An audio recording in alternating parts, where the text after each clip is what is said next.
Greetings, fellow gamers. Bloomcools. This shit again. Bloomcools. To qualify as a gamer, you have to spend at least 2 hours a week gaming. You know, like that random housewife that, you know, got this new phone and she wonders, you know, this meat is gonna need 20 minutes in the oven, 2 hours maybe. What am I gonna do with my free time? And then she installs Raid Shadow Legends and starts gaming. You don't qualify, Bloomcools. You don't qualify. Anyways, we have done talking about Warhammer 2. Last look on the Immortal Empires factions. We're gonna be talking again. I might have underestimated the amount of time that's going to go into the initial days of just talking and checking Immortal Empires beta. So, best case scenario, 3 days. Worst case scenario, we are gonna be talking for a week. Hey, Mary, thank you. How many days until beta? Under 8 days now. Hey, Parik. So, in Total War Warhammer 3, we played 6 campaigns so far. We played one of each races, and we haven't played Legion of Chaos, and we haven't played Exiles of Khorne. Legion of Chaos, I didn't really pick. I don't know why. I feel like wanted to go with other guys because they look interesting. We did see the Legion of Chaos guy look really bad. We called him half-assed Prince, bullied by the anybody in the battle. But they did release an update where they buffed him. The fact he was like that in the original state and with no access to items like the chainsword looked real bad to me. But now that they buffed him, apparently people saying he's, you know, stronger than ever. So we'll be looking that. Eggs of Khorne didn't play cause this.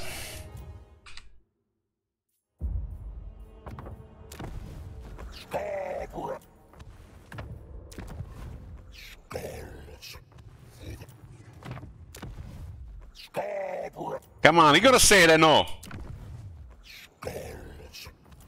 Oh my god. Have you seen that shit? Holy shit. What the hell? But he's not gonna say blood for the blood god because there's no blood in the game.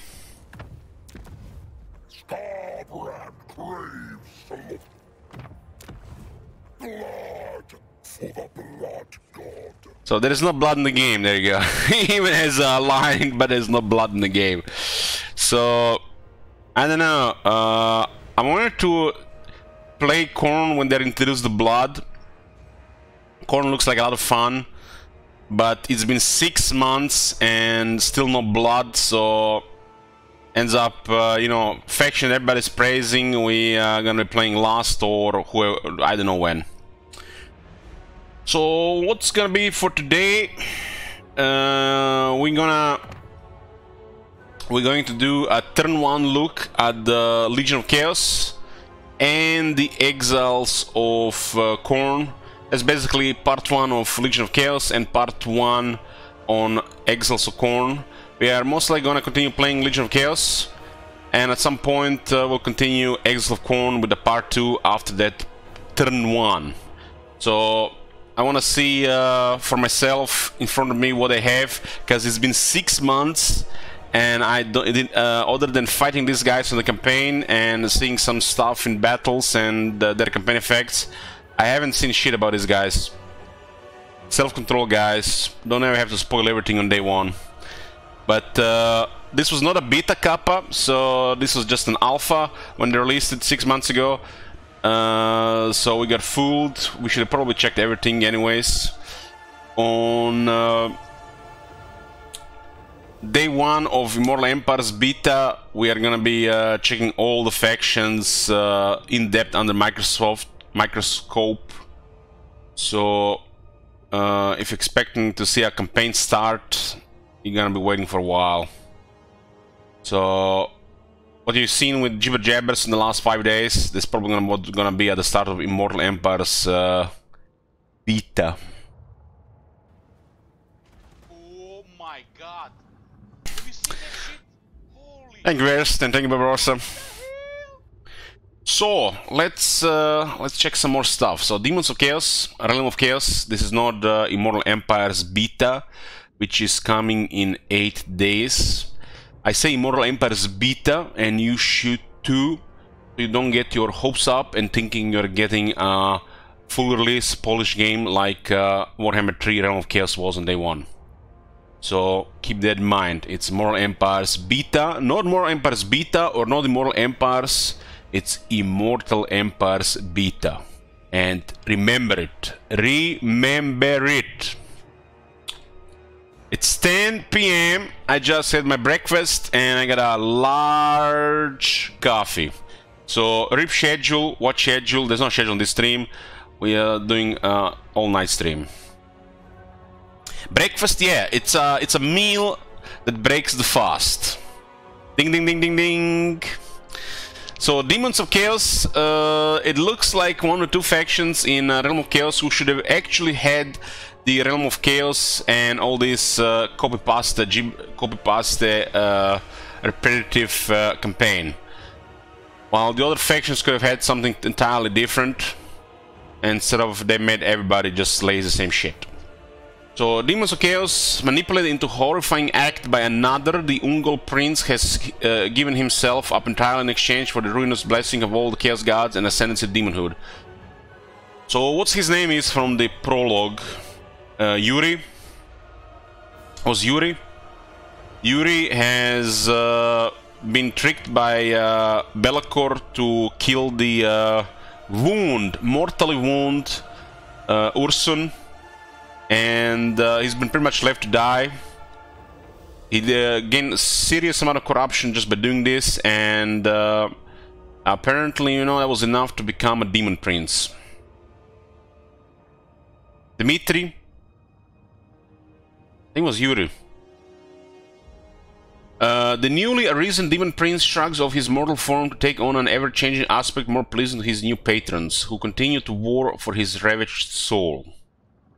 Now it is the destiny of the Demon Prince to command the legions of Chaos Undivided in waging eternal war against entire nations of immortal rivals.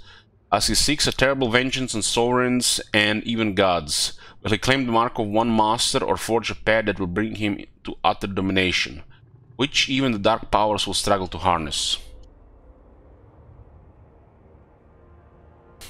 Demonic gifts. Equip body parts and weapons granted by the Chaos Gods to customize Demon Prince. Pretty cool stuff. Demonic glory. Ascribe glory to the 4 Chaos Gods to be granted boons in the form of demonic gifts and units. Not sure what this is, but sounds like a currency which you purchase and unlock stuff. We haven't played Legion of Chaos, so this is Legion of Chaos first time. Turn 1 only, most likely tonight. We'll do the same for Khorne. These companions will continue at some point. Maybe not in the Realm of Chaos, but part 2 will happen eventually. So this is just turn 1. These factions, we are most likely going to play Legion of Chaos, while we will not be playing Exiles of Khorne. Unless, you know, I see something. Something... Who am I kidding? It's not Slaanesh. Continue. Hold on. There's actually some kind of intro here. Let's see. I mean... Since we... okay, it's gonna be when we start the campaign, right? So, under Demons of Chaos, for some reason, there is Legion of Chaos. It says Demons of Chaos because it's nobody specific, it's everybody, right? So, the faction is called Legion of Chaos, not Demons of Chaos. Demons of Chaos is where the race of the factions, right? Like, you got Demons of Chaos, and then you got Demons of Chaos under Khorne, Nurgle, Slaanesh, and Tzeentch. So this is basically the same group of factions, right? Or is this a separate faction? Demons of Chaos, and not the same as Khorne, Nurgle, Slaanesh, and Tzeentch, but Demons of Chaos and these are used interchangeably in the game.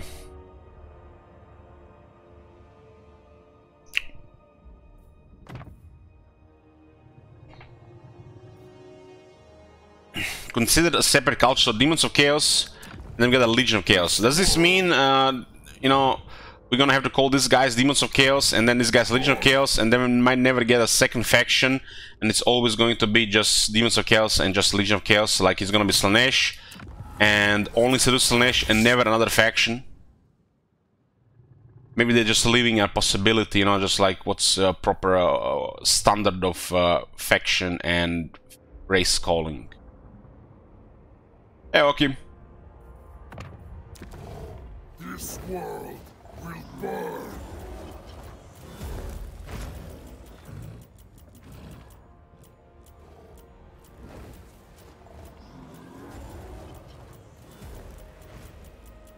Doesn't look like there's a lot of different names.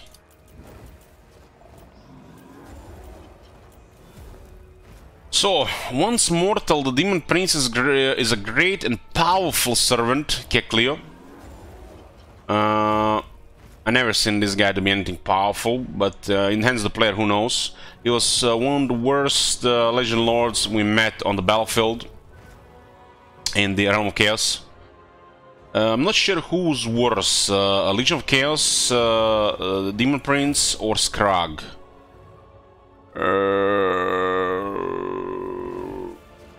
They're equally bad as the AI, I feel.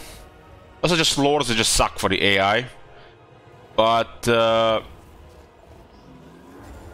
this guy, you know, is supposed to be something special. They did buff him, so even as an AI, is probably bad. So Skrag is probably the worst.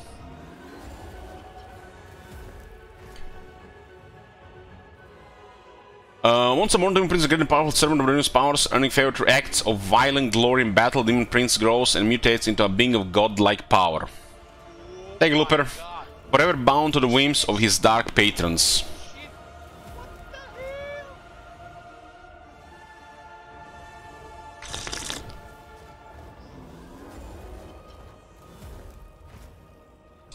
Faction effects: access to all demon units via demonic glory.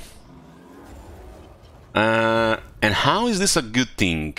What I'm drinking? I'm drinking instant coffee, a large glass with a little bit of milk. Reign of Chaos. Inflicting damage with friendly lords in battle will unlock random army abilities.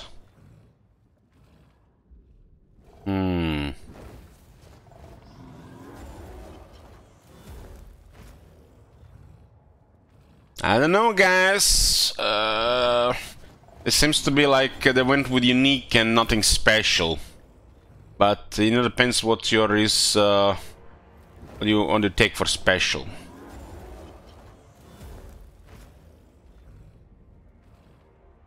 Well, regarding models, all the Demon Princes look very similar. Lord effects. Customizable via demonic gifts. Equipable gifts are granted through servitude to the Chaos Gods. What is this yellow icon? Is this Chaos Undivided?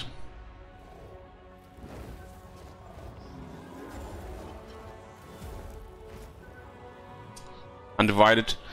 Access to gifts of Chaos Undivided. Ah, I should have just kept reading it. I didn't read. I was just focused on the icon. My bad, guys. Sometimes, you know, it's in front of you, right? These gifts are not directly influenced by any of the Chaos Gods to allow you to present Chaos in all its glory. Access to gifts of Khorne. These gifts push your prowess in battle, take on any challenger foolish enough to meet you in combat. Access to gifts of Nurgle. These gifts allow you to spread pestilence, suffering, and decay to all those who would seek to cause you harm. Access to gifts of Slaanesh. These gifts enable you to become an agile hunter, able to chase down any prey that chooses to turn its back on you. Yeah, that's a bad idea, turn your back on Slaanesh, guys.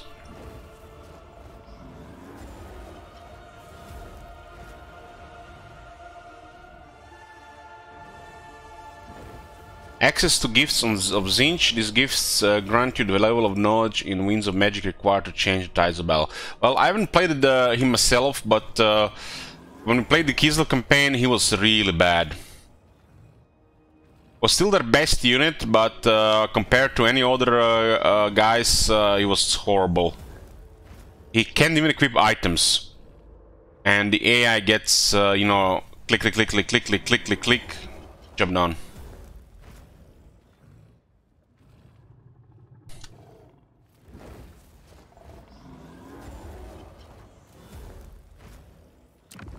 So we start in Norska. This guy will be starting Chaos Waste in Warhammer 3 Mortal Empires Beta. Okay. Well, let's go check check the turn 1. It does have the largest roster, right?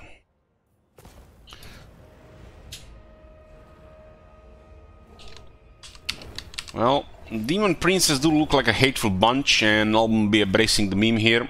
We'll name him Elok. That's a Reddit meme.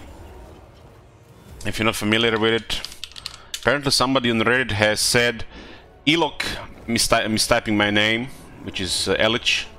He's very good at the game, and I was such a big fan when Warhammer 2 came out, but as he started to clock more hours into the game, he seemed to become very bitter about the state of it. Eventually it became rare to hear anything positive about the game, and I quit following sometime after the Malos plus Snitch DLC, I believe.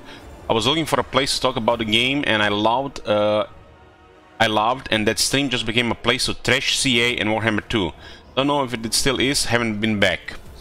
So he's basically referencing the part of our days of Warhammer 2 when we had the most issues with Warhammer 2. And I did get burned out in the game, and I did get quite jaded with all the save corruptions and invocation of the heck, crashing the game. There was also a little bit after the time I quit the CA influencer program, because, you know, I learned that they don't care about the game as much, you know, as their influencers.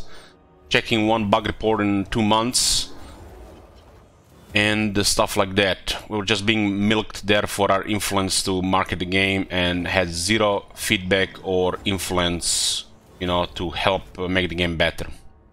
So they were basically just being exploited en masse. Well, it's sad, you know, that was the state of things back then in 2018, June. But it might have changed now. They do say they accept feedback these days for the first time. Took them like 6 years. Who knows if anything's going to change.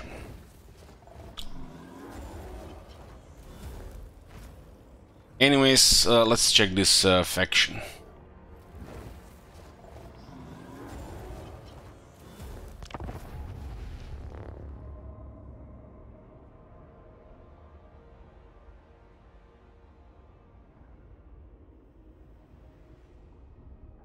Influencers should not have any impact on developing a game.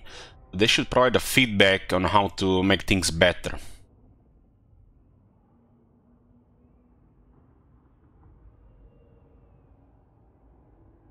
Because, you know, they have more hours than anybody else in this series. Clearly dedicate their lives to it, like I am.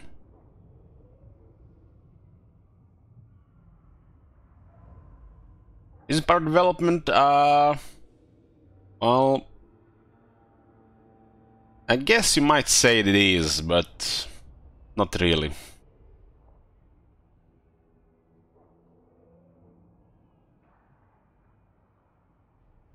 Influencers are looking worse and worse every day now. They're looking like shills more than anything these days. Well, getting extra money doing something you love is great. You do lose a little bit of your soul. The Godslayer is returned back to the mortal plane, forever changed, and now dark powers circle around him like carrion, each vying for the prize, yoking this demon prince to their servitude. Until then, they offer him gifts and servants of his own, and so he raises an army that serves no single god, a legion of chaos. I use this legion term when it comes to demons quite a bit. Legion was a demon from the Bible. And Legion is, you know, another name for a, you know, an army, or at least one part of a big, larger army.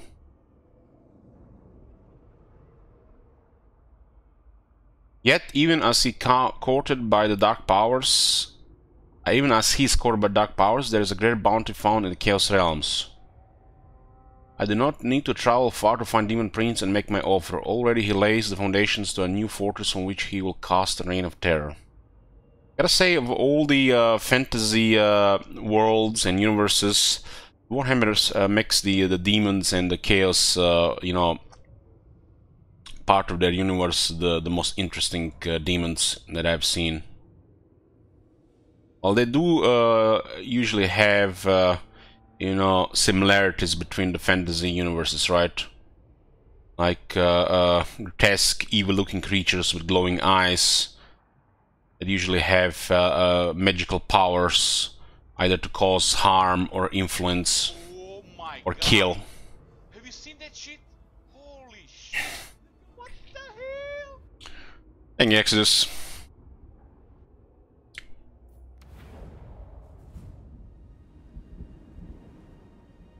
A new evil enters the world. A prince of Kislev, reborn a prince of darkness, a champion of the Chaos Gods.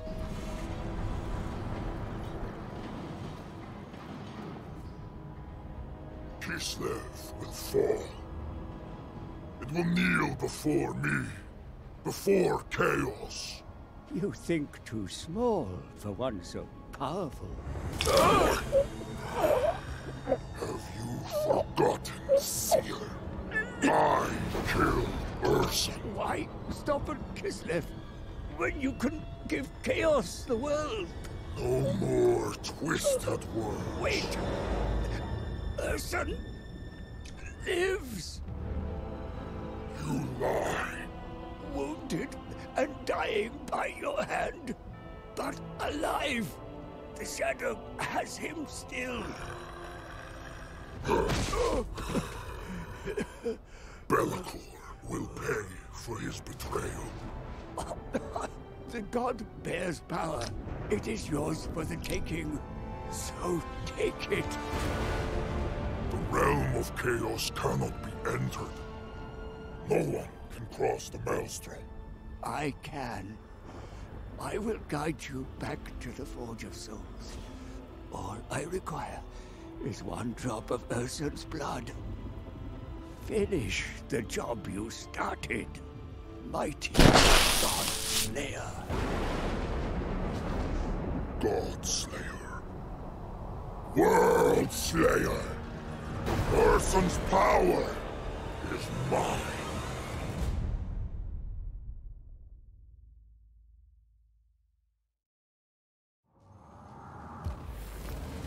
Our goal is clear. The Demon Prince must harness Ursun's power and claim the mantle of a god. I have brokered a pact and will guide him to his desire.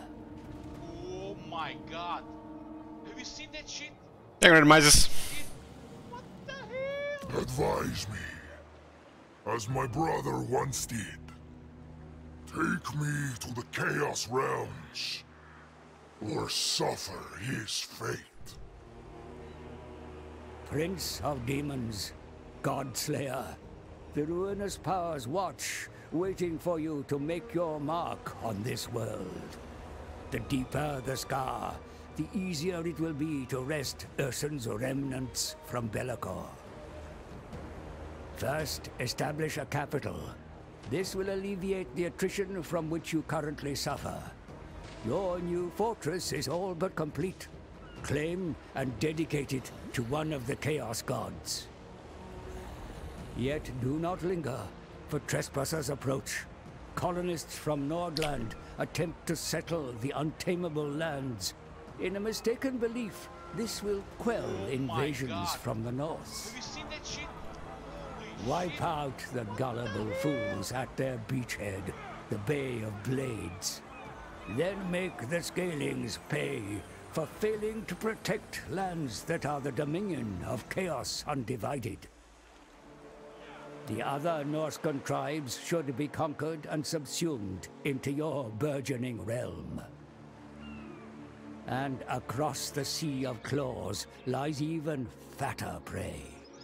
The Empire is within reach, but beyond that fractured nation, the so-called Motherland. Kislev, the nation which abandoned you, whose god you had no choice but to slay. The leader of Urshan's cult, Kostaltin, musters a force to enact revenge against you. Meet them head-on and harvest their miserable lives to power your own vengeance. As you gather your forces, the Tome of Fates ponders a way to return to the Chaos Realms. Your form remains malleable, so use this to your advantage and wield the Legion of Chaos.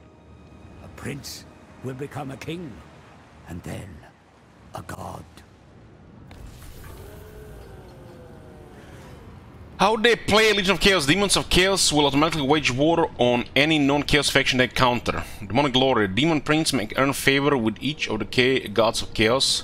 As Demonic Glory is earned, new demonic gifts are unlocked, allowing customization of the Demon Prince's appearance. And this is a ruin. Dedication. After earning a great amount of Demonic Glory, Demon Prince may choose to dedicate themselves as a champion of one of the 4 Chaos gods, or as an undivided champion of all. So, like Azazel is the champion of Slaanesh, he can also pick something like that.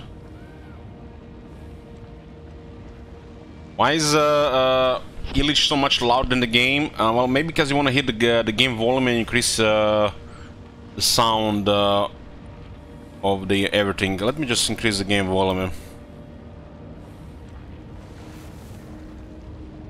But I didn't change anything.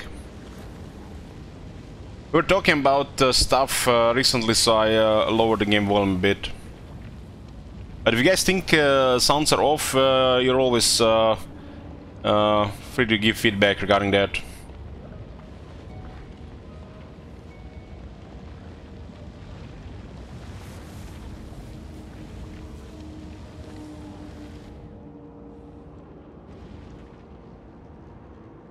Doomkeep is a ruin, that's very strange.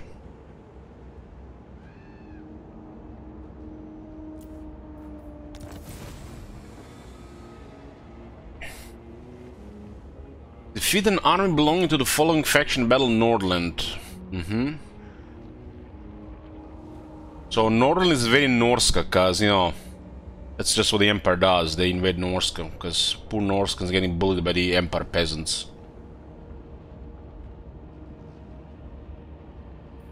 Born Glory 30, Near Glory 30. When our guys join as one, then all must suffer for the manifest glory of Chaos Undivided. This is gained from buildings, captives, manments, events, passive gains, settlements captured. No same list on the Undivided though. 5 different currencies. I mean, you look at this bar, it's like 4 times bigger than Archaon or Lord Mazdamundi in Warhammer 2.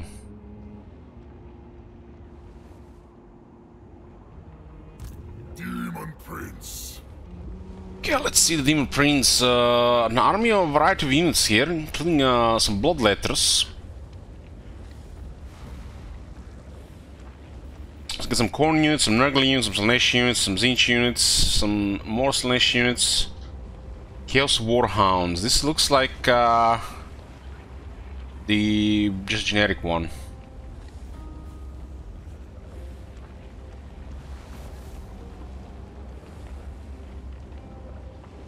Black drones, not bad, not bad.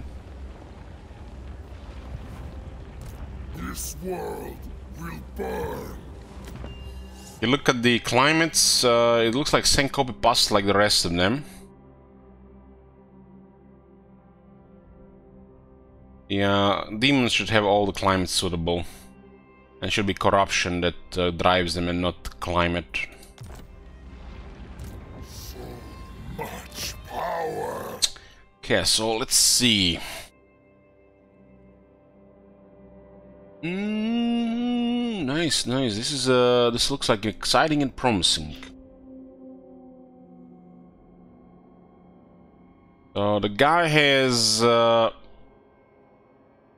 8,588 health. That's a lot of health. And he is a demon. And they actually corrected this with the update, if I'm not mistaken. 20 armor, 80 leadership. Why is it 80? What is it? Why is it positive leadership? Chaos reigns. It's not equipped, right? Maybe it could be corruption. Everything's slightly buffed. 8 leadership, 86 speed, 60 attack, 25 defense, 529 weapon strength. Nearly half of it is armor piercing, way better than Sigvald. This is equipped. I see. So you click on it and then you pick which one you equip. Right. Okay, I get it. You click on the head and then you pick what to equip. I see.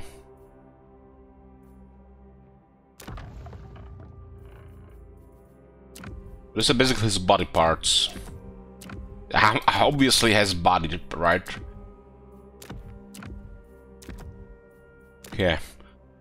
So the base stats, they look better than I remember. When we fought him in the past, they definitely look better. They did buff this guy. Demonic Onslaught. So as an augment, which is basically just another word for buff. For himself, doesn't say, you know, I mean, and then it's for himself. It gives him 25% damage for 34 seconds. No mortal host shall hold him back.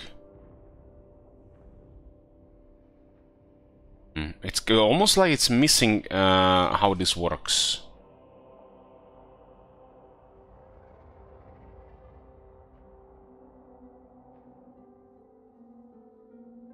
They're missing how this works. I'm assuming it's just for him, right? It says hold them back. Does this just buffs him or what? It doesn't say who he targets. Self, allies. It's missing, you know, part of the ability, the text, you know. Isn't it just for him?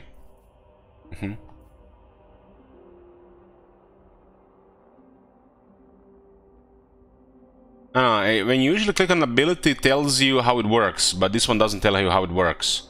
Just tell you what it does and duration cooldown. It doesn't say if it can be used as a range spell to buff a variety of units, including himself.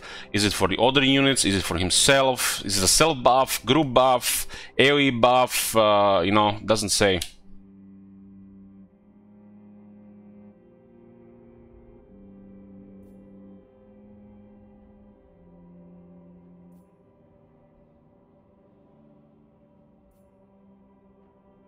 And when I read the text, you know, it's, you know, hold them back. So it could be like a Scarsting buff when, you know, he can just hide a part of his army and tells him the ability how it works, but this one doesn't say. Because, you know, 60% charge bonus, that might be good for some regular units, but for a single entity, that's it's pretty poor.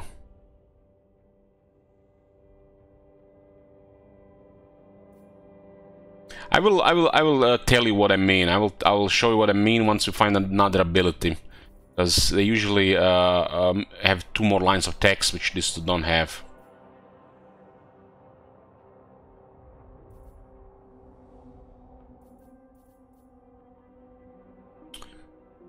Well, the base value for the single entity's charge is all defined. So 60 plus 40, 529 plus 40. So why buff charge when you can buff permanent buffs? The stuff like guys like this are not going to be cycle charge, and a cycle charge is a term that for some reason has, you know, poured into the single player, while it's strictly always been a multiplayer thing.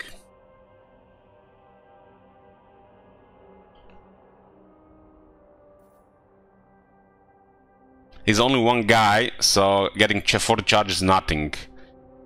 If he was 60 horses getting 40 charge, that's a lot. Get what I mean? No, it's just you know, I wouldn't mind if charge bonus worked differently for the single entities, but the single entities benefit the least from charge. It's not like it doesn't do anything. It just they benefit the least from it. We got two big abilities here. Activatable abilities. I don't think I ever noticed this word before here. Activatable. So two big damage buffs. It's a lot of damage. One has actually good duration, while one has a poor duration. And if they can be both turned on at the same time, is this from the weapon or something? It's like, why is one 16 seconds and one 34 seconds, and then different cooldowns? That is very inconvenient.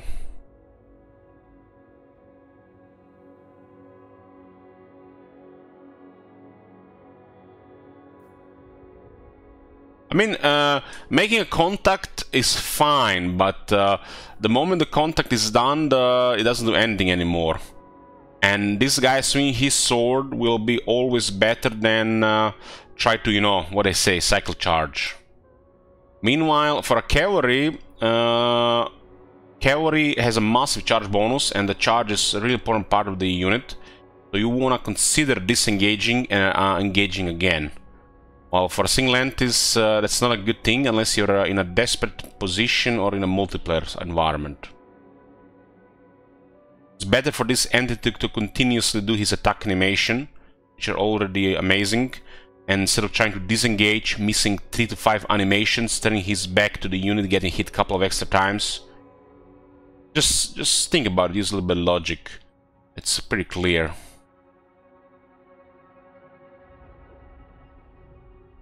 Best case scenario, he gets 3 attack animations out of it. And then this start is useless. So I don't think the base charge value is, you know, it doesn't work. It's just the buffs on a single entity charge bonus is very underwhelming stuff. Even for somebody like Khazrak, for example, it's one of the highest charge, and it's still pretty poor. By the time you disengage and charge again, he'll do 3 to 5 attack animations, which will be like 2000 charge bonus. In what reality can 100 or 200 charge compete with 2000 in a best case scenario?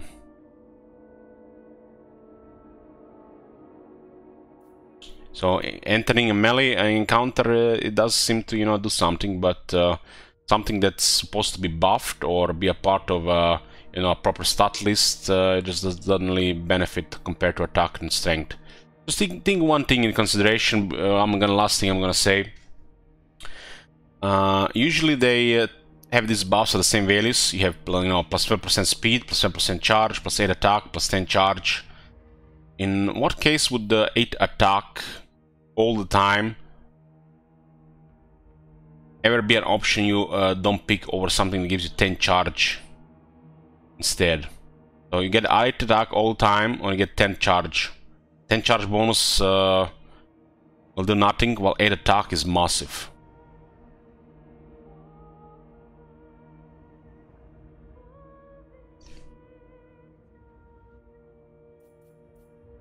So Siege Attacker, Fear, Terror, Encourage, Demonic, and Fly. Yeah, so I got 2 abilities, huh?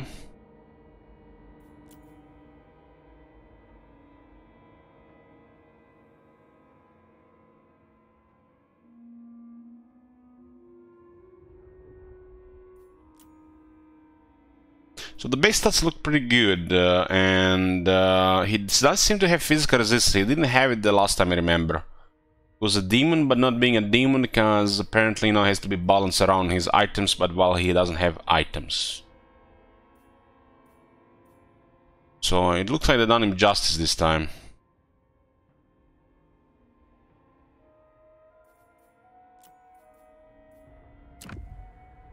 So head grants him 10 leadership.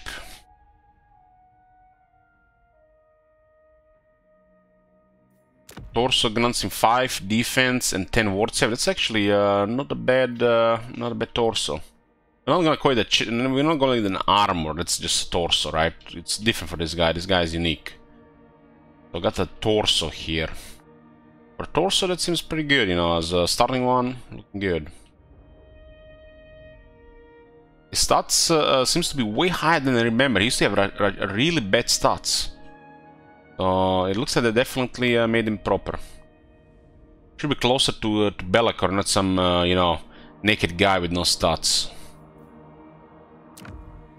The Morning Wings, 7% speed. So this is where he gets speed. It's like around 6 speed. 5 defense for muscular arms. Gotcha, please. So left arm and right arm. So his right arm. They're both called muscular arms. One gives 5 defense, another one gives more blood. That's a little bit confusing. So this is where he gets more blow, okay? And Demon Legs, that's where he gets Demonic Onslaught, okay.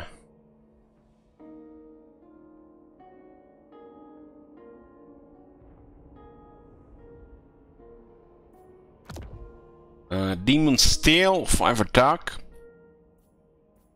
And Deadbringer Blade. Plus 15% armor piercing weapon damage and base weapon damage plus 13%. What? Like, cause you know, weapon strength plus 20% would be too good. Why do they sometimes make it hard themselves and just, you know, make it convoluted and looking terrible? Why not just 20% weapon strength? Like, this is almost like 20% weapon strength, but I had to put 2 lines of text. I hate it when there are buffs in the game that just buff base weapon damage. Or the armor piercing weapon damage a little bit better. The fact they spread them while they have this thing called weapon strength, I don't know, it's... they're making it more complicated for themselves. A company that likes streamlined, convenient stuff otherwise. And not 5 different wordings and stuff. This looks way worse if you ask me. Way worse. But there's one benefit from this. It says armor piercing weapon damage plus 15% and base weapon damage plus 10%. And then some, you know, somebody who never played a strategy game, a Total War game, they're like, they're reading these stats and they're like, where's that? Where are these stats? And then like, oh shit, I can mouse over this and oh, there it is. It's almost like they try to teach you, but you don't have any patience to look over things like this. They're just gonna, you know, click, out, resolve, next campaign. Even, you know, for a new player, I think. So, starts with pretty awesome base stats. It's a very good base stats for a flyer. For a flyer, this is a little bit too good. The only thing he doesn't have is miss resistance. And I think characters, no matter what character it is, it should have miss resist. Every character should have a 15% base miss resist like they had, you know, in the past. But for some reason they decided, no, let's make things, you know, different, because, you know, these guys only get other stuff. Doesn't care that he gets ward save, physical resistance, magic resistance, spell resistance. They should always get 50 miss resistance. There's a reason why they put this. There's a reason why they put that. And I think they forgot why they put that. I think they forgot. And, you know, maybe they need a reminder. Clearly, nobody remind them, because, you know, this guy gets deleted by, like, Ice Guard. So, I guess, you know, they didn't care. Let me just drink some water here.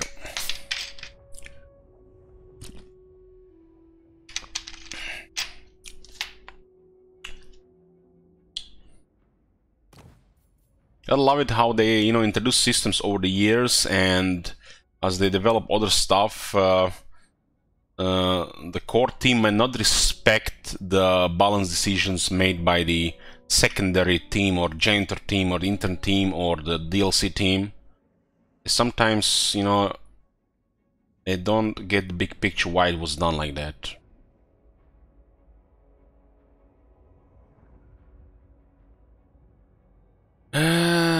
This looks like a technology tree, not a skill tree.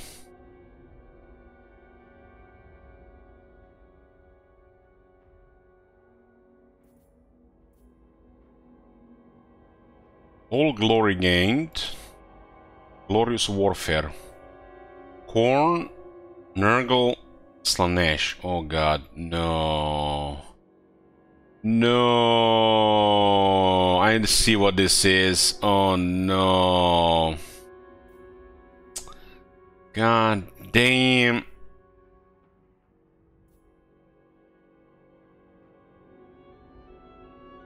And they all have 3 points.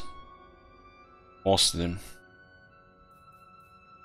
Oh no. God damn.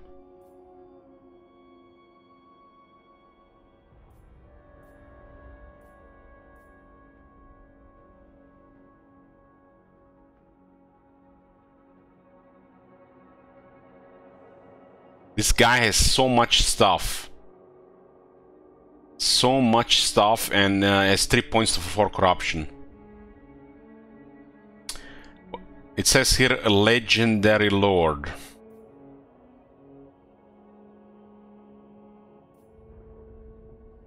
This looks like already like one of the worst legendary lord skill trees I've ever seen. Where's Nakai? One Nakai skill tree.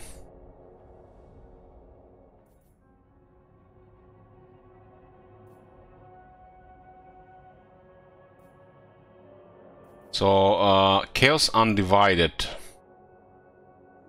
All glory gain plus 15%. There's Chaos Corruption plus 4. 36 growth in the local province. Legendary Lord, 3 points for this, damn. It's a Warhammer 3 thing, they made that 4 instead of 3. There's a reason to get the 3rd point, right? Well, it's a little bit better than usual stuff, because, you know, things got changed. It's still, you know, depends what he gets from the Chaos Corruption. God.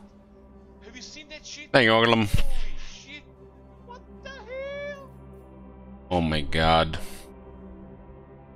Like, stuff like this should be like +6, right? You can translate 1 or 2 control to other things. Like, 1 control does not equal 1 corruption. No, that's not how it works.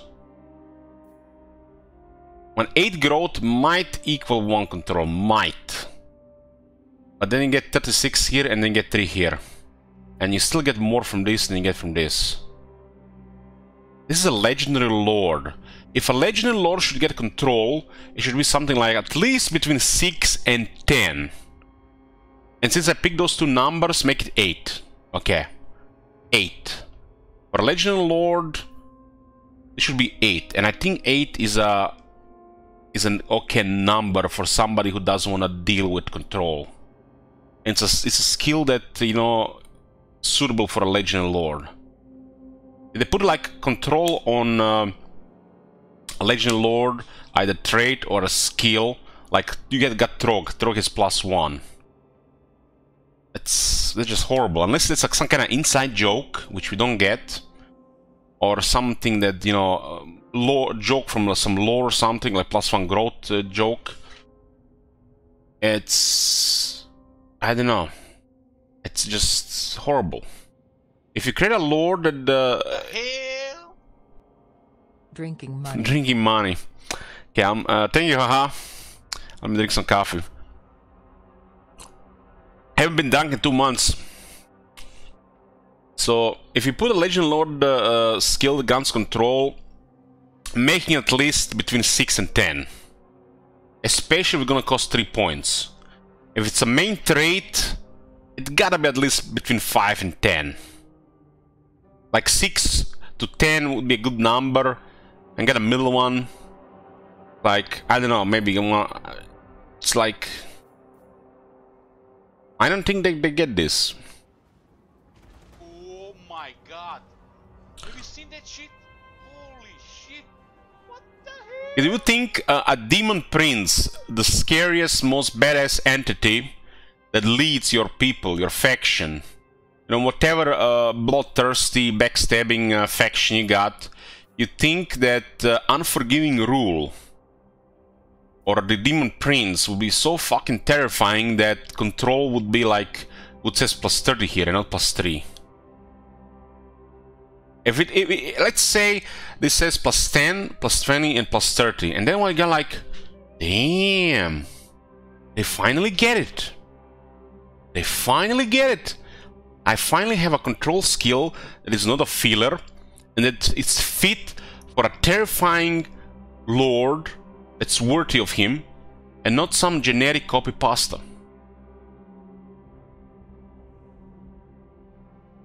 They just don't get it. This is a legendary lord.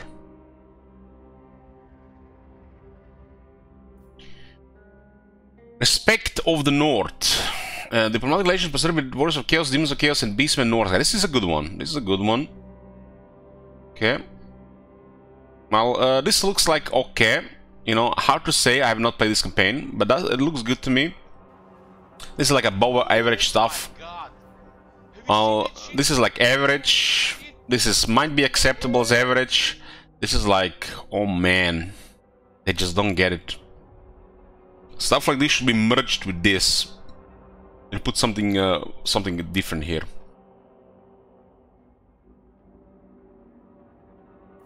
And then this is actually very good. This is actually very good.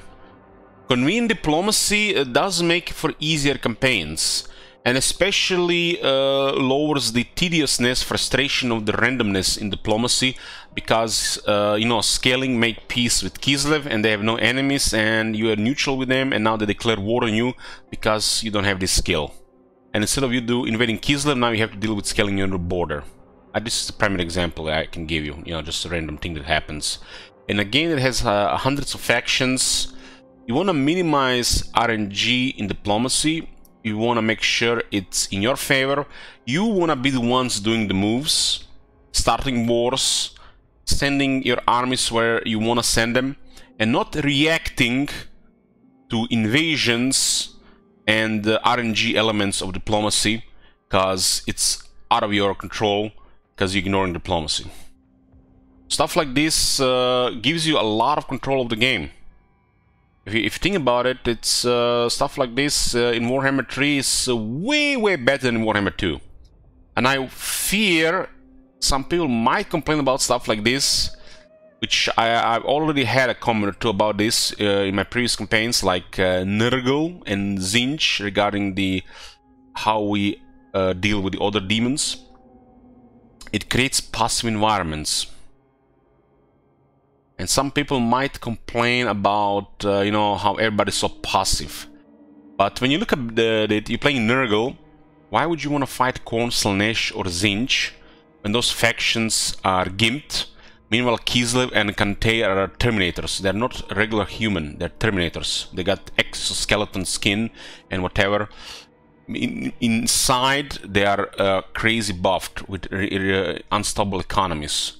So why would you fight other demons, even if it might make sense, when those factions are ridiculous bias against demons? So you got Nurgle not want to deal with Tzeentch, you got Tzeentch not dealing with Nurgle, because you're only minus 10, and you get stuff like this against 30, and then you create a passive environment in the Chaos Wastes, and you make it a little bit easier on yourself and more convenient to focus on what's relevant, what's, you know, stopping you from, you know, being overwhelmed, or, you know, what's going to overwhelm you. Kantei, confederating Kantei and sending million armies. Kislev, confederating Kislev, getting 3 great cities and sending million armies. So demons don't want to fight demons because of this. You want to create a passive experience between the demons, just because of some arbitrary hidden mechanic, numbers. And for this campaign, this tough environment where Kislev struggles against demons, but the demons are trash, while Cathay and Kislev are superpower. It totally breaks immersion for me. I think demons should be scary, no matter who you play. No matter who you play, they should get all the same buffs.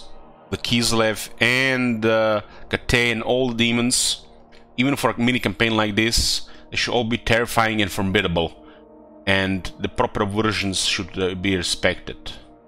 And then, because they created an environment where stuff like this actually has an impact, and then there are hidden mechanics which you don't see. Super buffs for order, no buffs or penalties for chaos, if you're chaos. And for this campaign, this might actually, you know, be fine. You know, it does give you an illusion that is actually difficult, but it's just grind instead. While in Immortal Empires, stuff like this, oh man, I don't know. I don't know. I think stuff like this in Immortal Empires will be crazy good. Anything that affects diplomacy in Immortal Empires will be one of the best things you can get. That is, of course, you know, you can argue that you don't have to get this. You don't have to get this. You can just have frustrating random diplomacy.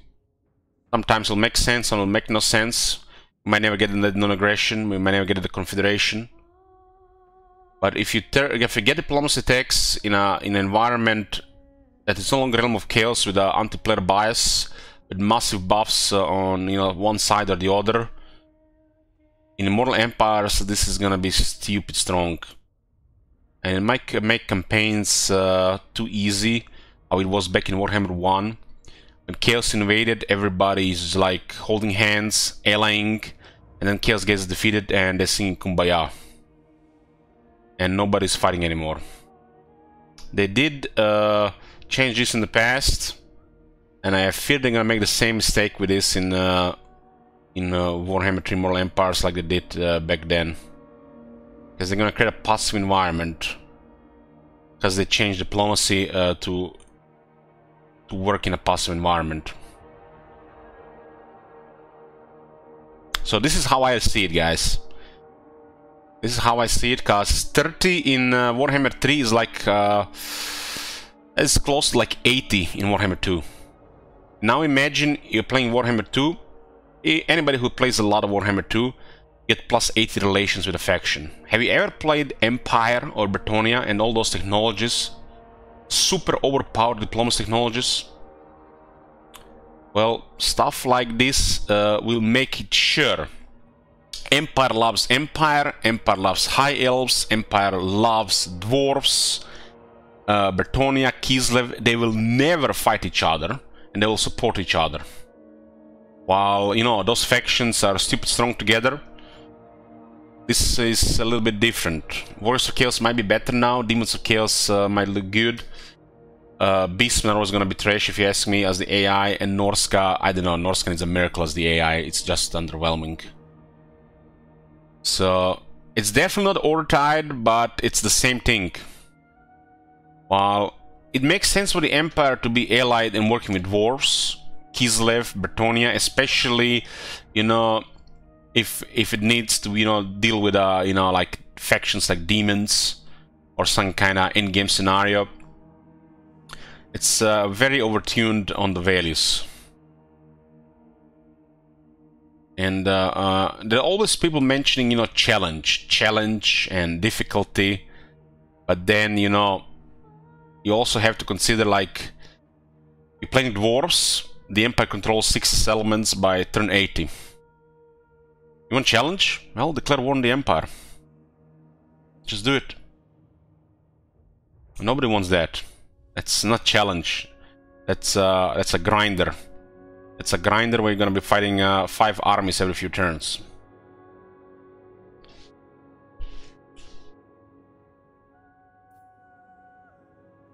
Route Marcher, 5%.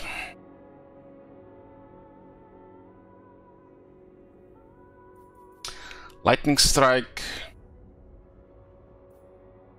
Vengeful Companions. Upkeep minus 20% for corn units. What?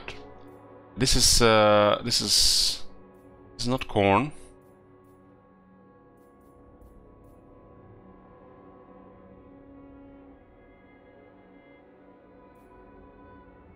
Ah, there's Nurgle here as well.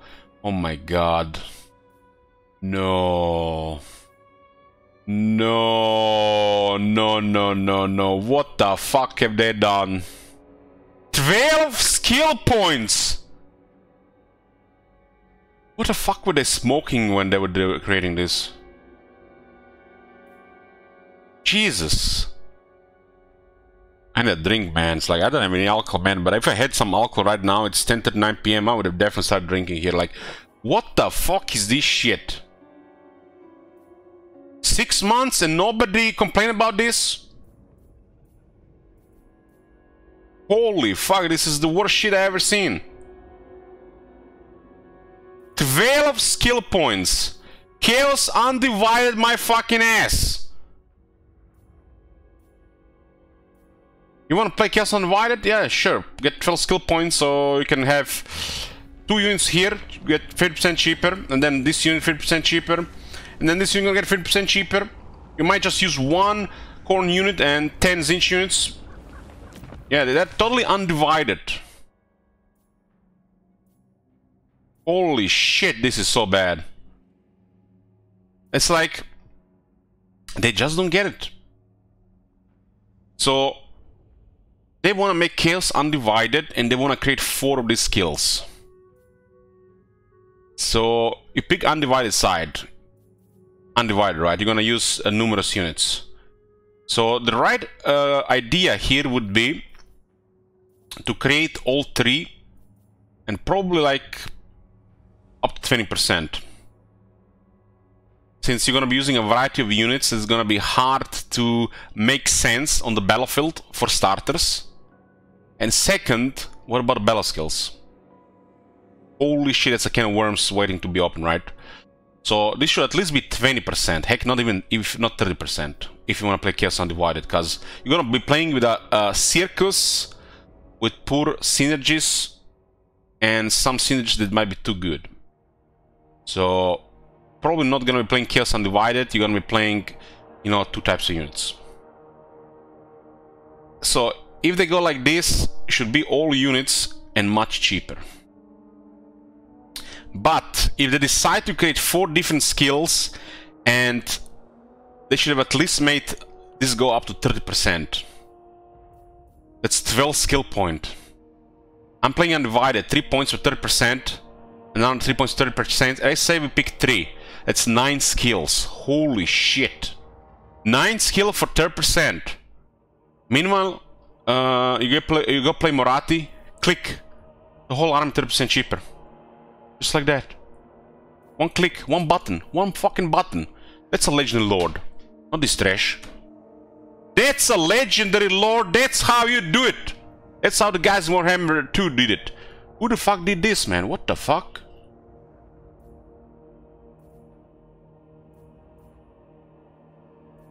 This is so bad. Holy shit. Okay, Elich, deep breaths.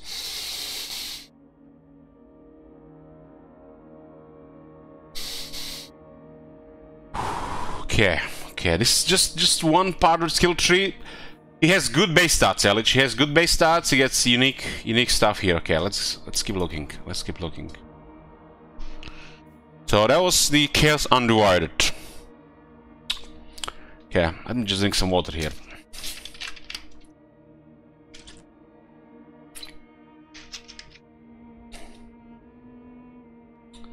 So this is one for Khorne. So if this guy wants to be a champion of Khorne, so you get Khorne Glory Gain plus 2%. Well, this does look like something. Unless I play, you know, really see how much you get and how much this means. It's 3 points after all. You would think this would be only 1 skill point, considering how many skills are here. But since they wanted to split this guy with options, they're giving him the smallest and worst Legend Lord skill tree I ever seen in Warhammer series. Those Warhammer 1 skill trees look better. You know, before they added anything.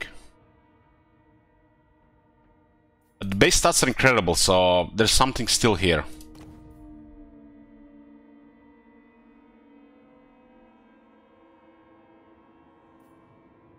Income from raiding plus 30%.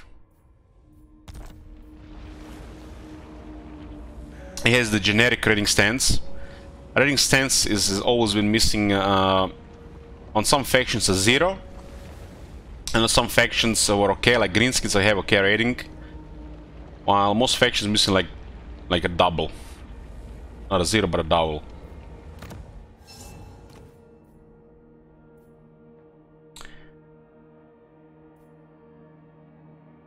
%, raiding, 15% sacking income, and 3 skill points on a legendary lord.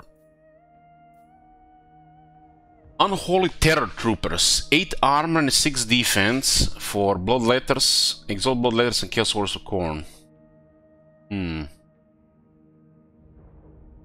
Pretty good for the Bloodletters, I gotta say. This is pretty good for the Bloodletters. For Chaos Warriors of Khorne, not really that good. Skill is missing a few stats, but it's a okay, acceptable battle skill.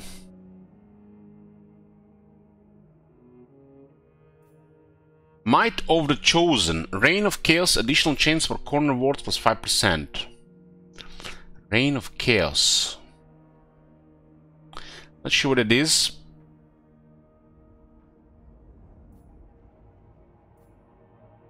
Endless March, upkeep minus 15% for Khorne units. Ooh. This is 1 point only as well. Only 15% for Khorne equals 5% campaign mood range. Inspiring Presence. Okay. I don't know, man. For 1 point, not unlocking other battle skills, it seems like a hard one to swallow. But 75 is not bad for 1 point. That's like what training should be. It's only 1 point. He's encouraged to actually start doing something, and the wicked demons kinda need it.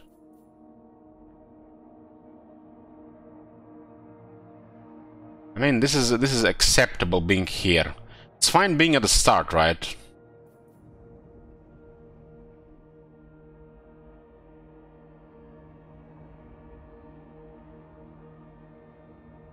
It's like getting training for 1 point without training. Riders of Doom. 10% speed bonus for the Gorbish Chariot, Blood Crushers of Khorne, and Skull Crushers of Khorne. This unit get faster. And 18% charge bonus for this unit as well. 18% charge bonus, This is 18%, not 10 or 12.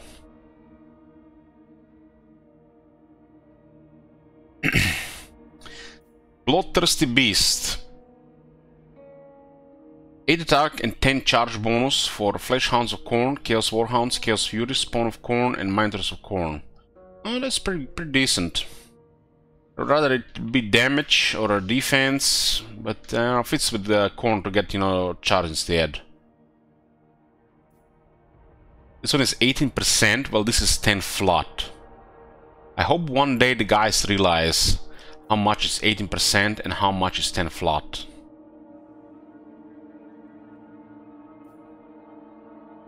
Raging Might. Reign of Chaos, additional chance for Khorne rewards plus 10%. It looks like the top line is kind of like his campaign skills, and why they're on the top, I don't know. But these are his campaign skills on top.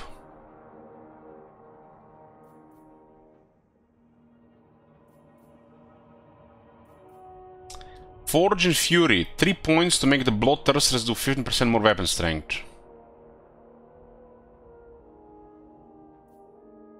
3 points to make the Soul Grind do another 15%. What? 3 points for 15%? Where the fuck are the veteran skills? With the second buff. Holy shit. Isn't the Soul Grind of Khorne range as well?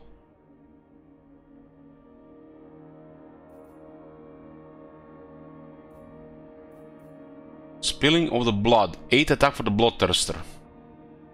The Bloodthirster gets... Look at this, guys. 3 skill points for 15% and another 3 skill for 8 here. 6 skill points. Meanwhile, in Warhammer 2, you put 1 skill point here, and if you do 7, it gets like 2-3 buffs. Like usually like attack, defense, physical resistance. But here it has 3 points for 1 buff and 3 points for another buff, and only for a single unit. Who the fuck made this shit?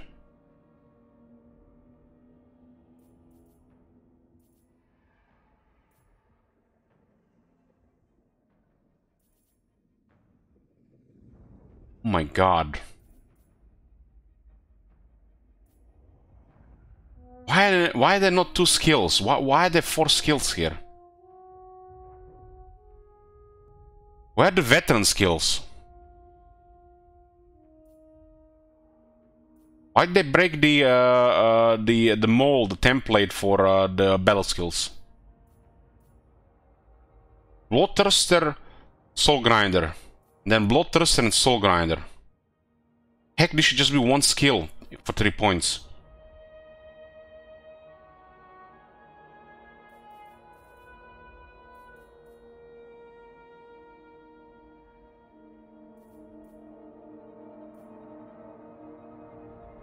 Holy shit. This is... No veteran skills.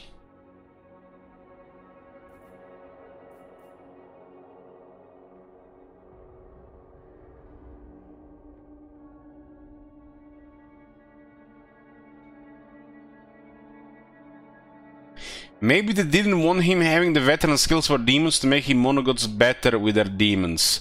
Okay, Sorority, I'll tell you something out loud here, which I'll never say again. They, and maybe, and what they wanted, and what they done, Archaon has Diviner, and some giant river troll hag has Archon Conduit. And I'm just leave it there.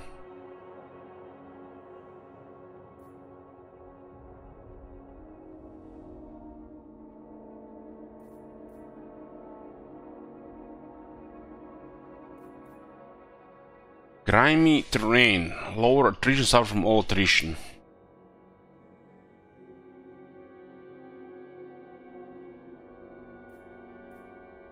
%6% replenishment for the whole army. Plague Troopers. Attack and defense for Nurglings, Plague Bears of Nurglings, all Plague Bears of Nurgle, and for second Nurgle units. Damn, he gets a better battle skill for these units than the Nurgle gets.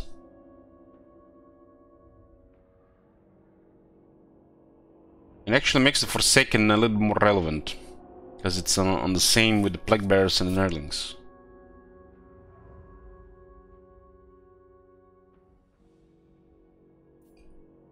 Additional chance for Nurgle rewards. Maybe they have some kind of event for more buffs or some shit. Trying to figure out what would be the reason for not including the veteran battle skills.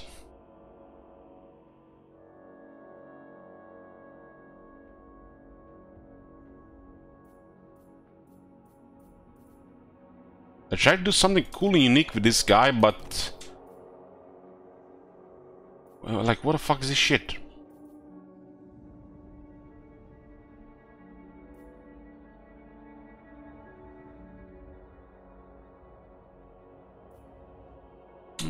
It's in battle skill here. It looks like it's missing stats though. Everything is just missing like 1 to 3.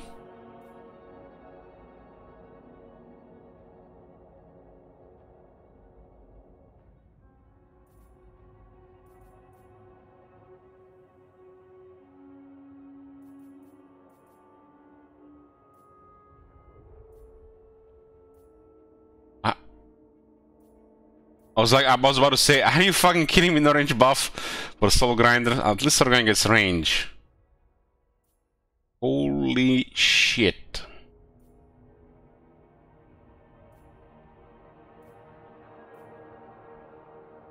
The way they have designed these skills, they are supporting a strategy of stacking 1 type or 2 type of units. what's so-called doom stacking, instead of supporting a variety. And this guy, you know, should know a thing or two about variety. Same like the devs that use 10 different units in an army.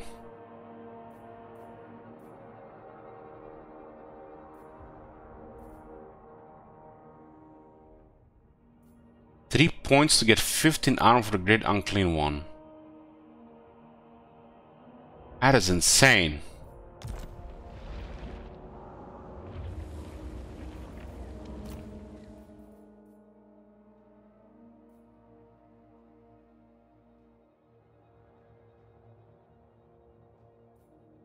Encouraging a really bad practice of the game. I thought they sorted that shit together, you know. You know, it's like the Warhammer 2 guys did really good job towards the end. Like, what the fuck is this shit? I mean, just look at the all the Legend and Lords of the Dwarves, how they reworked the skill trees. Look at the greenskins, the extra stuff they added, even those 2 lords on skill tree. You know, have an option to use it. Meanwhile, here, you gotta put 6 skill points to get 2 buffs for Bloodthirster. You wanna have a Bloodthirster and a Nurgle guy in the same army, you gotta use 12 skill points. Why would you use both for 12 skill points?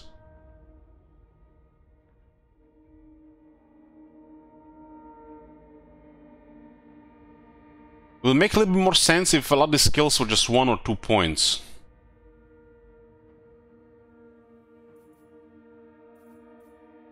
But look at this, it's like 1 unit, 3 points, 15 armor. That is insane.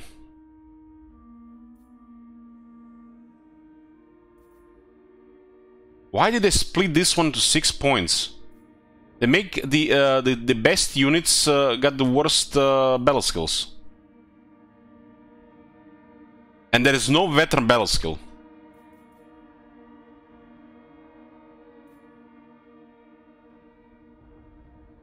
You literally go a regular faction, 3 skill points to get 2 buffs, or 2 buffs plus range buff. It's a universal unit.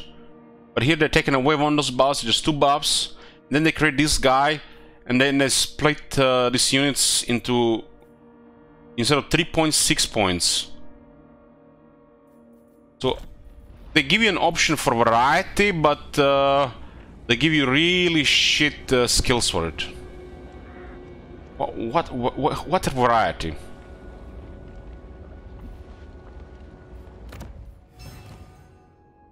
What variety? Well, like, you gimp this guy skill tree and you're promoting some kind of variety? What the fuck were they smoking?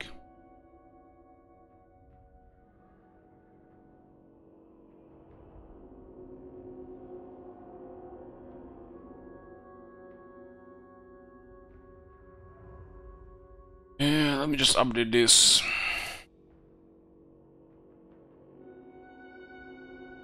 Timeout, huh?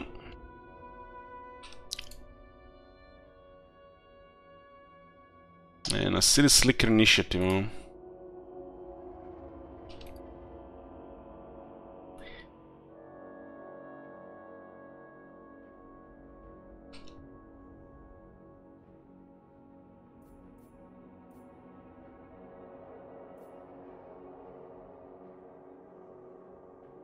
God damn, man, his original base stats plus this. I would have been drunk for a week.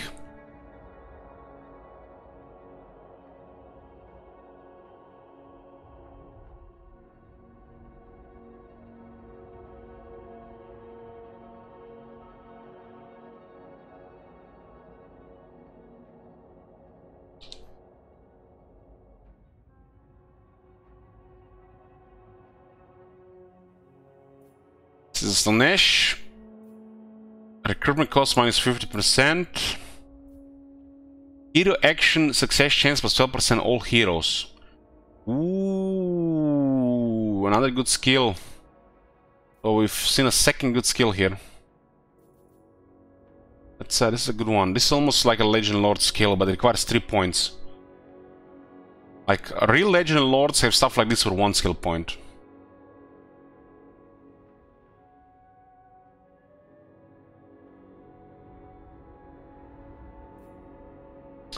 6 attack, 8% weapon strength for Demonettes and Marauder Slaanesh.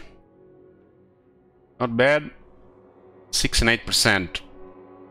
Warhammer 1, Warhammer 2, plus 8, plus 12. It's gonna be funny when we check Immortal Empire's beta, and then we look at the Dryad Eternal Guard battle skill plus 8, plus 12%, or just Dryads and the Eternal Guard. Then you look at this guy, plus 6, plus 8%. This is gonna trigger him so much. What, 25% weaker battle skills?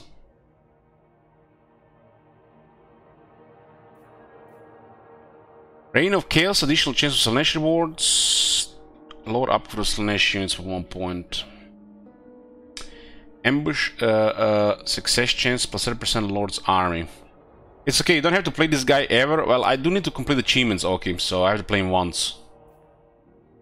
But yes, I don't have to ever play him again until he gets reworked in 2035. Damn, they actually give a good one here, look at this. 20 armor and 10 defense.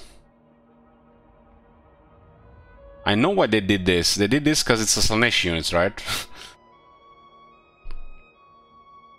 Well, the Fiends of Slaanesh are solid. There's no reason to use them over the Seekers. So his best battle skill is gonna be buffing units that you're not even gonna use.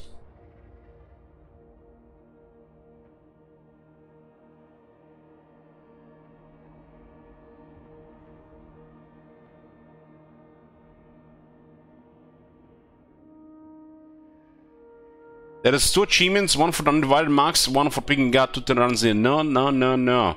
I'll just copy the file of the autosave turn before and complete both in the same campaign.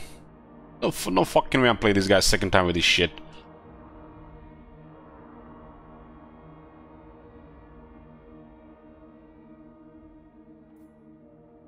This was the first Total War Legendary that I was actually creating backup of saves. Oh my god. That's how afraid I was after getting 3 souls and entering a realm of chaos, having your save bricked, entering Forge of Souls, getting yourself and campaign permanently disabled.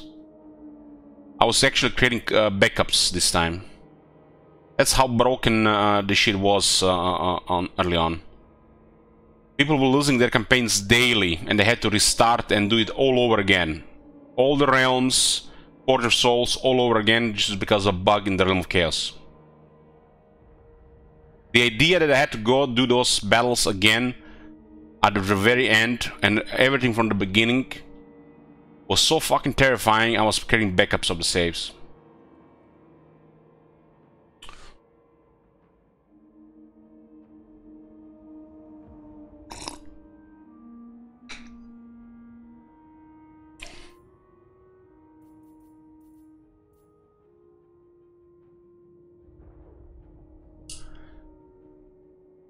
Speed and charge bonus for Seeker Slaanesh, Hellseeker Slaanesh, Hellsider Slaanesh, Seeker Chariots, Exalt Seeker Chariots. Oh man, speed. These units are all the crazy fast.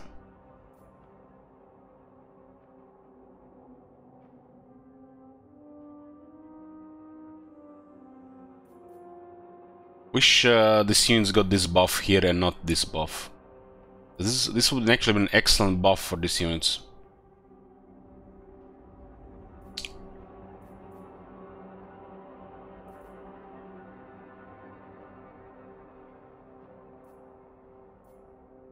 Oh man. Why does this one get 12 attack?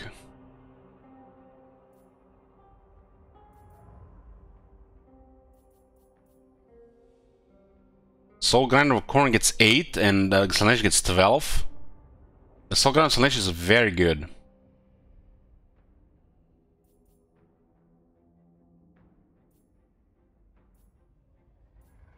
You know what this guy reminds me?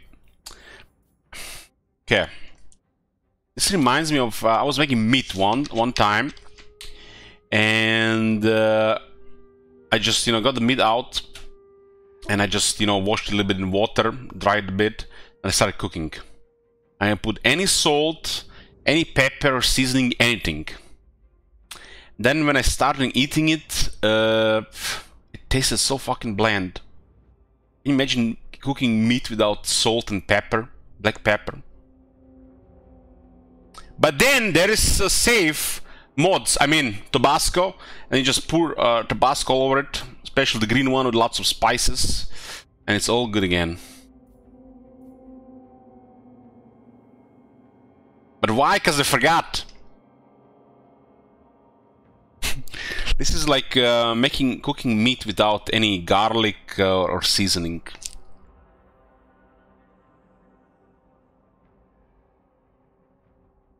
Imagine without onion. I can't eat onion anymore. It's foul. Corona ruined onion for me.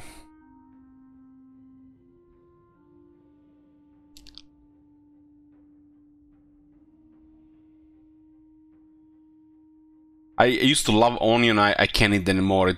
It smells like poisonous chemicals. Thanks COVID-19.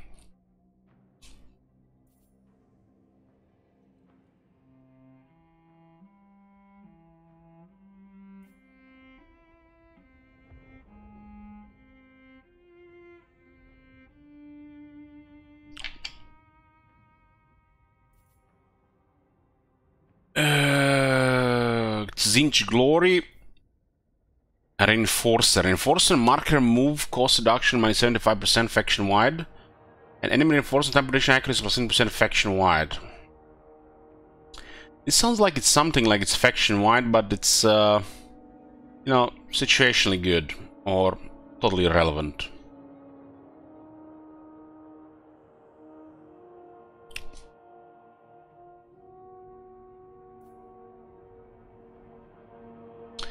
Chance of Winds of Magic changing in strength plus 13%, local province. Chance of Magic increasing in strength while changing plus 13% local province. So is it the Tzeentch skill?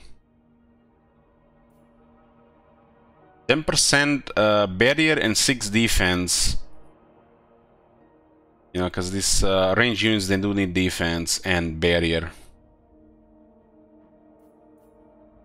Reign of Chaos, additional chance of Tzeentch units.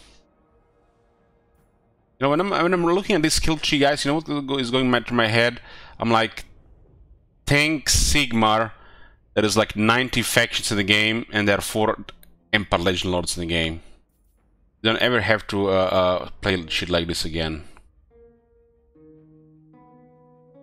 This is another good one. Look at this. This is ridiculous, man. His best skills are diplomacy skills. Is the best thing about this guy's skill tree is buffing diplomacy. Is it Karl Franz? Is Karl Franz became a Demon Prince?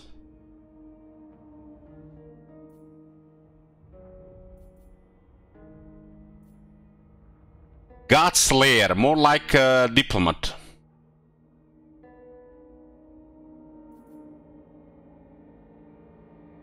This does make campaign a little bit more convenient, for sure.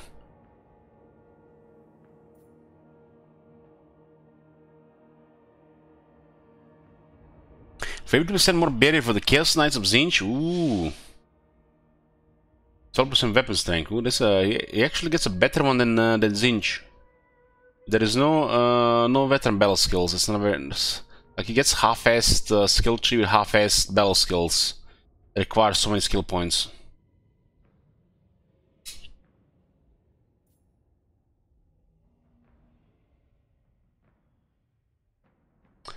Weapon strength plus 15% for Flamers of Tzeentch.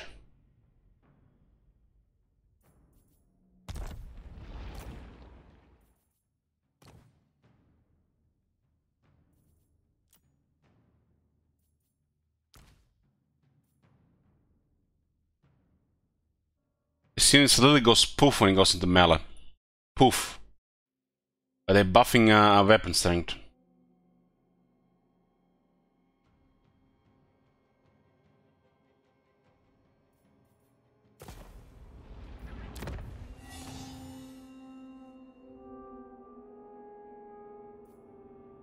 Reign of Chaos. I'm not sure what this Reign of Chaos is, but well, I guess we'll see.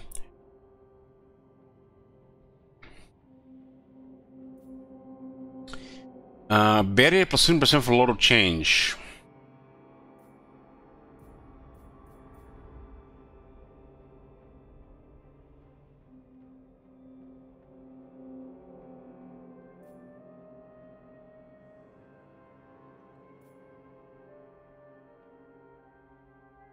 Fucking hell, man. Fuck me. I need a drink.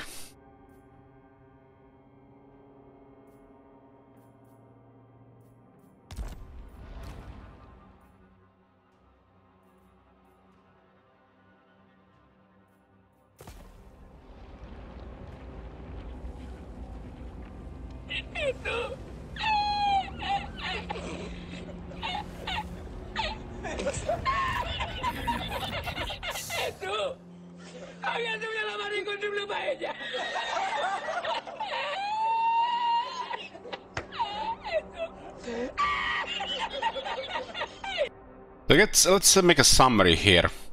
He has a powerful base stats. It used to be way worse than this.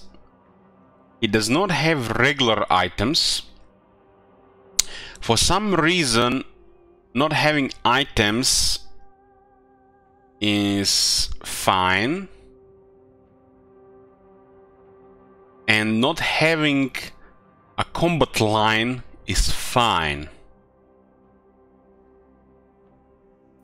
But they gave him this. Well, this is unique. Not having regular items and a combat skill line at the same time make these base stats literally only really good at the start. It really depends how strong this gets through the course of the campaign. But I don't think it was the right move not giving him a combat line and no items at the same time, even if he gets these things here. He should have still had a combat line. Because he's not going to be really really that crazy powerful compared to some other guys without the skill line. So how is he unique with this when he has no items and combat line? He also can't equip any banners in the army. Or followers for movement and stuff. Holy shit, it's even worse. No items, no ancillaries, no combat line. But he gets this.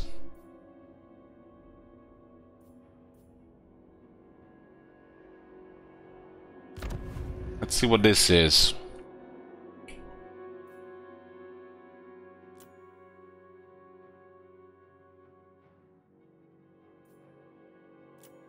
Demonic Glory. Demonic Glory. His items are OP. What items? He has no items. He has no items and no character skills.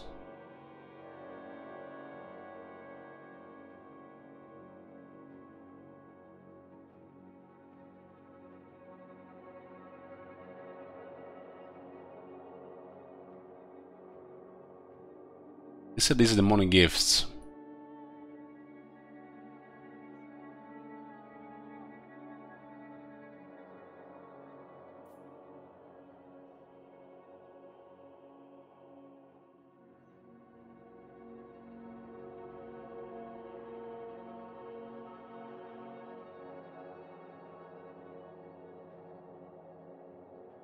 This costs 110, and what you just need a glory requirement. You can unlock it down. Yeah.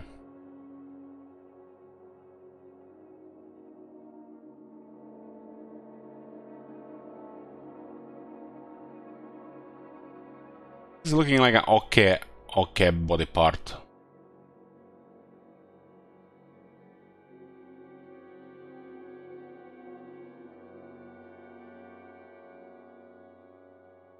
So many of these abilities for this guy. And again, we get armor piercing base weapon damage and base weapon damage instead of weapon strength. Maybe they don't realize, whoever was doing this, that weapon strength stat exists. They were assigning things because they did never play the game. Those 2 lines of text and 5% weapon strength is the same thing.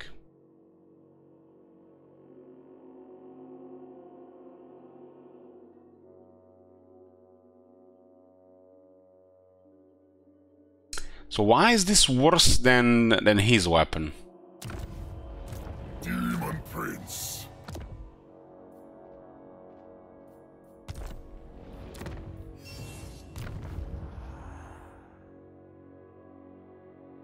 Chaos Sword. Supreme This one is called the Champion. Deathbringer Blade. This one is called Chaos Sword. It's worse because you have to pay 330 for it.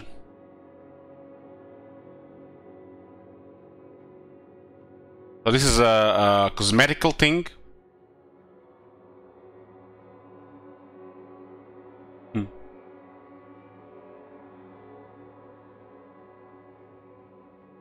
Armaments of Chaos. Doom Shield, Trophied Legs, Doom Sword. Oh no. Yeah, that's not Doom Sword, okay.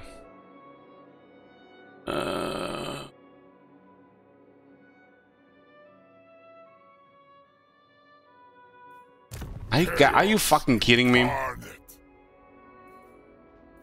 Like, look at this. So this is an item we are looking at right now. And how to compare, we have to constantly check here. Why can't this one compare to your currently equipped one? It's a meter threshold. This guy's automatically unlocked. Okay, that's a little bit better.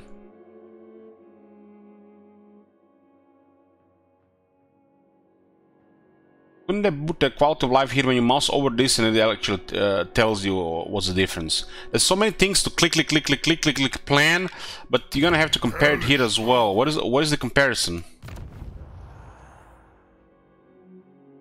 Is in inventory? I guess you can compare it in the inventory, right? Demon Prince. Did you just see how they unlocked here? Hi, I guess you don't purchase it, everything's gonna get unlocked anyways. Ah, this is where he got that 3% missile resistance. 3% missile resistance. Holy shit. For a legendary lord and a demon prince. Reminder, guys, he does not have character skills. He does not have 10 missile resistance like every other character in the game.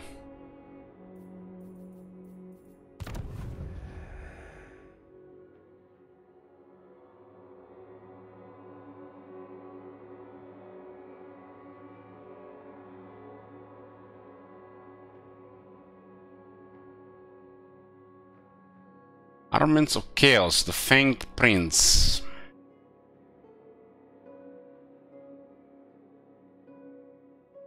This one is actually pretty good. This one is actually pretty good, but you gotta use these things, right? A whole army gets 4 attack.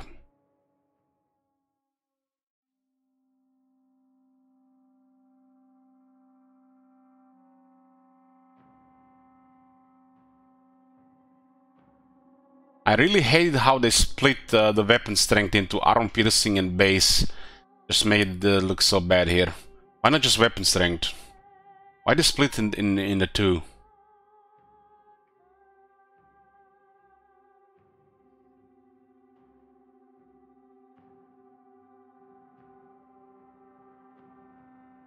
Light armor. Simple straps of leather armor protect the body with thick pauldrons attached to the shoulders. Damn, this is some amazing light armor. 10 armor, 10 defense, and 10% ward save.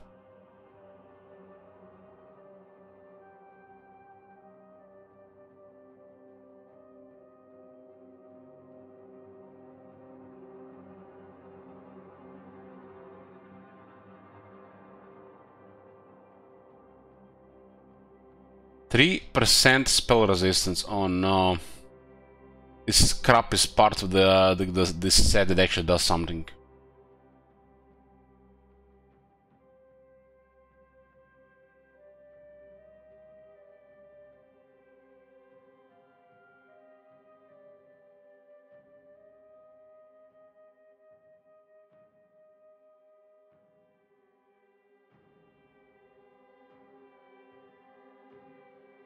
Doomblade.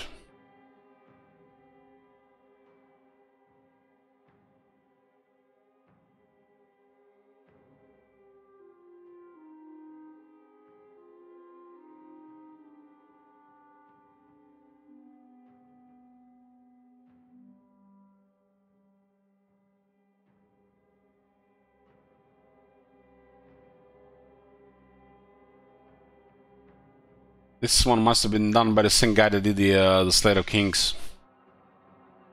What is the missile block chance? It's this shield.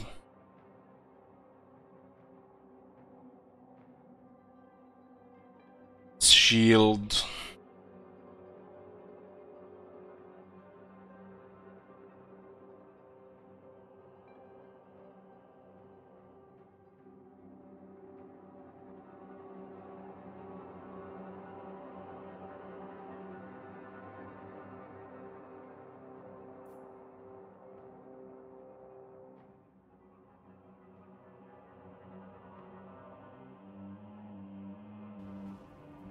Oh my Medium God. armor. Hey, Chaos Spirit. Have you seen that shit? Holy shit. What the hell?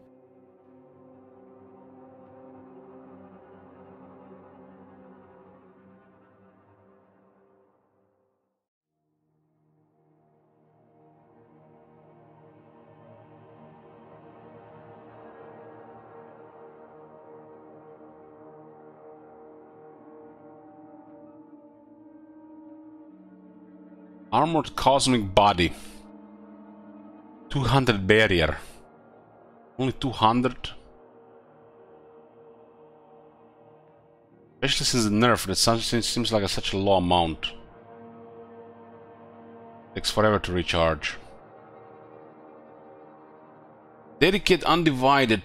Undivided Glory Cost. Access even more powerful demonic gifts and units of the Chaos Gods. The Chaos Gods will still grant you access to their lesser demonic gifts.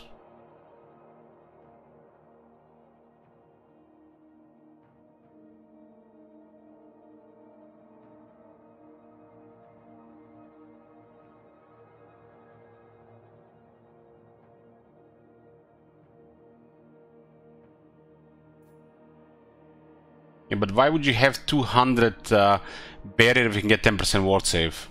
Scrap.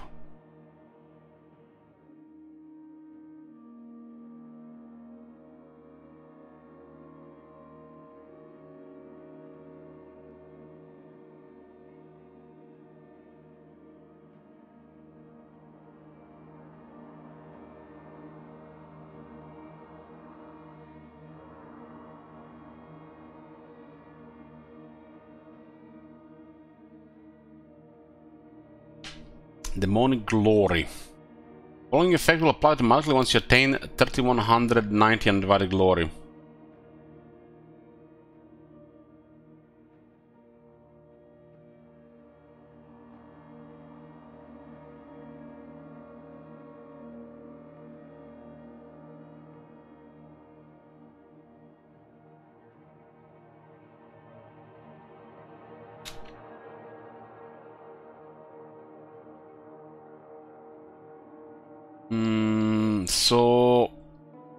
Ascend to Chaos God's Path, ascend to the Undivided Path. So is it going to be like an event? Like what is this one?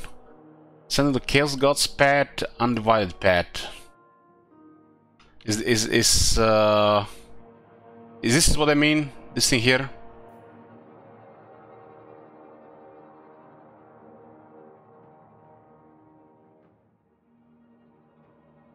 So either this or one of these for the achievements. Huh.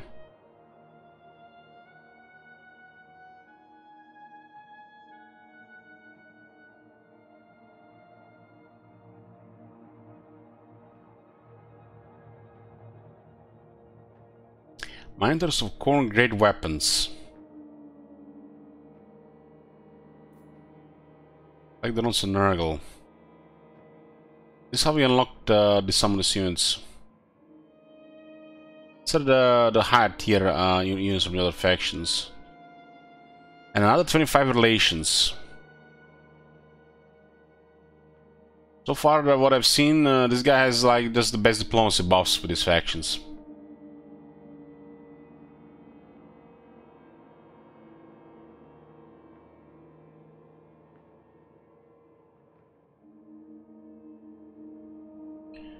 this is where we unlock a variety of units on the top.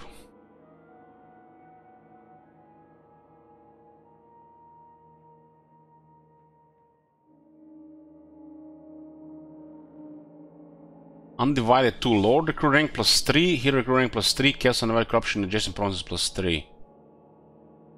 So I'll get some osmosis going.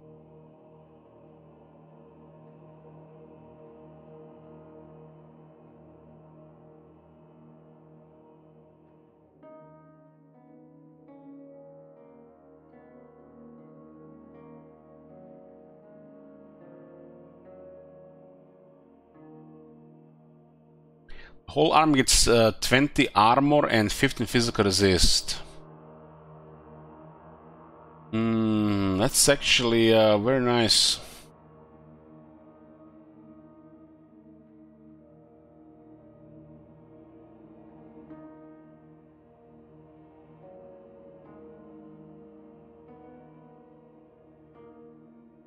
Don't get veteran battle skills, but let's get some other stuff. Undivided 3, upkeep -20% all armies, second cost -20% all armies, recruit rank +3 all armies, second duration -1 turn, global recruitment duration -2 turn for all units. 600 undivided.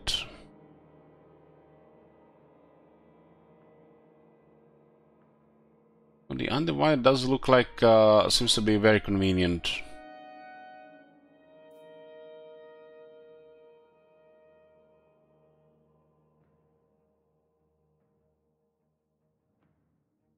Don't have to go through all these weapons, we'll see them as they unlock. A lot of it just looks like very samey.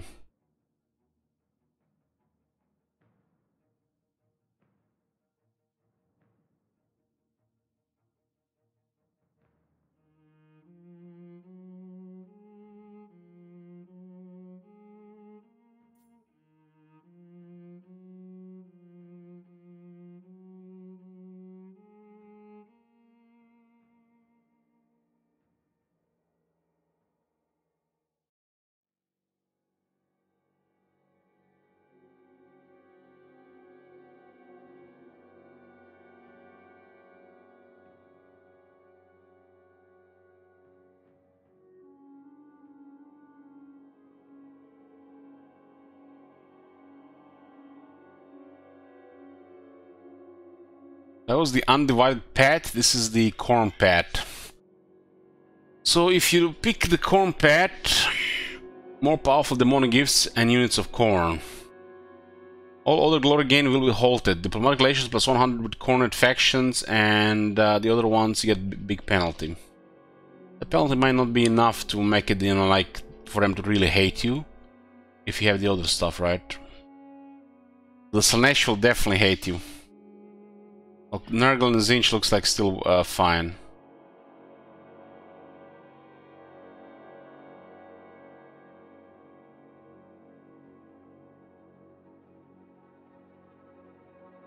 Base weapon damage +25%. Oh man.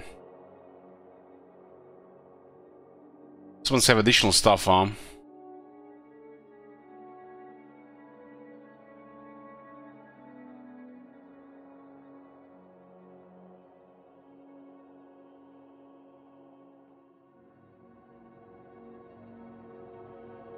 So you unlock units and some faction-wide buffs. But it's against Slaanesh. Unlocks the blooding feature for all your armies. Ritual plagues, seduce units, teleport sense. I mean, this is pretty cool. He can get all this at least. That's nice.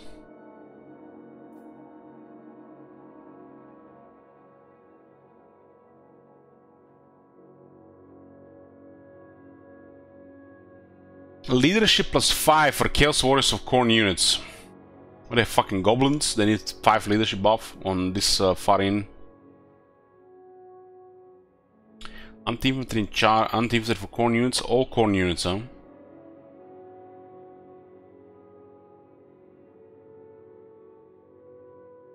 Khorne's offering 6.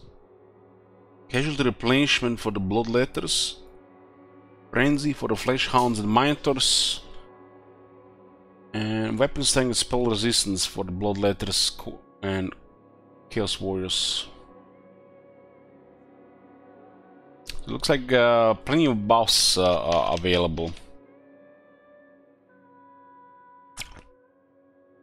Just gonna go for that way instead.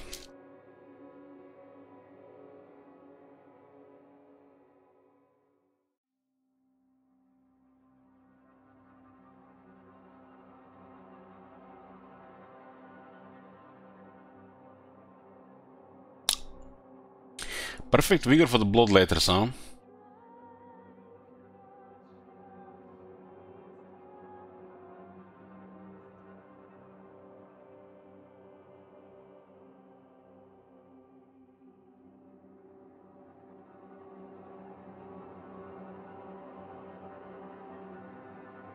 The Burning Prince of Khorne.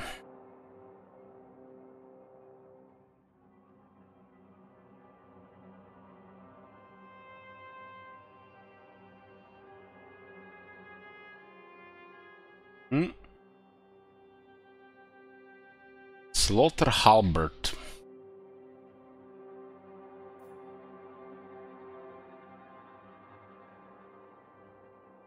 Oh, this one is nice. Companion wound range plus 25% after winning a battle all armies. It looks like you can unlock all this here, and then you have to specialize in this one. So you get options.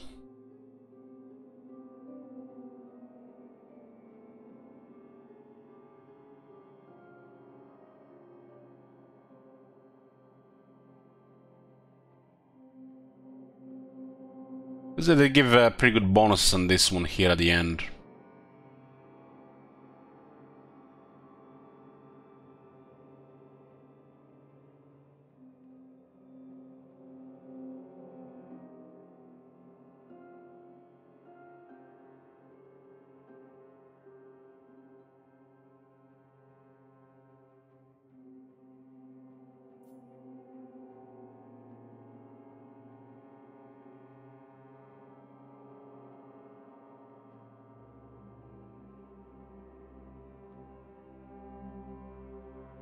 Missing an icon here.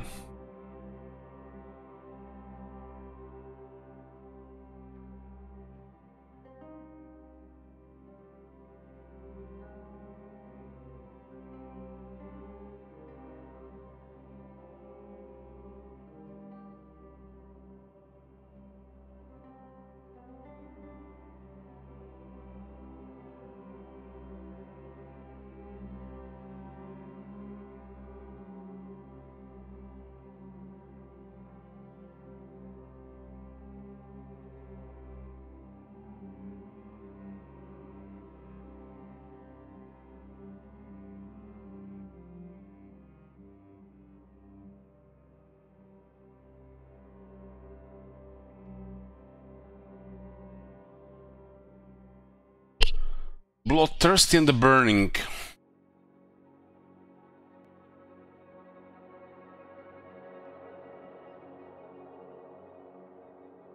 Charge bonus of perfect vigor for the Blood Crushers and Skull Crushers.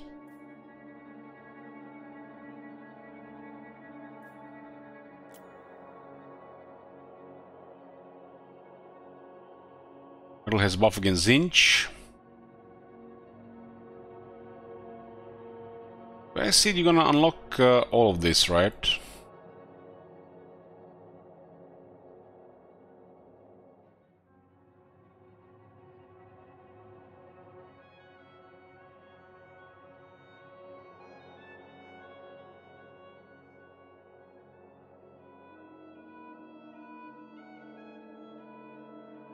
Nurgle's Gifts, plus 10% speed for Nurglings. I guess 10% speed for Plague Bearers would have been too much.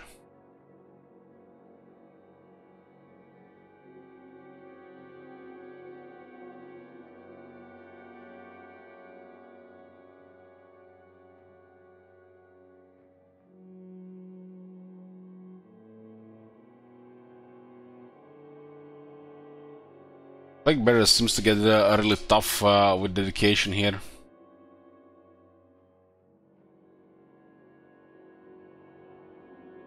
Having the access to the little bit options from each faction looks good. Definitely makes this skill tree easy to swallow. See that shit? Holy shit! What the hell?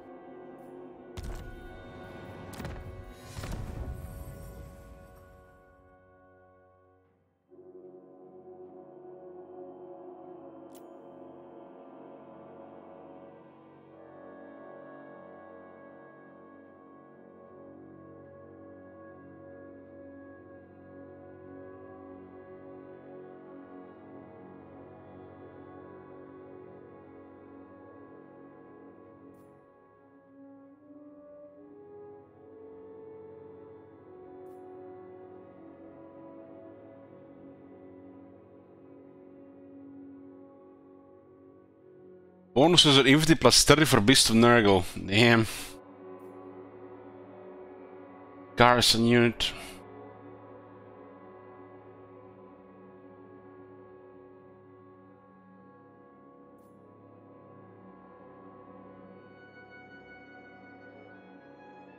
Is this one feels so hard to open the window?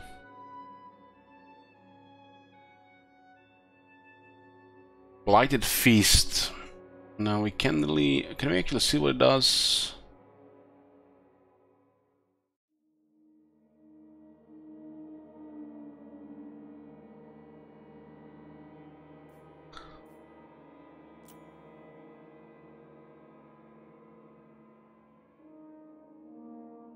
Those units is pretty damn good. Hey Jerbear, thank you. Welcome to the channel.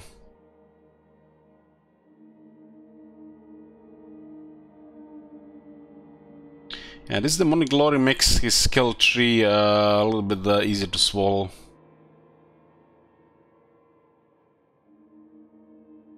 We'll see how it all adds up during a campaign, because, you know, first impression and what comes later is different.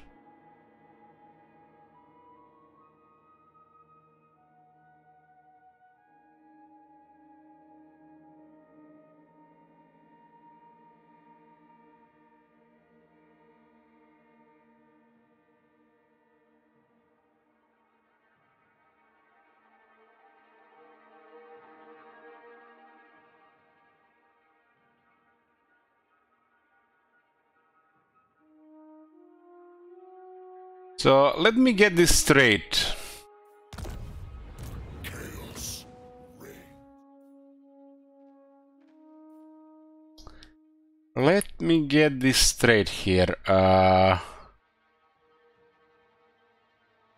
They have only one Chaos Fury unit. It's not like Chaos Furies of Nurgle, Tzeentch, Slaanesh, Khorne. And then all the Fury buffs will buff this unit. What in the shit?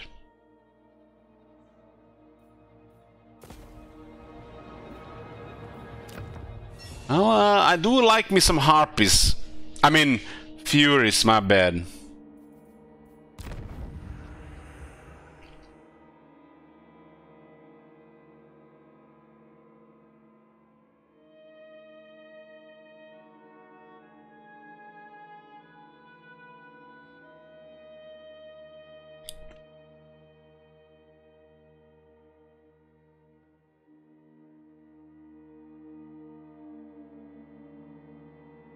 Faction has Furies pretty good, that's nice.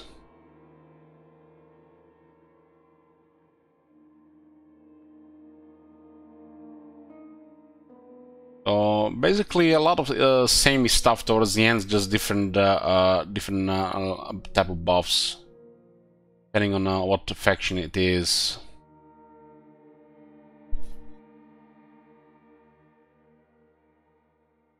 $20 armor for the Chaos Furies.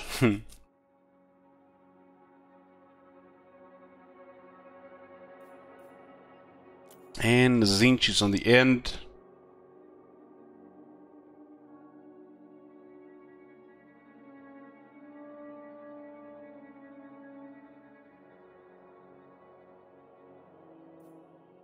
So a lot of boss for the Furies for sure.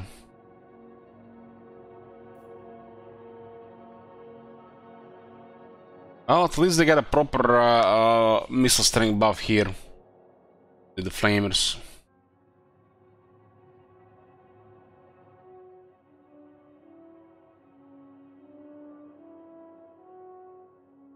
Mastery of elemental winds for destined horror skulls and lords of change, all armies.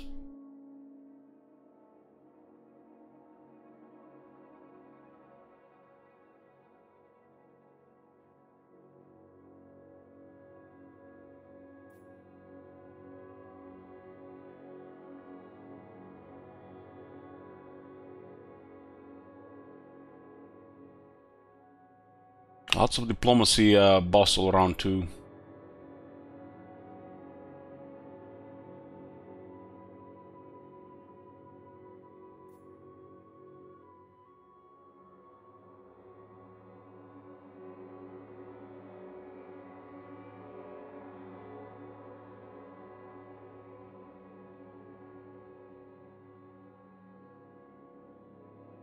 Fort save 10% for the whole army, huh?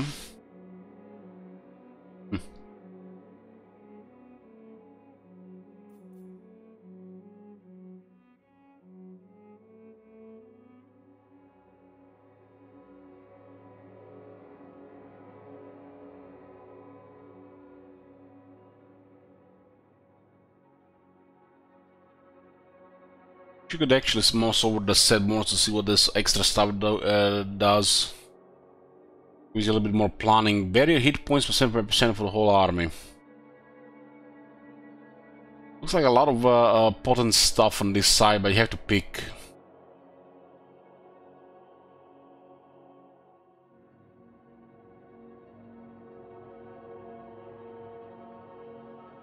Huh. Well, this Demonic Glory definitely makes up for his skill tree.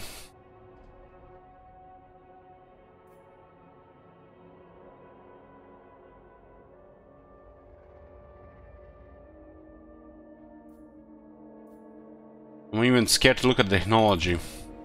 Oh shit, what technology?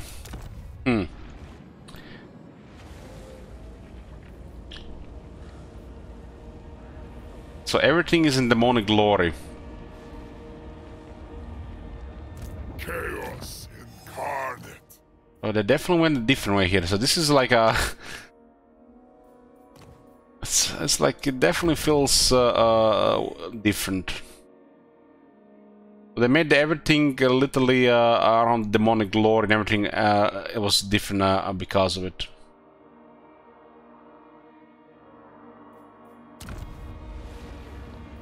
So this is the Demonic Glory, not technology.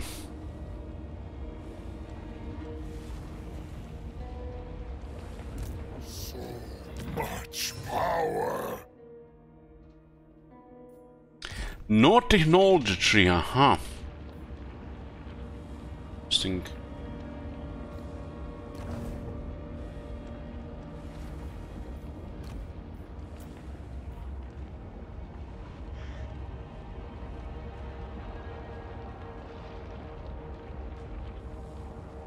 Well, it does look like when you look at the Demonic Glory and the base stats, it seems like it's okay.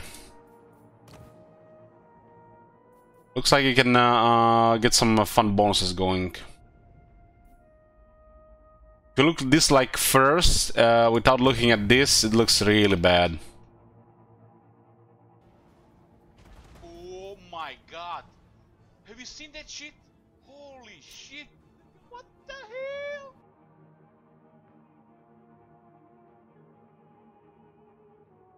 Thanks, Slice Stealth.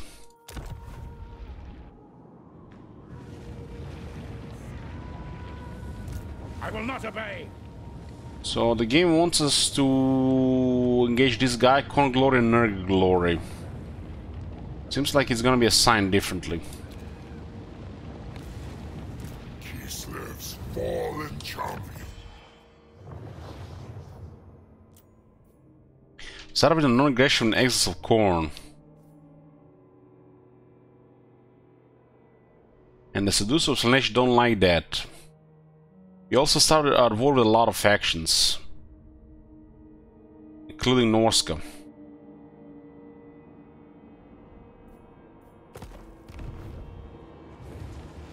Let's take this place to see the buildings. Demon Prince. March stands, ambush stands, raiding, and camp channeling. Is leadership plus 5% and campaign wound damage plus 4%. How do they decide this plus 4% plus 5% and then do this like this? This percentages and the flat makes sense, but it's, you know, kind of punishing. Well, this one is plus 5%. It's 5% of 45. This one is 5 flat with the bigger penalties. But he seems to have one of the worst when it's positive, high wins a magic power reserve. Chaos reigns. Oh, look at this! First battle! Let's fight him just in case it's 2 battles. But why do we fight? We're gonna stake the settlement, right?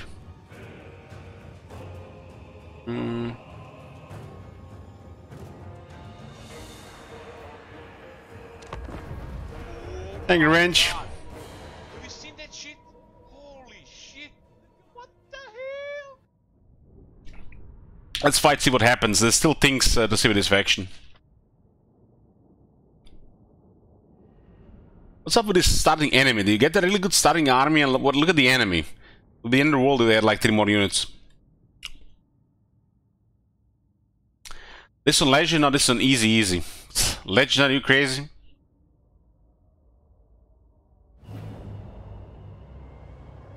The Demon Prince. That looks like Be'lakor.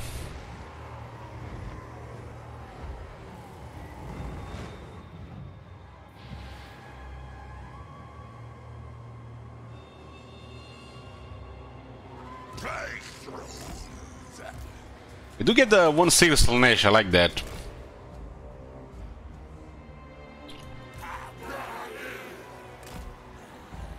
Got some different stuff here. What is this? Reign of Chaos. Oh, that's the Reign of Chaos.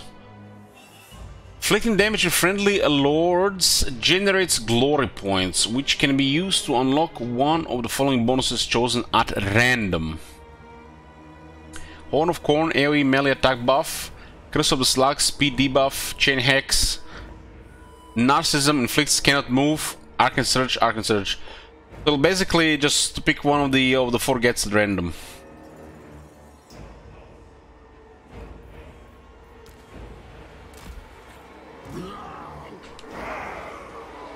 Oh, Bloodletters look very good.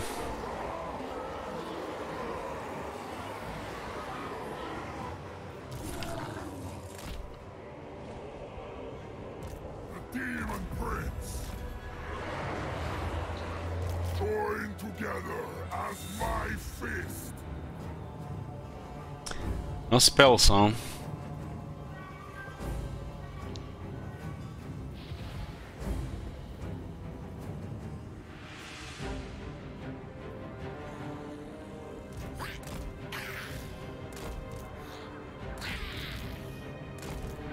Guided by hunger.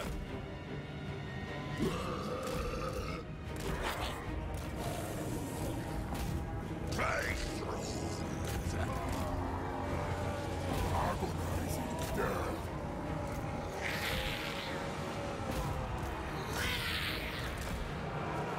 Seeking still. Bring us souls. Move with grace. See those base stats against the General of the Empire. Bringing agony. Oh, yes. Oh yes! Unlie the sled. Searching on. Divine slaughter. I just went through him, nice. Marauders of Slaanesh.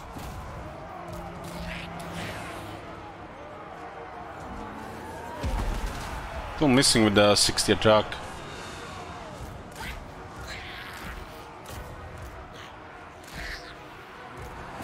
Endless suffering. Does have 30 resistance though. Bend to our will. Endless craving.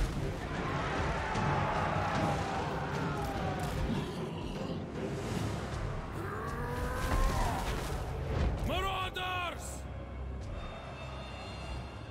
Pain is a gift. Same as Be'lakor is causing too much knockbacks and not enough attacks. Oh, delightful. His feet get in the way.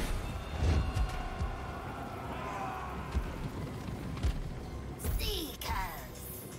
The debauched one.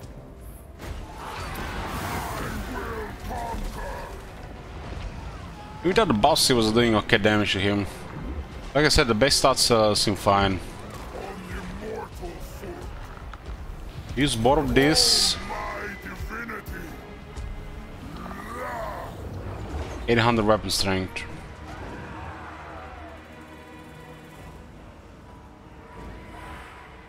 Seekers of Slanesh.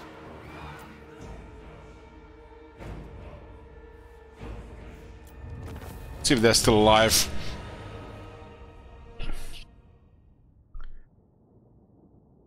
Looks like Ilok taking more damage from the Archer than the actual Lord. I think the Archer shot him twice. I wish the Demon Prince and the Great Demons had collision damage in their bodies.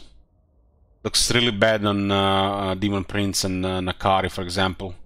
Those hooves are literally battering rams and they just cause knockback and no damage.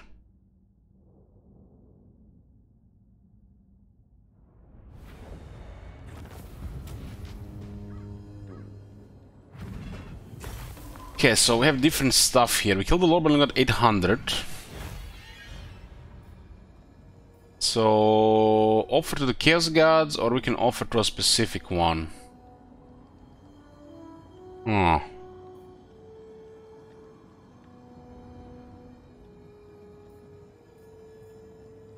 damn, man. Like, that's gonna be such a hard pick.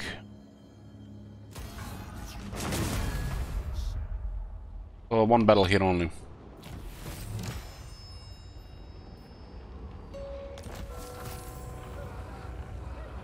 So there's no replenishment there and no money. This faction will have worse money. No ransom. Just all this thing here.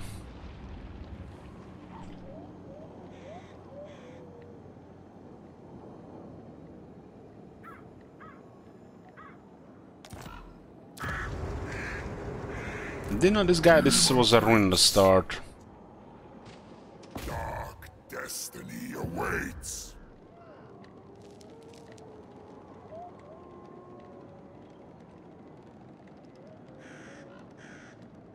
Yeah, what the hell, what is this? What is this supposed to mean here? There's so much red, I don't really get this. What is this?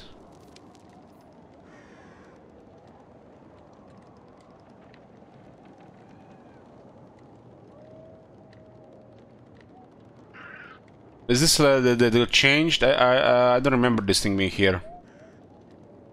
This is new.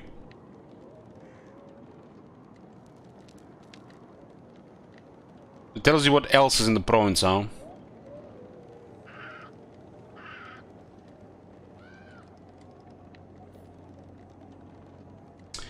Undivided and Slanesh, huh?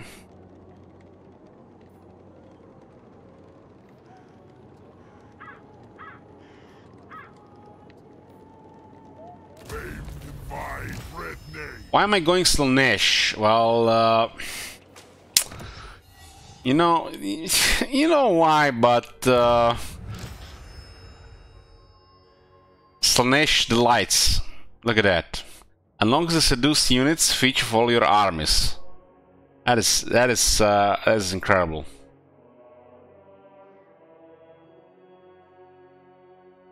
And Slanesh's armies have the most fun when we have a downtime. The other guys don't have much fun, you know, when there is a downtime.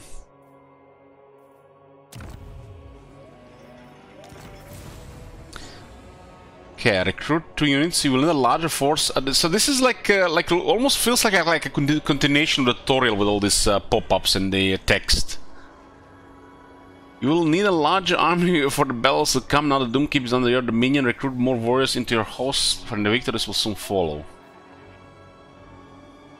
And we get us Allures of Slaanesh. Is this a random picked? Or because we have picked Slaanesh?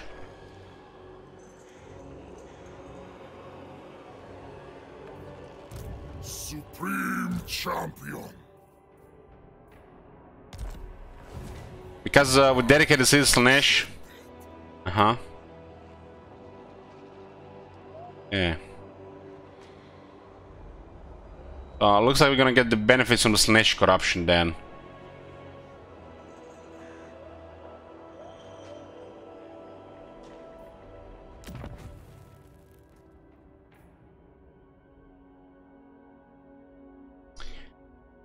So the capital is Slaanesh corruption. This is the dedicated howl. Get 100 income, 10 growth, 2 corruption, and 1 slot in the settlement. One day we'll have more than 1 slot in the settlement, but not today. 1 slot available, but there are 6 buildings. Nice. Because we dedicated Slaanesh, we have Slaanesh stuff here. And the Chaos Furies are on the core building, damn. Huh.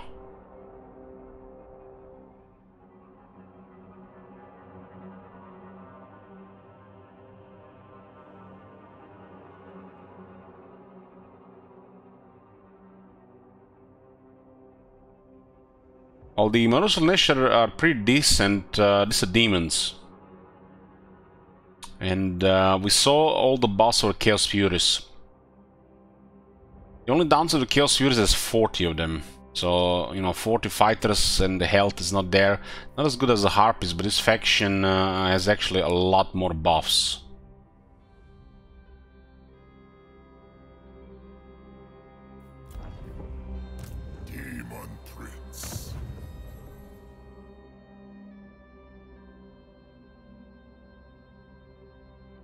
So we don't get a message from that now, so it's actually gonna say new demonic gift available.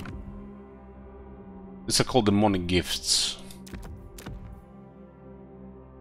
5 defense, 10 ward save. 25 armor for his base stats is actually better than 10 ward save, currently. And we do get some kind of explosion ability. That and the armor alone makes it better than the Mark of Chaos, the flaming body. Body burns with the raging fires of Khorne, the red mist of wrath enveloping the skin. The body is a wall of pure muscle with the Mark of Chaos worn proudly on the chest. I can see it. Ooh, that's cool. I like it. The fact it changes on the character, it's pretty nice. This is why this guy is unique, because of these things.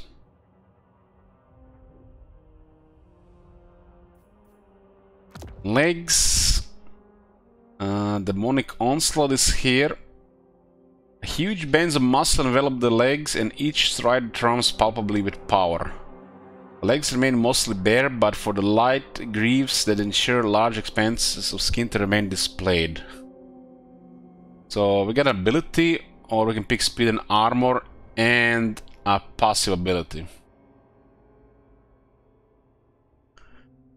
So if enemy is within the range, get charge and speed. Is it just better than this? And all of a sudden we nearly tripled our armor. And now we look a little bit more like a Keeper of Secrets. So, Keeper of Secrets, like halters or some kind of thing, and the Body of Corn. And this guy's gonna be a little bit of everything.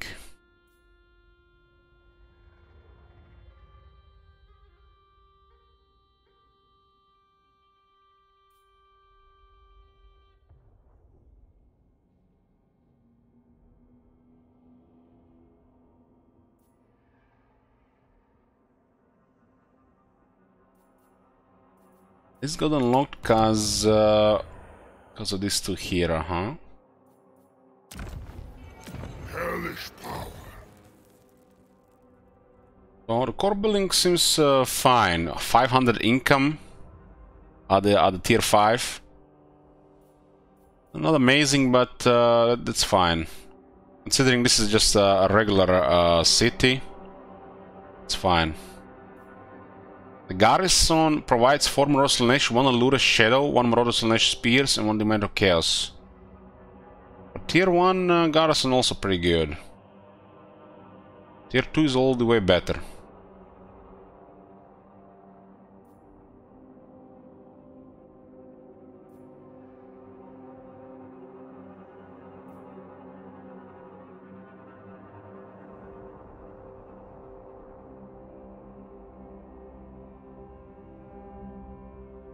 Marble, what does the marble do?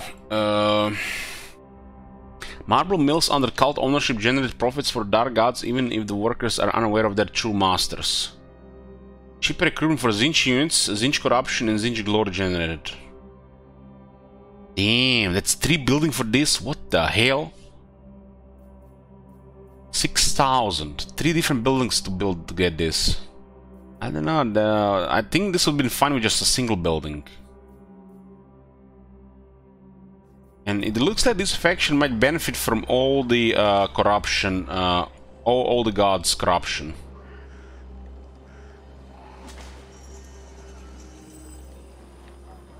But the resource building looks pretty poor for 6,000. Especially with that recruitment costing. Did any of the gifts unlock the bounce spells for great demons? I didn't see Chicken Town. So our units are currently locked to progression, and I do like this. I do like this, the units are locked behind the progression. That's cool. I like that. And this is the main faction team. They made it pretty much his items, his ancillaries, his character skills, his skills in general, who am I kidding, and technology. And there's some definitely a good bonus in this.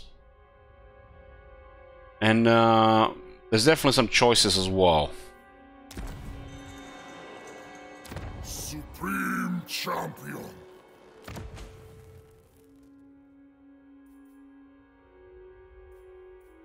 I'll get Slaanesh Glory in the basic building. But not here.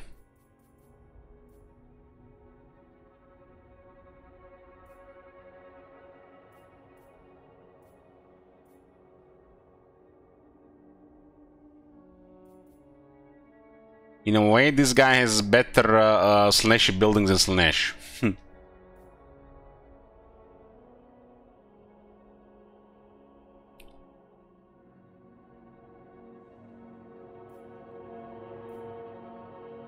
Ooh, what is this? Only 4 units? 2, 3, 4.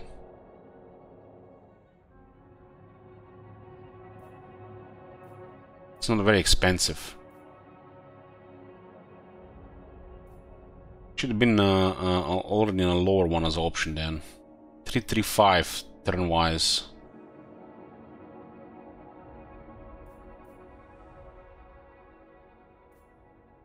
All the garrisons in Warhammer 3 seems like one tier off. Like this has been a consistent thing in the game. 1 tier off.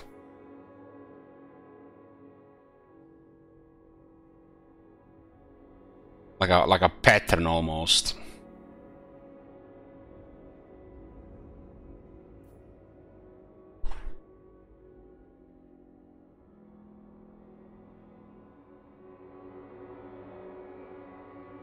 see what else is here. Road and cheap recruitment. Oh my god. Have you seen that shit? Holy Hang shit. rich. What the hell? 4 tiers on the Inca building. Perfume house.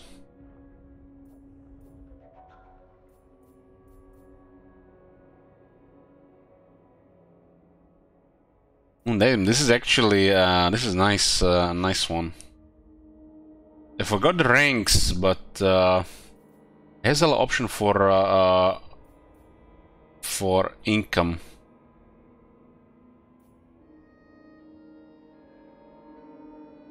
So if control is high, we get more income. Look at this. You get a Allures here. You get a Allures here. What does this faction not get any cultists? And then on tier 4, one another is the same, and tier 5 the same. So instead of getting you know, +2 Allures and some extra ranks for Allures, it's just plain boring. Just keep it the same. At least the cost is very cheap. We get access to the demon heroes, but not the cultists. So no movement range. We get shitty training instead.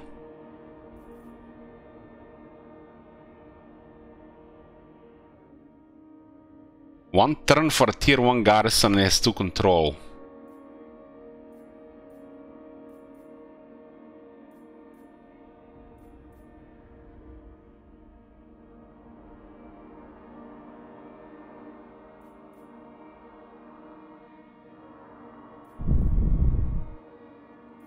One thing is pretty good, the buildings are cheap.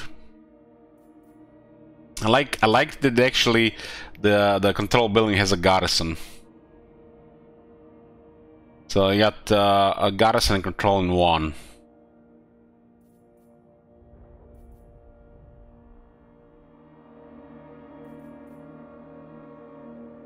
But the tiers are all over the place.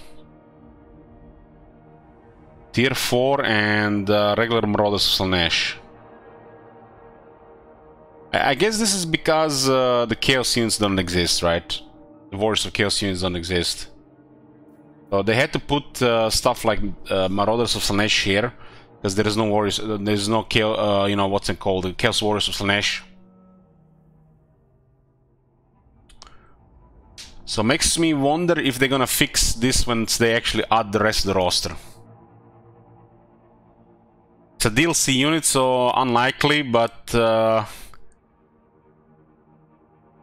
would it be the end of the world if we see a Chaos Warrior on a tier 4? I mean, this is tier 4, right? And we're getting a Marauders of Slaanesh. It's weird, because there's no Chaos Warriors, right? Some of the Chaos Warriors are gonna be free LC, so they might put those.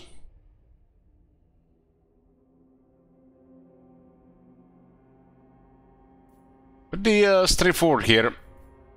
Pretty straightforward. No cultists though. That's a little bit strange. 1, 2, 3, 4, 5, 6, 7, 8, 9, 10.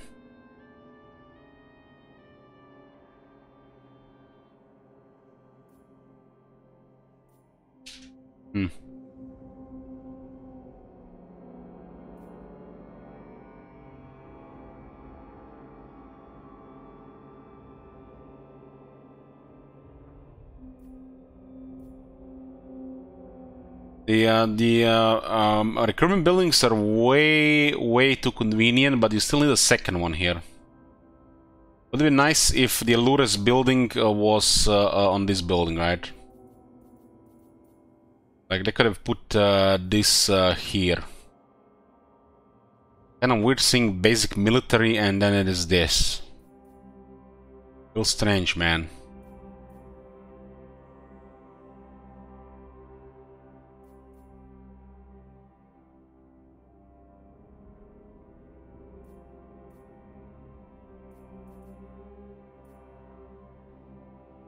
But they have to justify another slot down.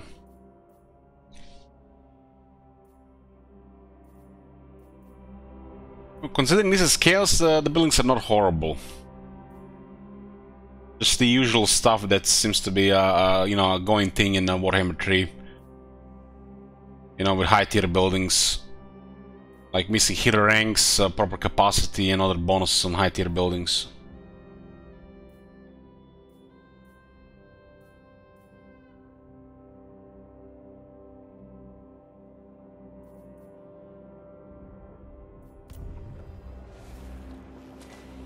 Demon Prince.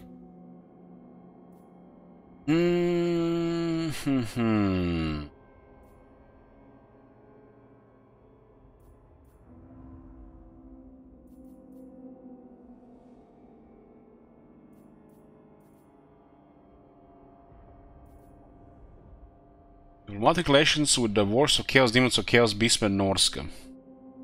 Eliminate all the RNG, right?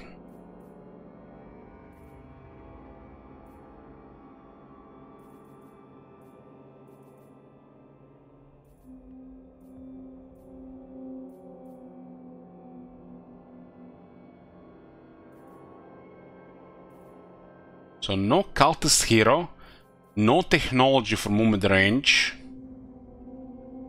no ancillaries for movement range.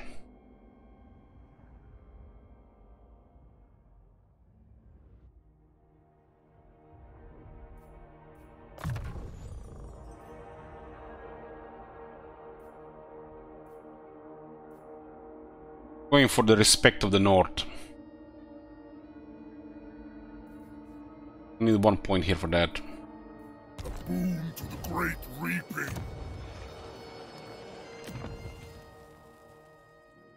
Can you pick only one? Demon Prince.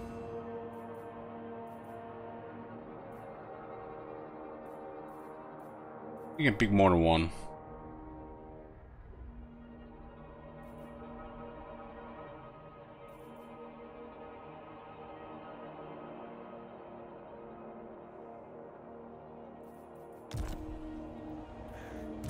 This world will burn.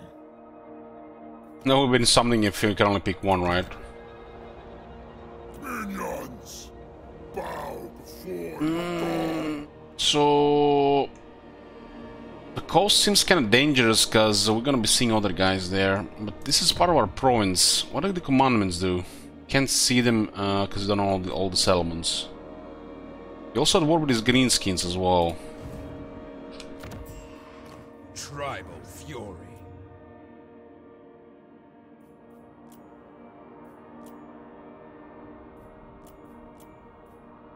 Northmen come. Yes. Yorling's on the very top. Enter then. Are you after a drink, a fist fight, or without doubt? True. Yorling's at the side. I'm guessing our initial enemy is just gonna be the Orthodoxy and the Kislev General. Always ready for a headbutting contest. Fine.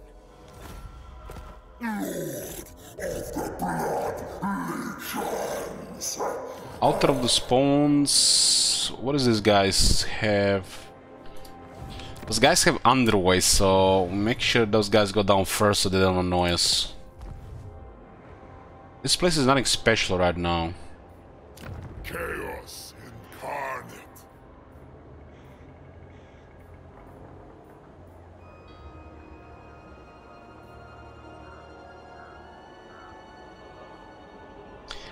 "13 turns to get these things going,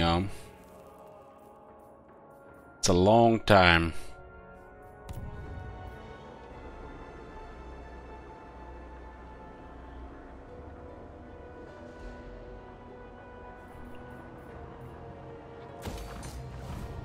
Kislev's fallen champion.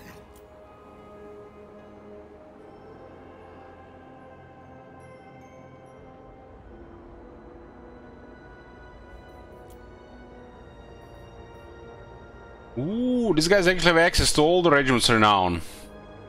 Well, at least they get something. That's actually might be one of the best things about this guy. All the regiments renown.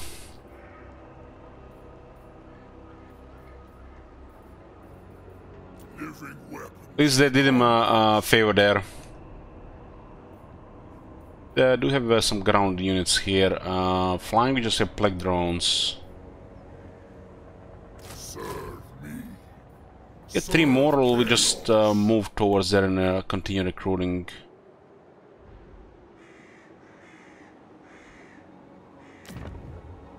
There's another province here, and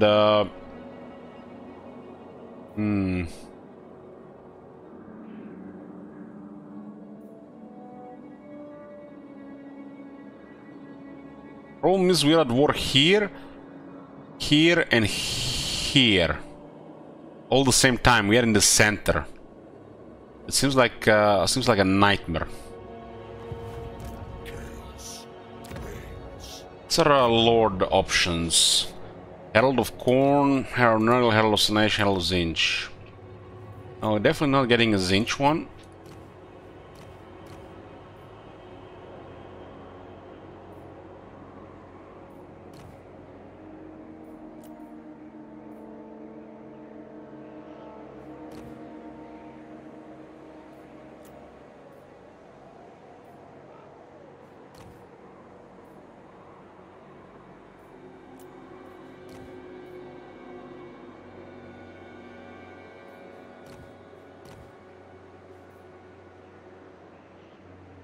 Considering how bad the initial stuff is, probably best to get a wizard. Probably best to get a wizard.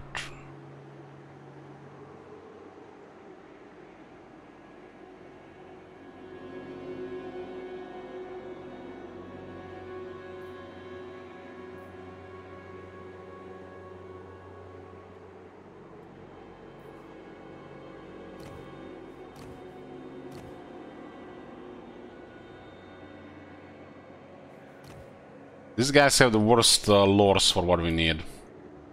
And they're also pretty poor.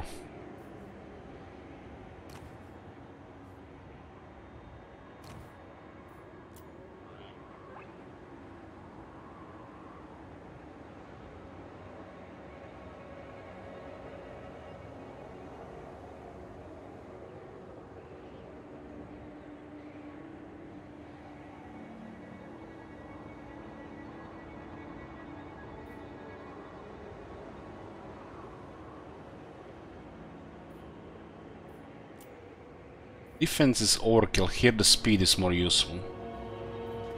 Oh my god. Have you seen that shit? Shit. What the hell? Oh, look at this! These guys can equip items. I really like the base stats on the Herald of Nurgle. The lore is pretty good. He also has one of the best locuses of all the locuses in the game. So I haven't seen the Herald of what's it called Corn yet, but so far Herald of Nurgle is the best. Hellish power. Well, let's pretend we're not gonna use global recruitment here. Not like we can afford it.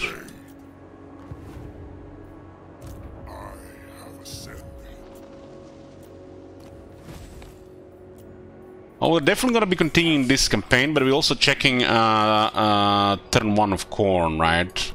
Which will not going to be continuing immediately. The part 2 will start sometimes later, maybe next year, who knows. Actually want to see this. I'll turn this off.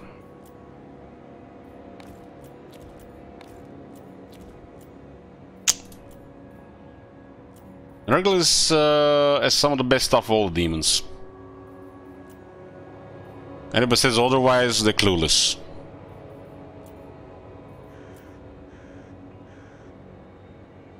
This guy is a wizard. We need a wizard.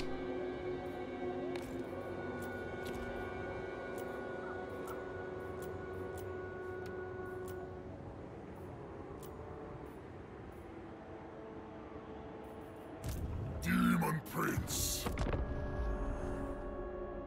Okay, this will create an autosave here.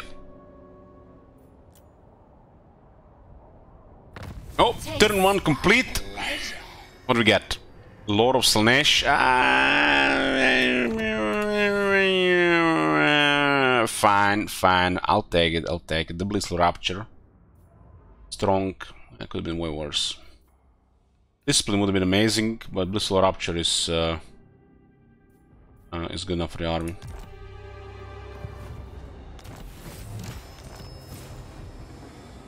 Okay, turn 1 done.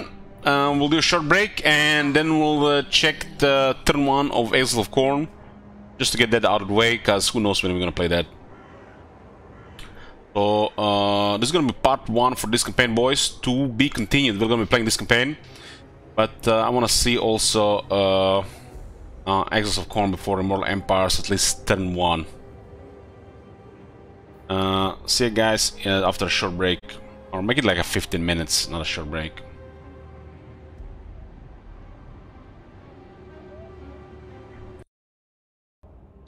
Legion of Chaos Part 1, huh?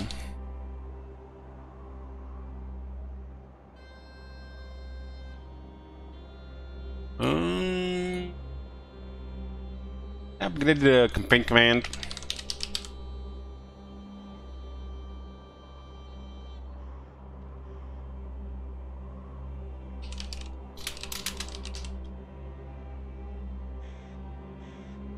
Yeah. It's turn 2. We recruit a Herald of Nurgle, and we'll be dealing with the enemies in the area. You know, I was thinking about murdering everybody, but I remember you need 50 provinces. So even if we kill everybody, we still need to occupy 50 provinces. God damn. Murdering everybody is not good enough. Ice in your heart.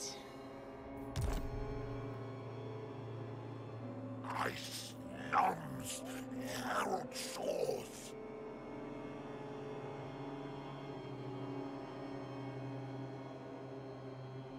And we are in the center of Norska here, and we can go in multiple directions. We keep the Greenskins alive and go for these guys here. They're closer. It seems like more natural to go this way. These are only enemy on this side.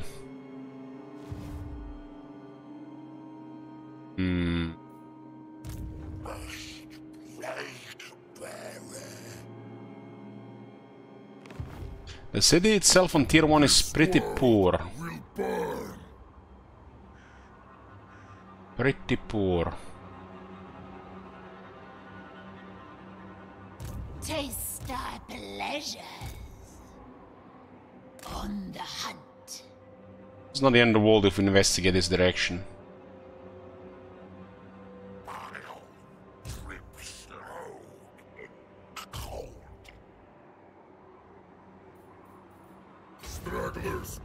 It looks like we could bring down this enemy first. The outlook is snowy. It's like this is the enemy, they have to go around and then we go here and then back while this is getting up. Yeah, it looks like a good start here. Because no matter what direction we go, somebody comes from the other side. This one is at least a ruin on this side. Up and down, and then we lose this one, we're doing this. Maybe this one gets ignored. This one just makes sense to attack first. If we get this one, we meet more factions, because we get access to the sea, right? And looks like the Greenskins don't have a large military force, and we do have demons. So what can they do without scrap upgrades and technologies? We recruit Second Lord immediately, because to get some experience, and also Lord of Nurgle is could be a nice one to have around as well. Herald of Nurgle is might be even the best herald. The Herald of Nurgle, and Nurgle I think is the best herald.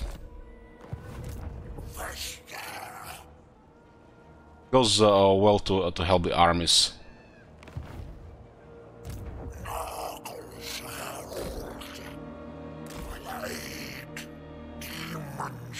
This is a Realm of Chaos. Immortal Empress is not going to be released for another 7 days. Let me enable you guys. Rename city, rename unit, rename city, rename hero, and name lord.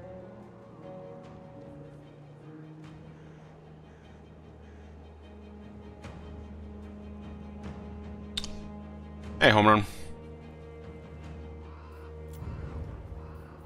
Oh my god. Hey, Blacksmith. Thank you for your support. Holy shit. What the hell? But this is not the same province as this one, which kinda, you know, is weird. This is in the middle of two provinces and several enemies.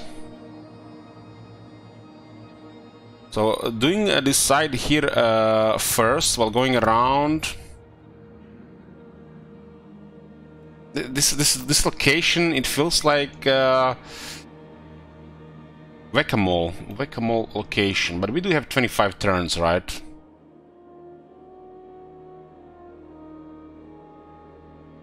This faction looks like they wanna collect a lot of this fast, and this is 50 provinces, so I don't mind killing all these factions, but 50 provinces, I forgot about that. Why is such a poop?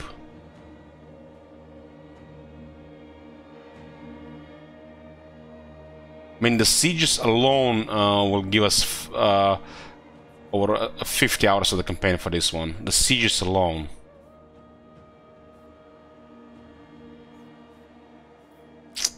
Forge of Souls it is. Demon Prince.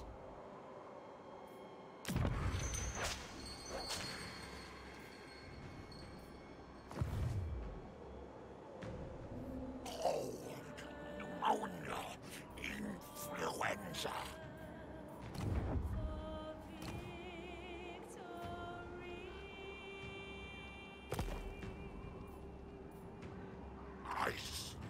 So the only time we're gonna be losing this glory is when we dedicate. That's the only time, right? Once we dedicate.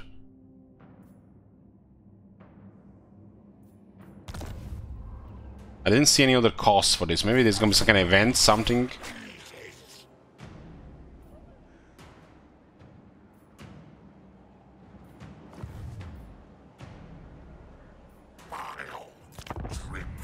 They don't add 6 units there, but it looks like a pretty basic stuff. We might have enough movement. Don't have enough movement, there's gonna be a lot of extra units. Demon Prince. Just enough movement.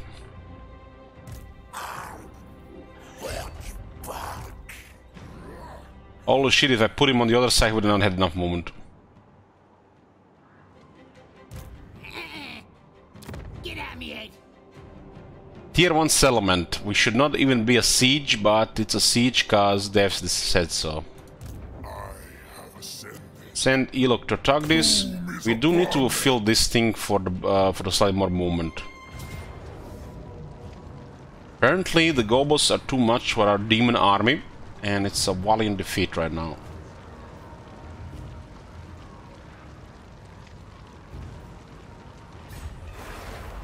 Annihilation.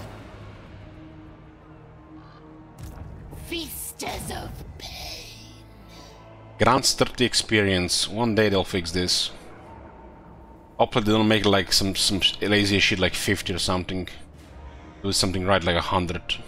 It's comparable to the other hero abilities. The more we do it. They must die.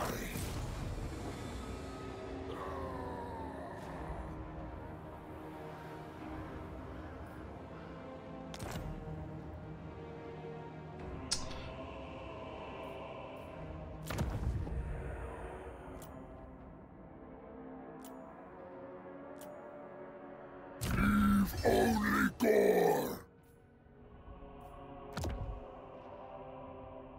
So I had a mortal blow, we get a mortal blow, and big damage, you know.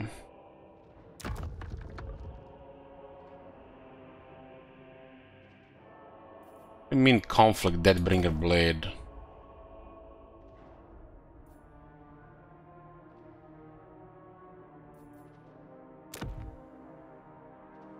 That's it's a Slaaneshi sidearm.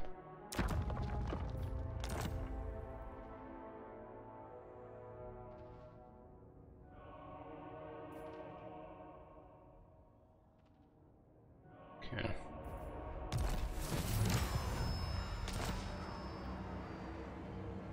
Revel in this ruinous crusade. Rotting flesh. Filled with maggots.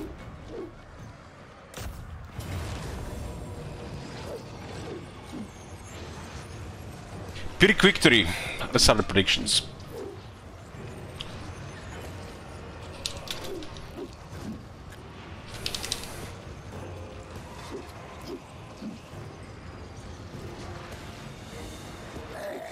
I'm still wondering what the hell the Greens are even doing here.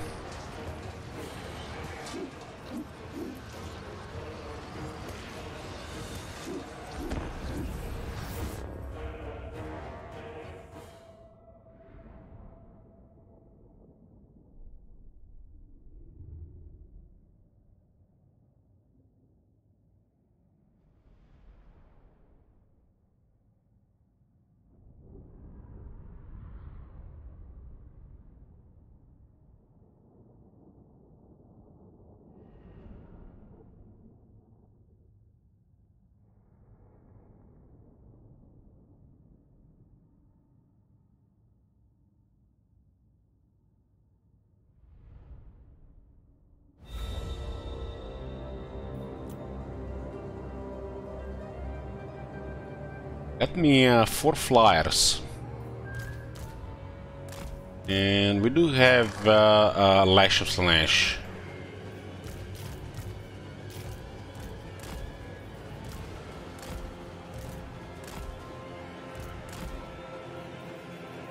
Sensuous diversions.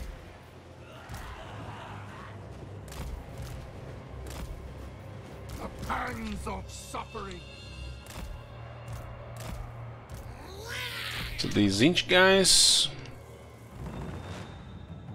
This one is going around.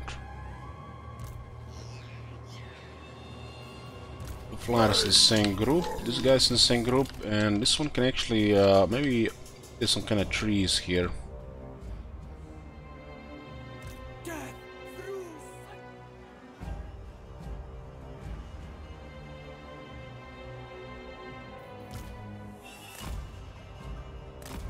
The goblins are smart, they cut all the trees.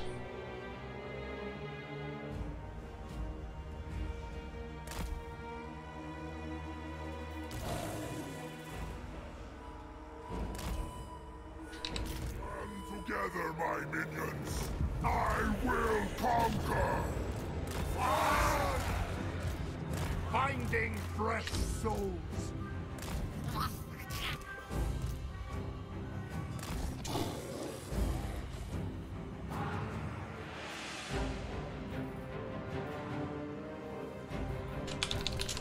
Power of an immortal.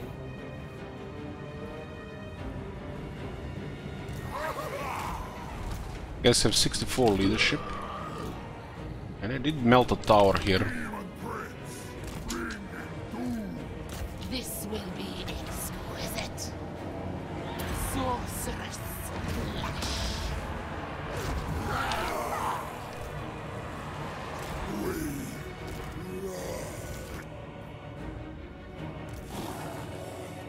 Should get some momentum going.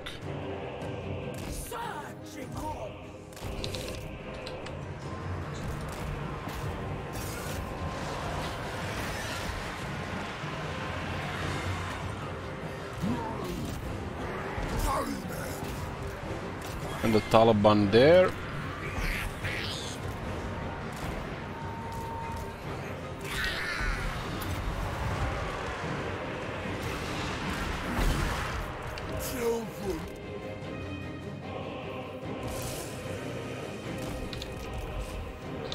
Could deal damage to the characters to activate these effects. Luscious deviance.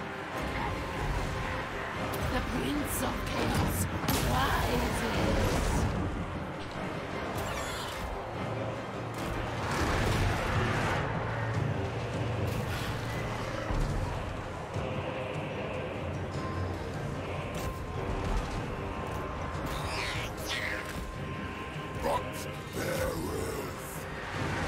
Yeah, really bad base leadership in Furious. The moment they start lose leadership, they just die, even if they was over half the unit alive. That's why it's an unusable unit without some serious buffs.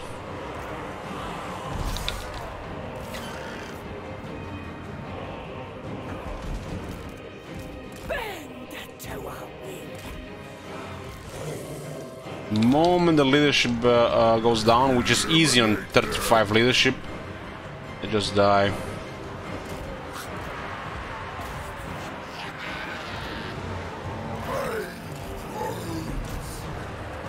Could not even tie these guys in melee there. Hear the discordant Unbridled chaos! The Eternal Hunters!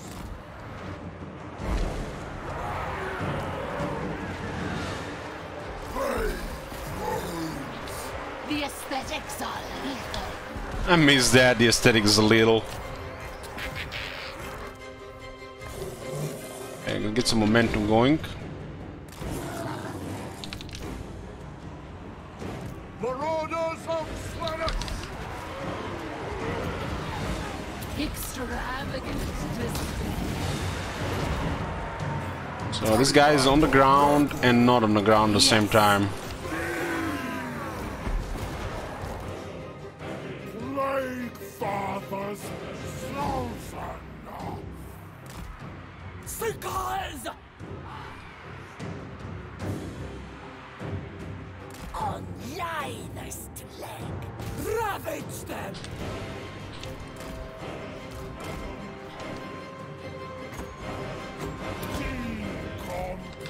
So slow there. The darkest of desires. Ascended Champion of Chaos! Where's the Bloodletters? Should be nice in the crowd here. Marauders! Torture's sweet kiss. Seeking sin. Let's die to two goblins. Of pain. Of blood.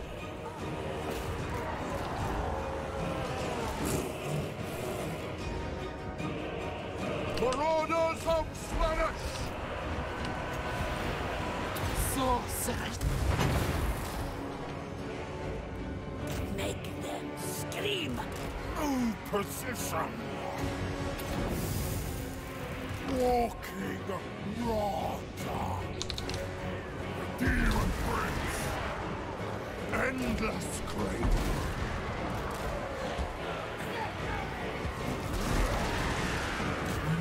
There's a lot of units here and we need to bring them down. And alone.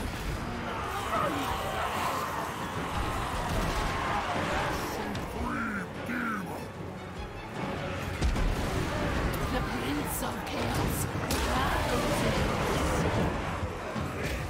Pain and despair!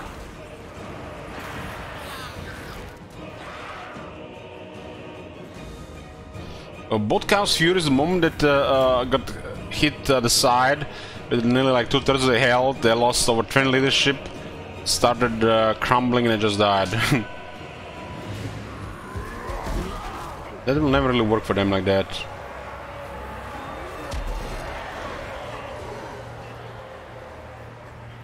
The Maiden of Ecstasy. MVP, Lurus. Seekers of Slaanesh.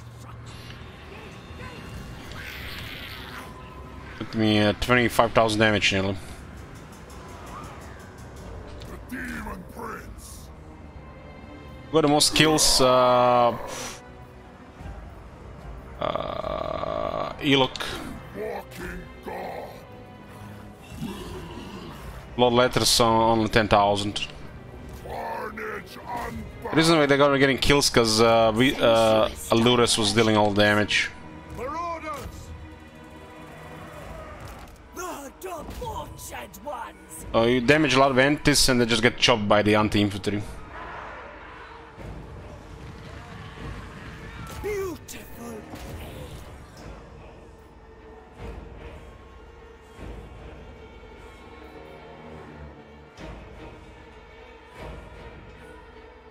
Demonet of Slanesh!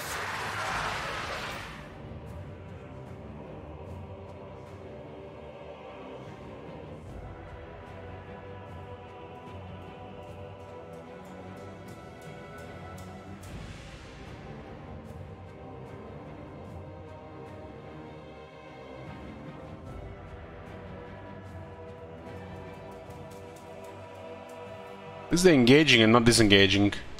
That was different. I don't remember working like that. That was different.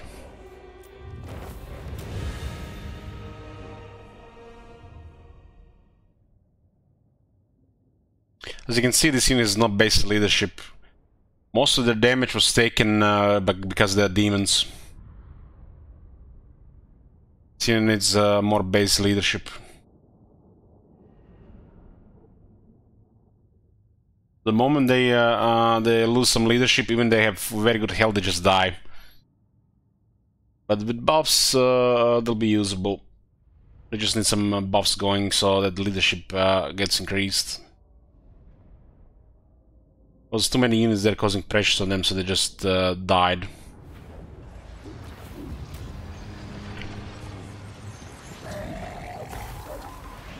But I still did good killing there, right?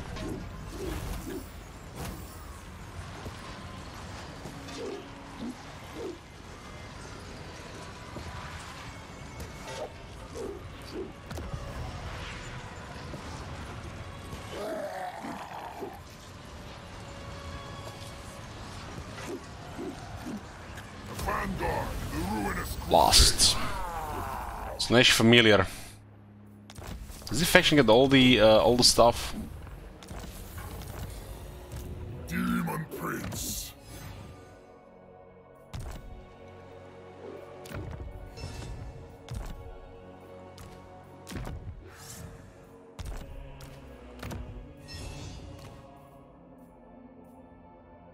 So he can unlock these things but not equip them.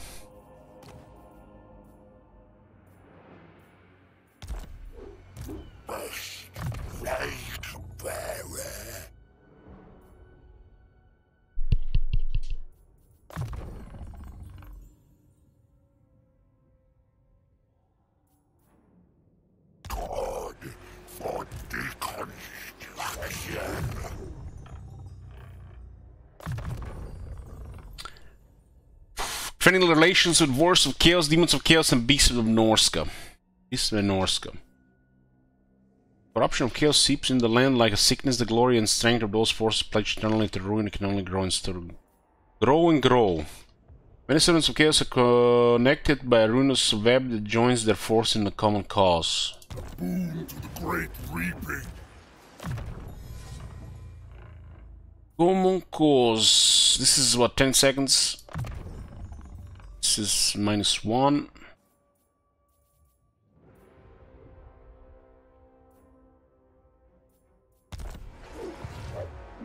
I can get Exalt Bloodletters, yeah.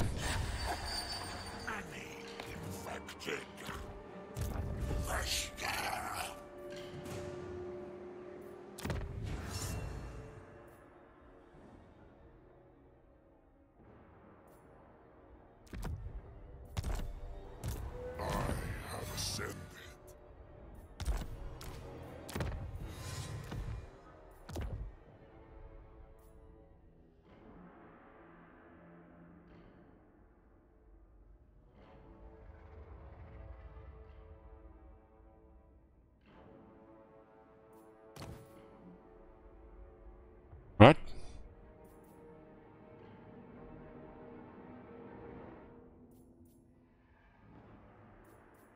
There's a minor bug. They got acquiescence, but they don't have it.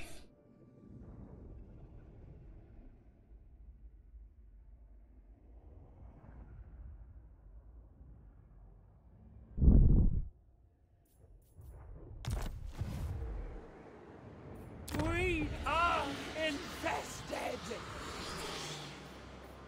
Demon Prince.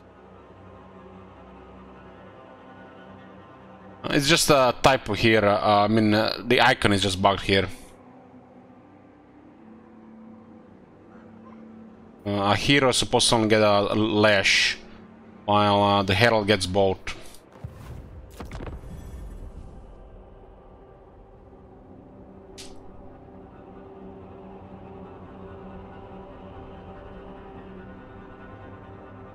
Frozen limbs, not decay. At +5 from that 20, so 4 turns. Clearly got the Chaos guys at war with Seduce Lanesh. Speak. Marauders all. To be honest, I'd rather be raiding, but you have my time. Fine. What? Vision. Always ready for a headbutting contest. Without doubt. For chaos! You come before me as Oh, you not dare. please Nakari. Dominate. War unceasing. Yorlings do have the best province in Norscom.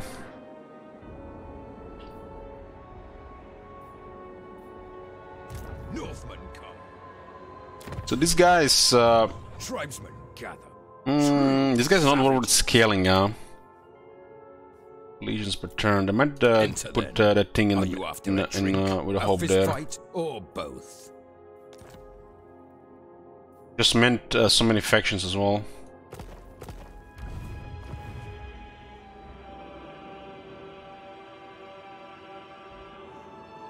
Apparently, getting alliance, you actually get vision over their sea as well, all the way to Aldorf.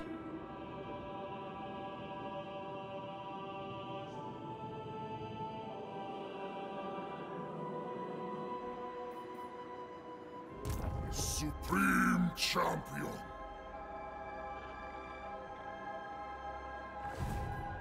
Chaos reigns. Seeking. Send this one around. This is Ace Link Whichever woeful deity protects at you. war with It ends Ungo here. Kindred. We'll Hellish power. Yeah. My engine of conquest. So much. We definitely should get the supervisor there. March. What does the man settlement look like here?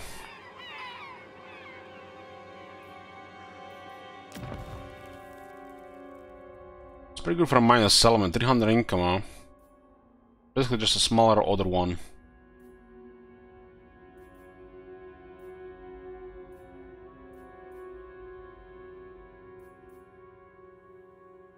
Can build anything as we got a port here. Port taking a slot feels bad, man. Tallymen, better.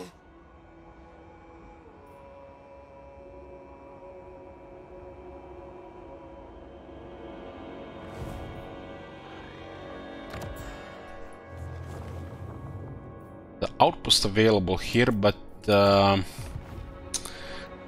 gonna save the money. Trip slow in cold.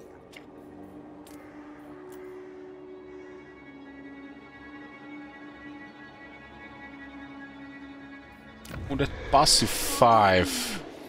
Influence. Passive 5. Passive gain 5. They're all 5.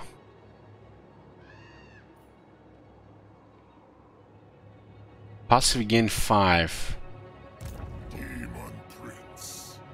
Who's generating this passive 5?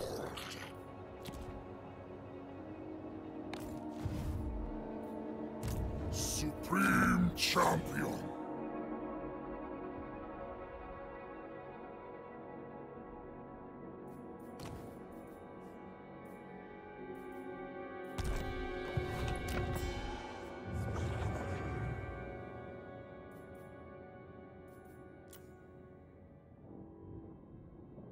don't know.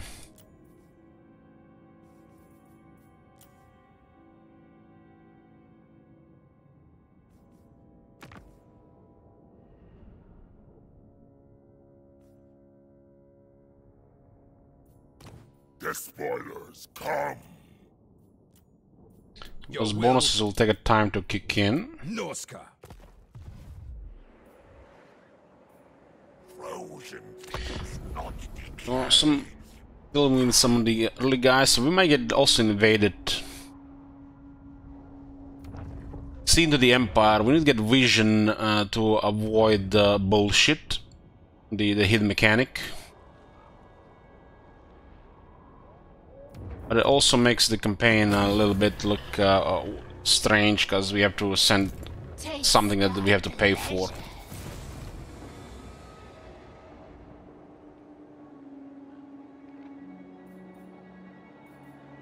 It's a corn one, huh? Come to me. Marauders all. Only these guys could actually do something.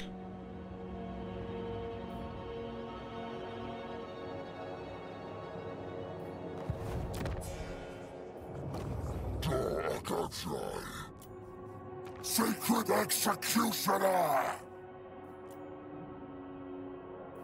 Dos Akansai.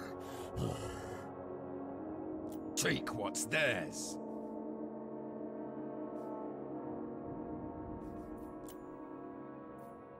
Bloodthirsty. So it seems like we're stuck in the war here because the territories possibly. With the tail trying to tell where to go. I've been looking forward to this. Prepare to be ripped to shreds. Who's there? Was a Saul? 8 negative. Demon Prince. Seat of my power.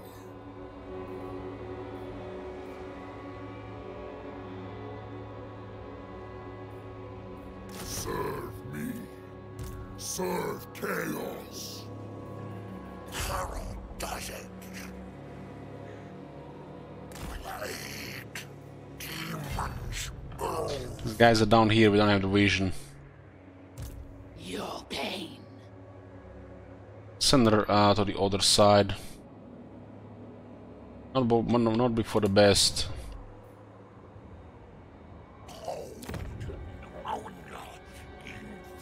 I find this insane. This is your capital. Like 7 units and 8 turns to get 1 population. Does look like, because the capital rises from the ruins is very slow.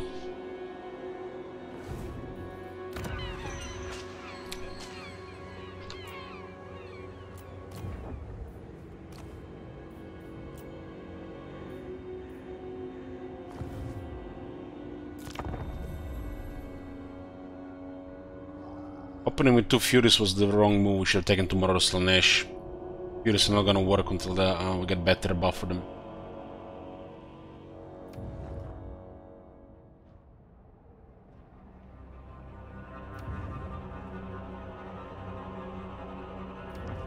Those guys are beelining for a weaker settlement.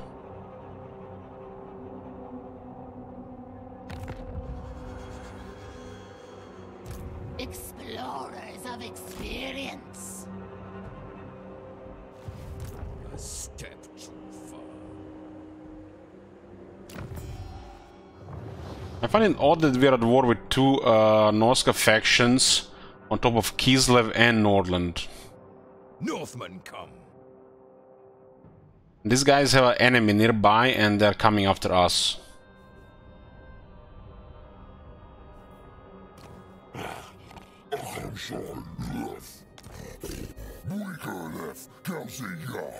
They're gonna give us all their money for non-aggression pact.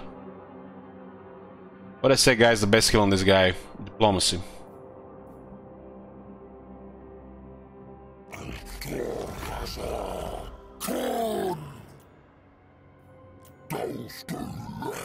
tribal fury. Yes. They just got bamboozled. Numbs Herald Shores. Kislev's fallen champion.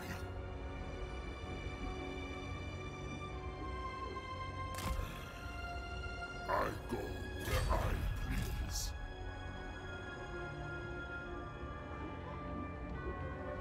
I'll drip slow in the cold. Denied. Chaos incarnate.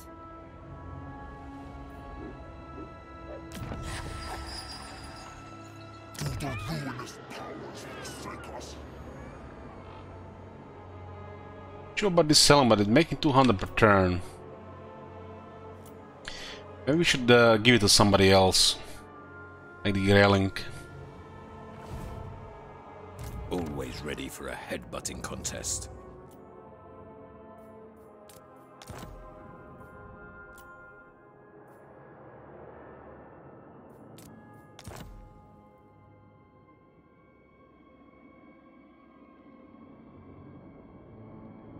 It's 200 per turn.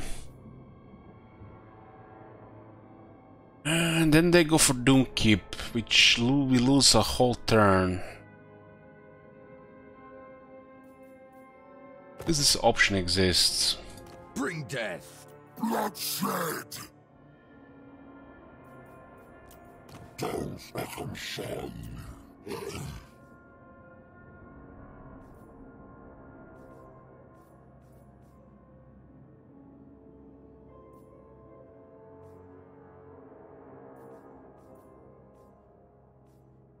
It shall be. Sinch affirms this relationship with agreeable consequences.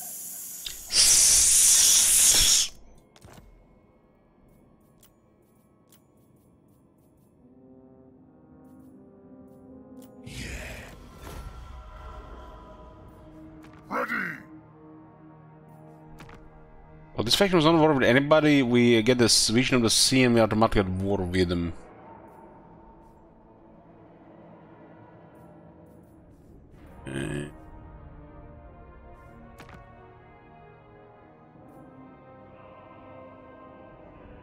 During wars we can see what's going on in the world. I think I missed with Slaanesh.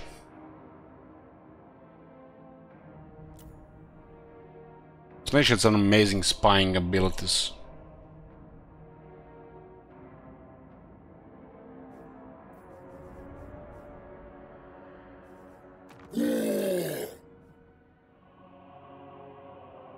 Eternal taster. Slaughter! Will you sup blood with us? Agree. Fool.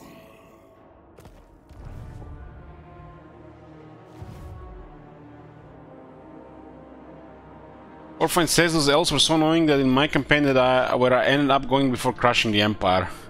Is he telling me the elves were invading you when you met them? I mean, they are close when you look at it.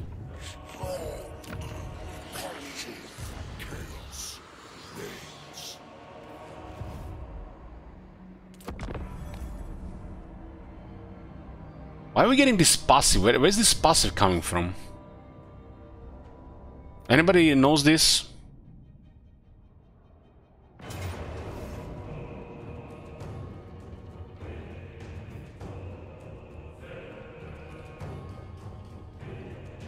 We got him out of their settlement, which is beautiful. And Quake Ooze gets some experience, huh?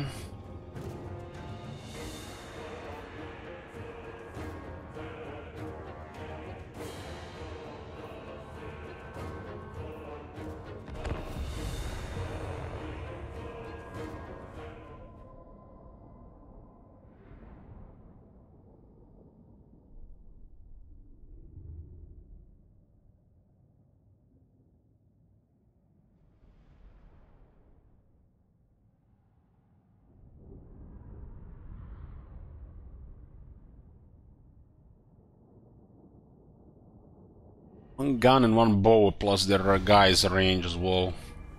Blade Father's chosen. Bakakin. Make foes. Bakati corpses on Nagar. He's fleet-footed, but the speed is not green, so they still haven't fixed that.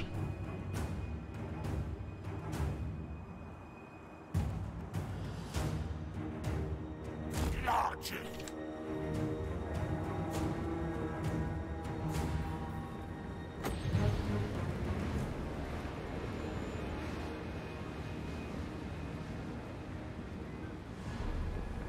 Nurgle blesses. New position.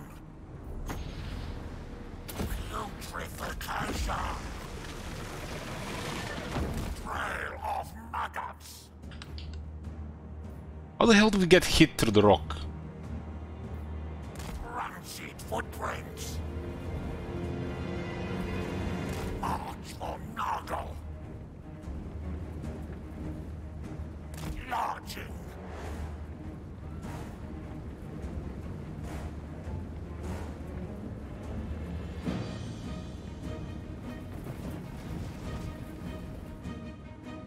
Spread watch.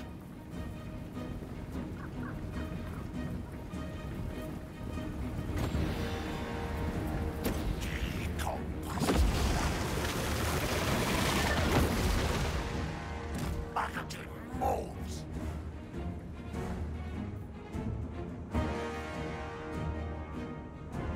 Vesta forth.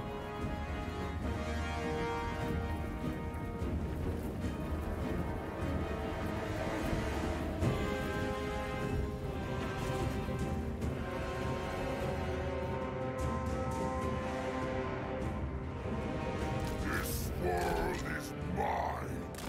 Yes.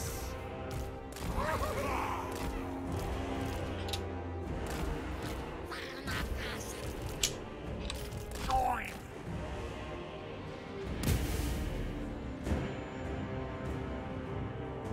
35 resistance and he still get hit like that. Rancid footprints.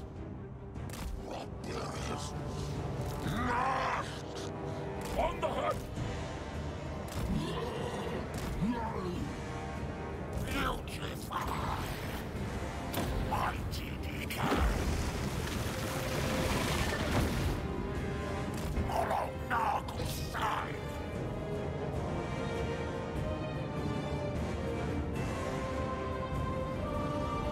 Souls for Slanesh. Seeking Slanesh's embrace! Spreading Festa. My next target.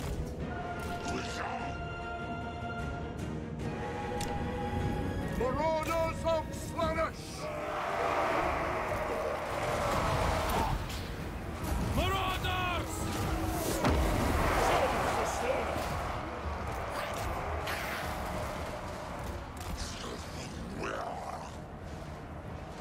Seekers! Power of an immortal!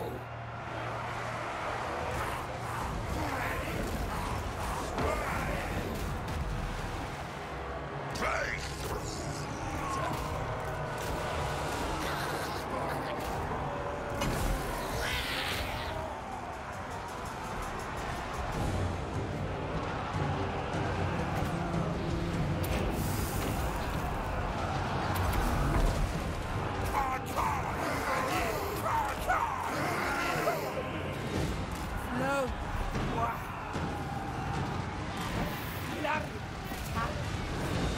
Ascended champion of chaos!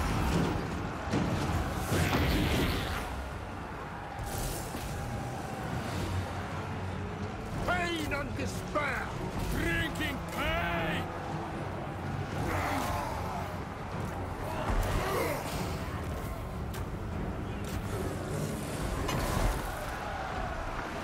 I will conquer!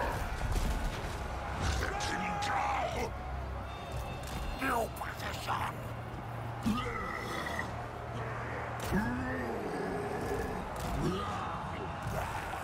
Smash them aside!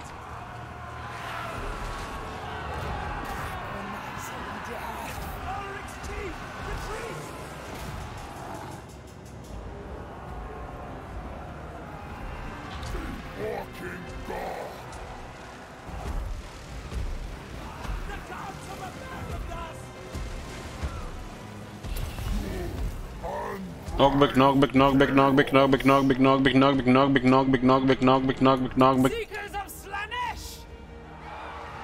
Divine slaughter.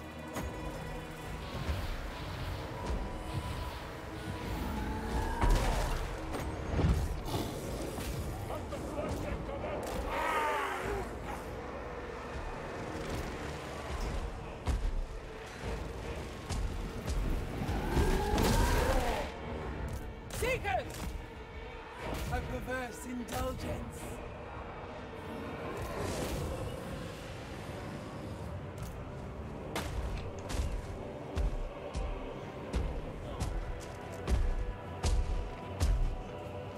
He drops on the ground getting stunned by a big leg. Why not take damage? Look at that. 0 damage again.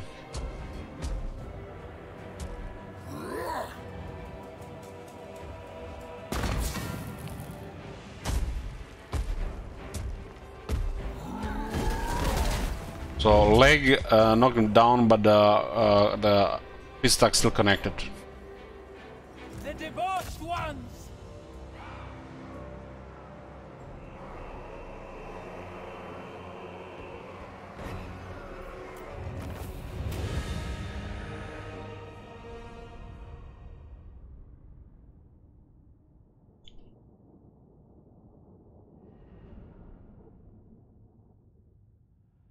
Hi Cervantes, this is my 7th Warhammer 3 campaign.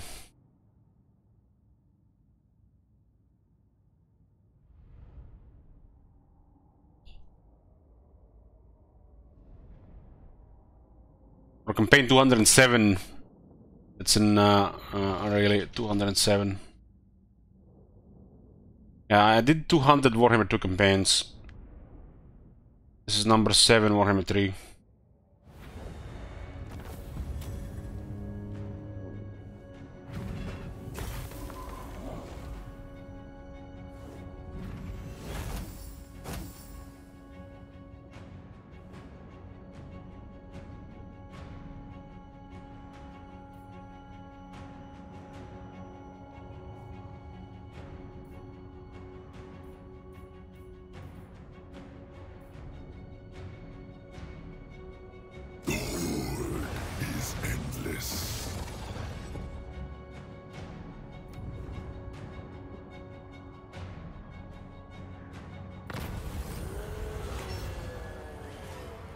Plot undone.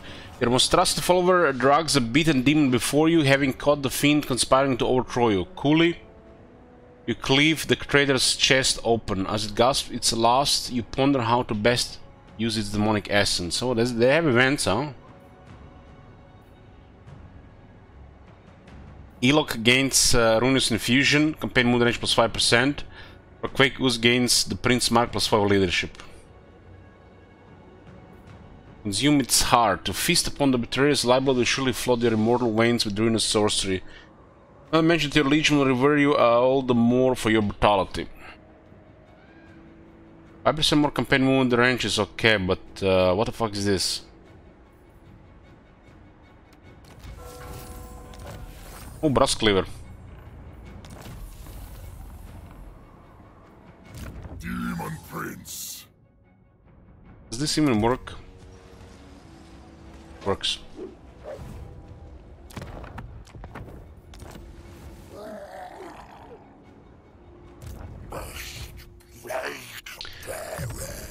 Hold on, hold on. Have this element range? We do. Chill and Nurgle, some mob fight healing.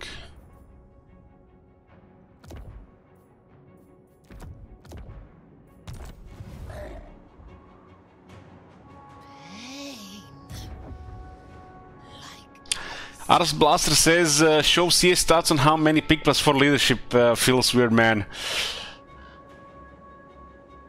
Foiled yet again, is that you? Taste thy pleasures. Seeking.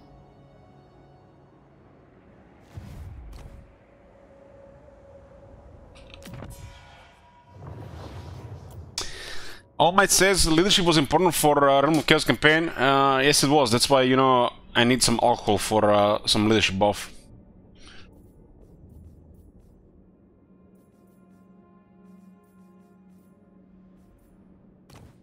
for chaos!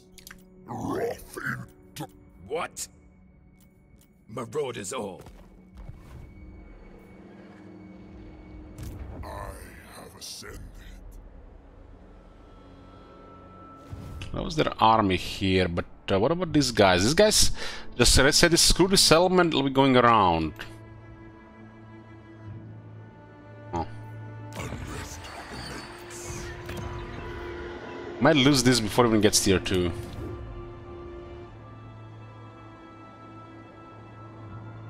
But look at this, guys. This auto spawns our own territory, and we don't see shit. See this? This is our defensive ally. Contest.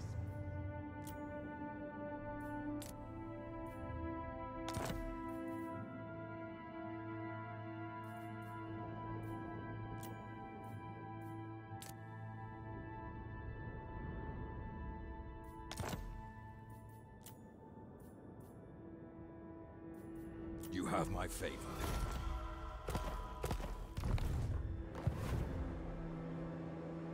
And we still don't see any shit.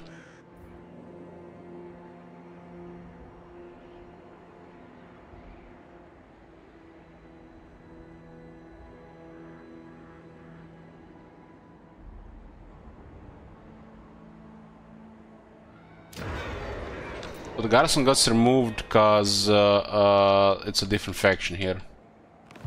We desire more. More.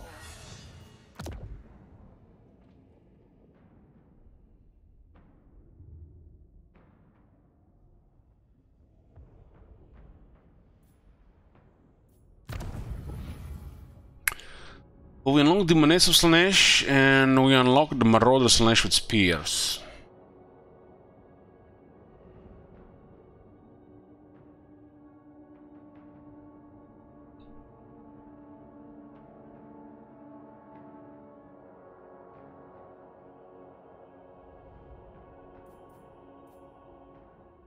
Chaos reigns.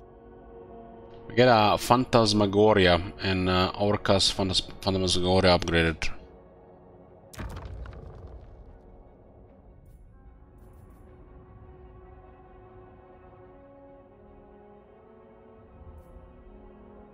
It's actually cool we get the spell on this one in case you don't have a caster early on.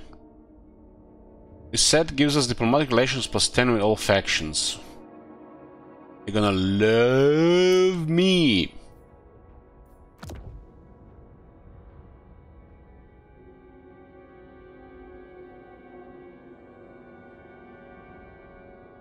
Pestilent Decay, Wing of Pestilence. So that's a Mortis engine, huh?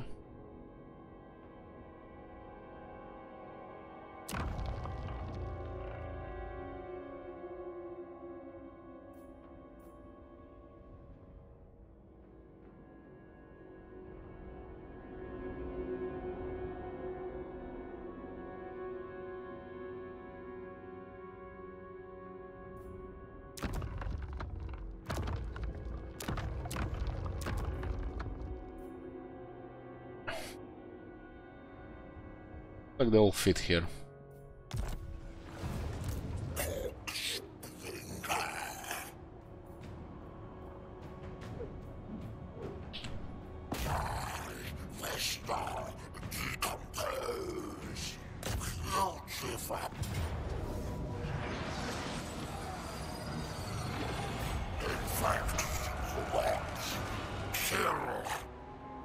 We have enemy here, and Doomkeep looks like it's not gonna be in a good shape until we get more growth. This world will burn. Crushing Lord. Ruinous power. This is a little bit more movement. 4%. 5% leadership doesn't really do much, but it's like a +2, +3 on the lowest ones.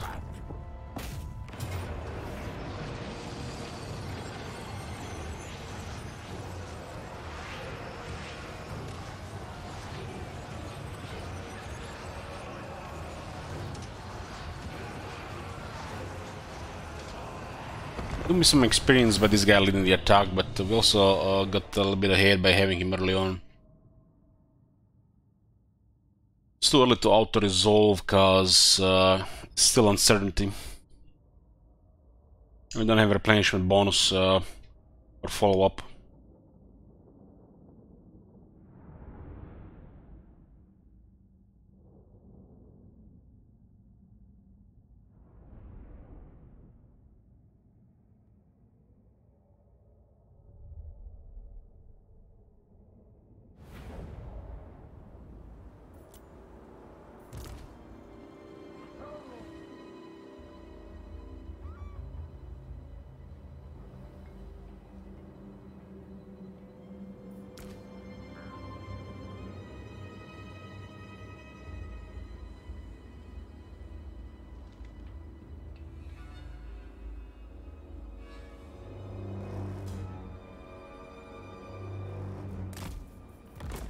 New position.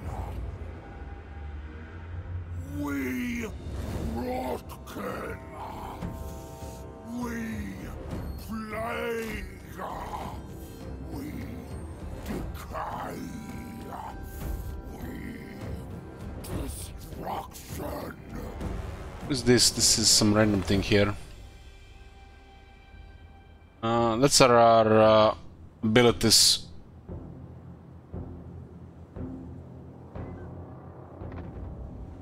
Those are Lord inflicts damage.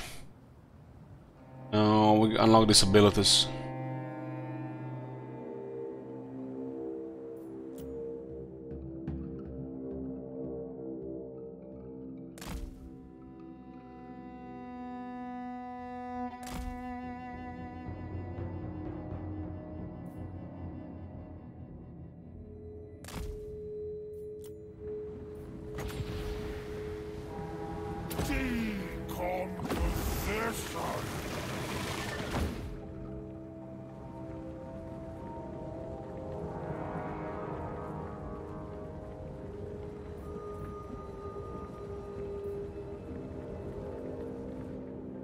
Walking rot.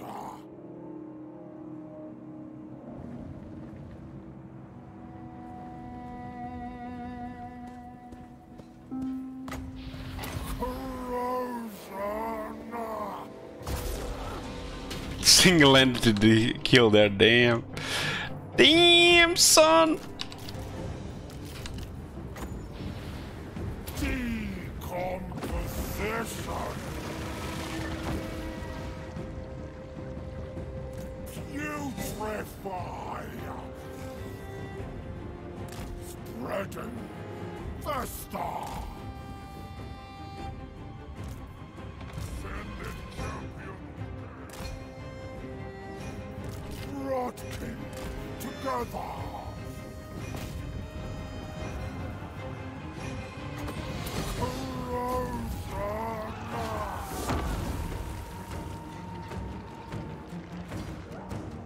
Woohoo!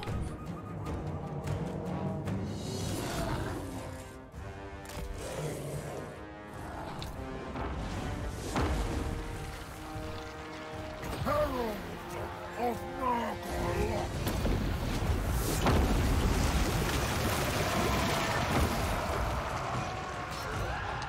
Walking God. Taliban of flames.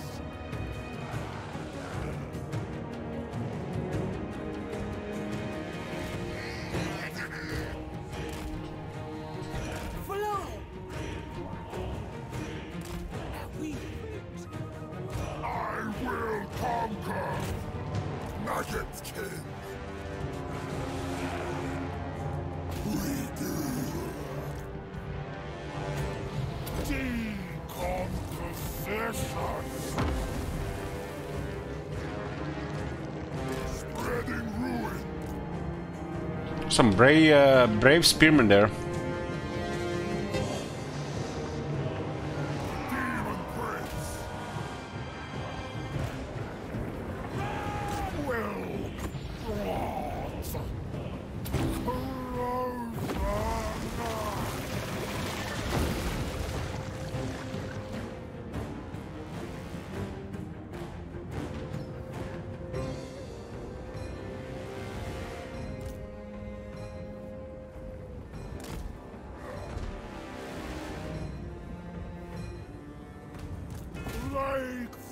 Arthur's chosen.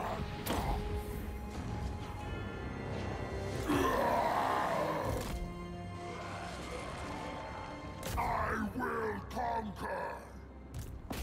Murder! Murder!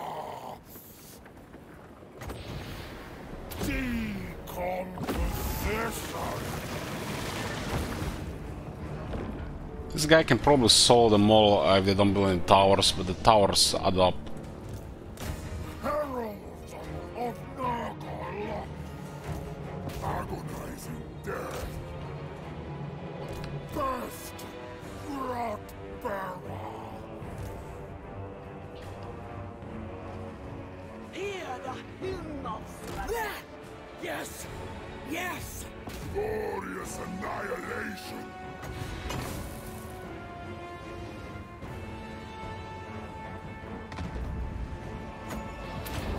Seekers of slaughter!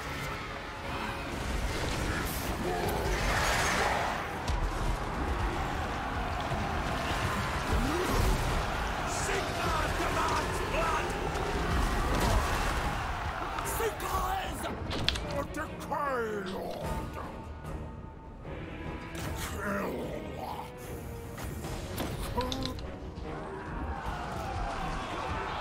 We go!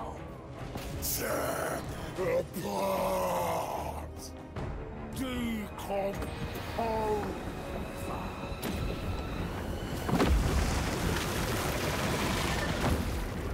Walking rot!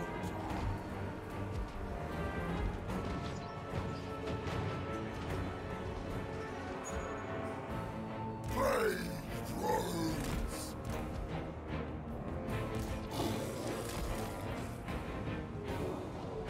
I really like the stretching formation in this episode element. You guys have no leadership for to fight anybody. Just don't work on the base. Only a chaser unit for now.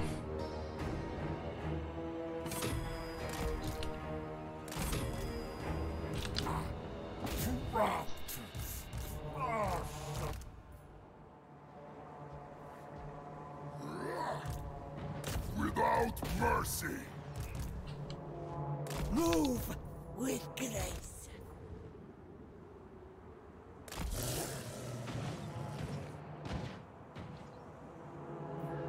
Good target for the tower. These guys do get hit a lot.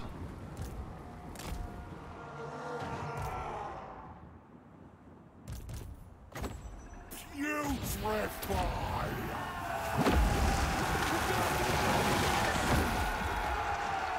Ulrich's take retreat! Decomposition! This guy has more health than he entered the battle and still killed so many of them.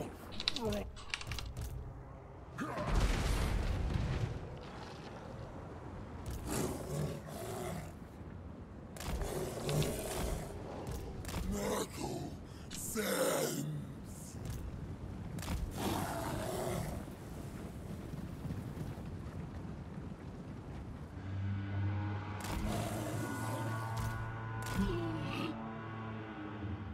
Bringers of joyous degradation!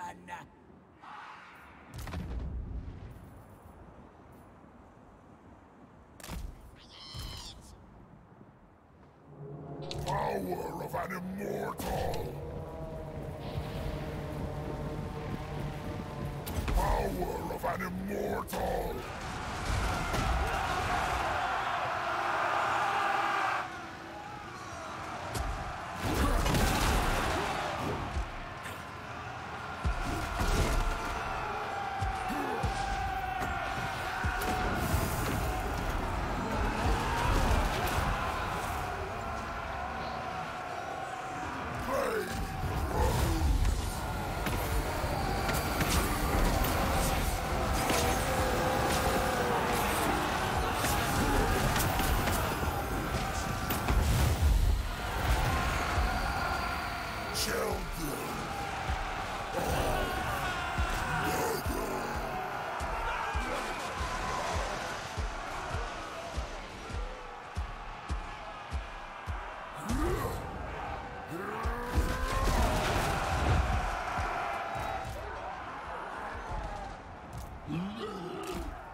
music stopped. Sing and the brother. You see how much damage adds up on the Seekers from all these towers that constantly keep building.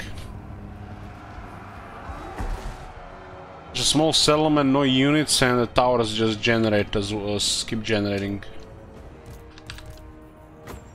Herald of Nargothrond. Blade Father's chosen.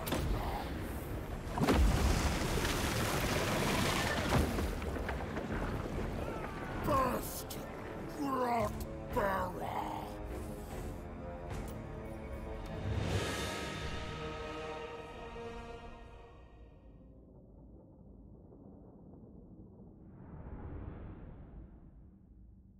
I wonder how much would have died in Outer Zone, like 200, 300. One unit, 3+ turns to replenish, the important one.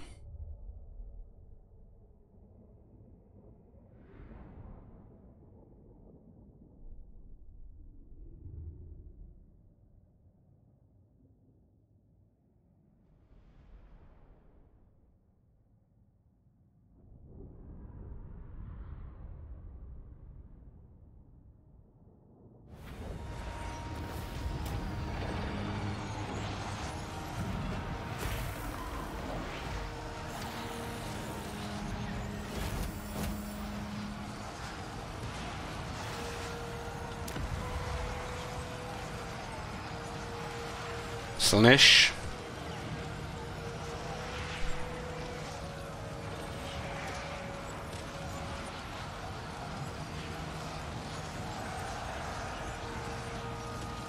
All the corruptions do positive things, but if we don't have them in a balanced way.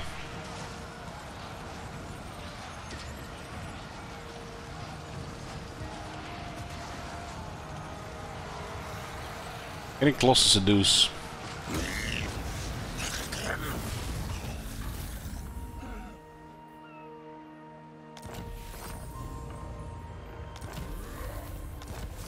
This faction just have access to all other followers from the other faction. Didn't create anything unique for this one.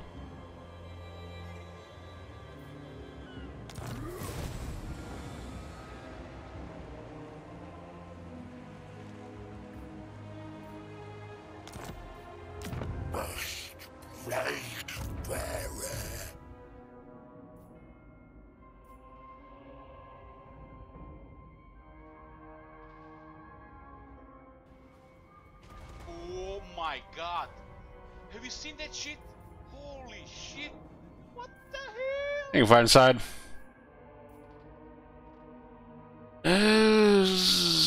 Let's get some movement now. For deconstruction. Benediction from the gods. Let's back. It's limited -5. You can have more than 2. Probably 3.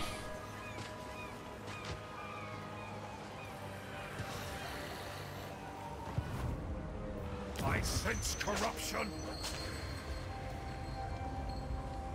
We have 2 other settlements though.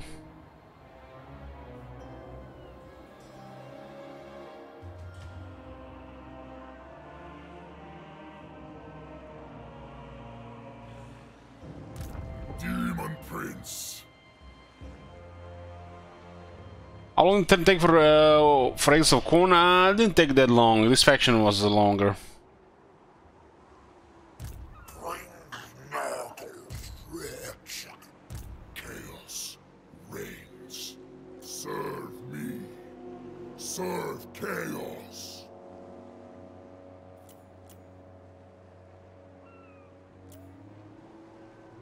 We do have to deal with these guys.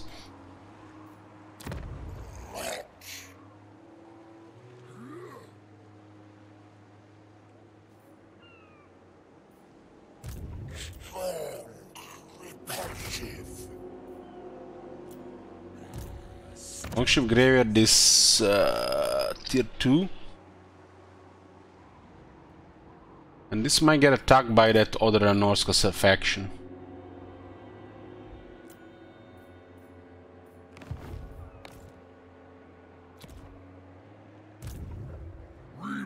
return to triumph.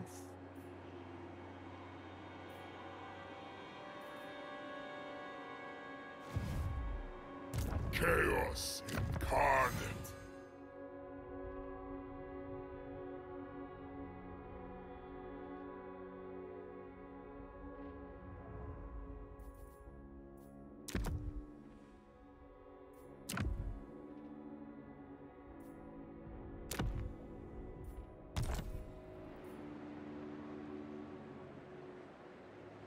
Immortal glory!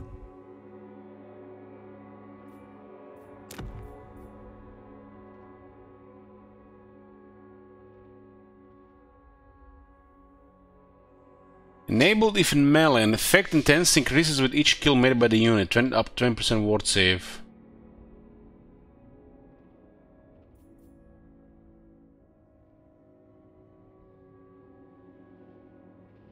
This only works when hit points less than 10%.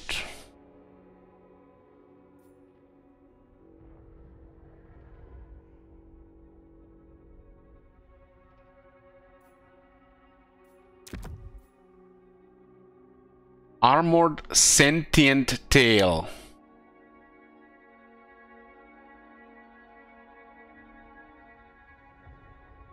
More direct damage in the area. This one is short range though. We got a big snake.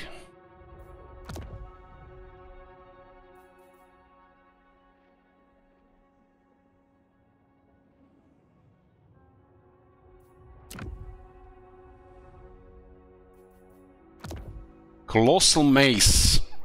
Two-handed weapon.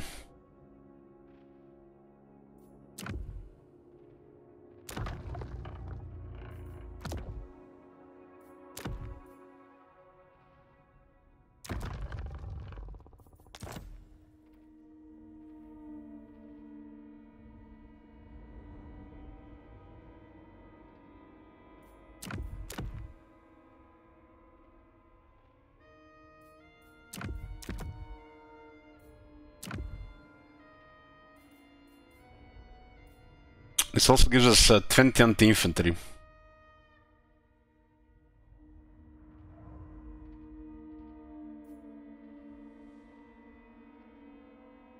Makes the attack better.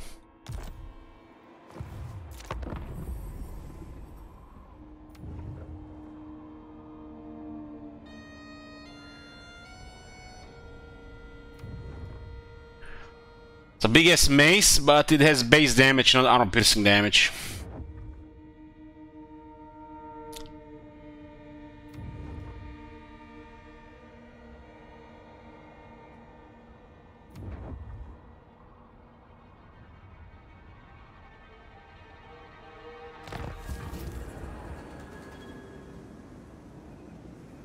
You can clearly see the line of sight is bugged in this campaign.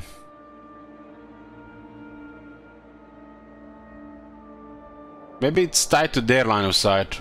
Oh my god. It's a strange one. I'm not even sure how to explain that one. Leads the ruinous crusade. Demon Prince.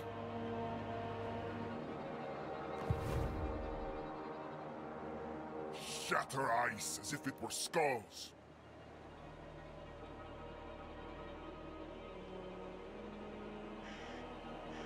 Hey, Pizza Book. I have ascended.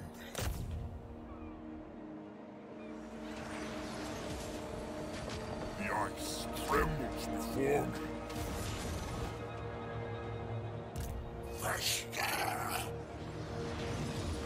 Might not have the movement there.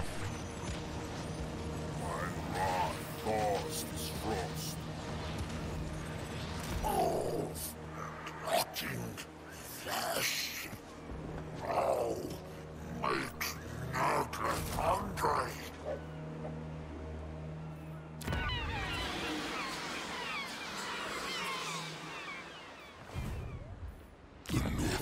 I don't like the look of this. It just looks so poor. And you have 3 enemies descending upon you. Taste thy pleasures.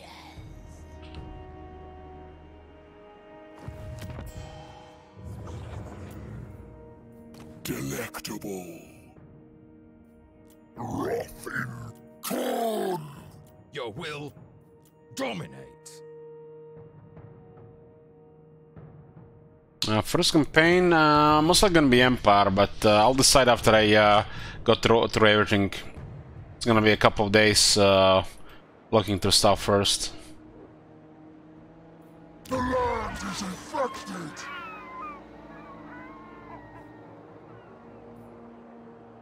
What is this passive gain? Does anybody knows? We got 5 with all factions for some reason. Demon Prince. Is this like a base gain or something? Where does it come from?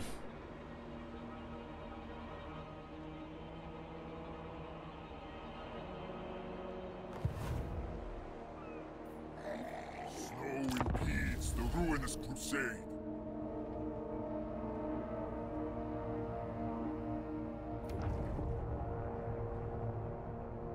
Base gain.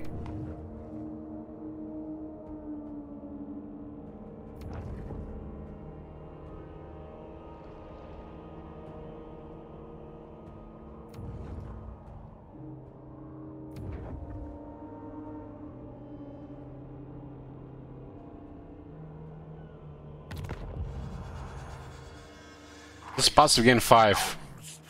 Herald Swords. So much power.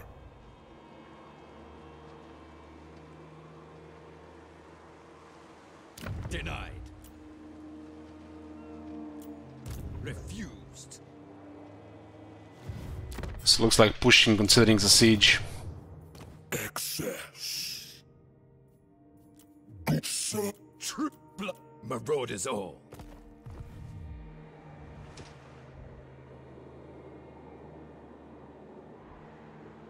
Explorers of experience. Don't think so.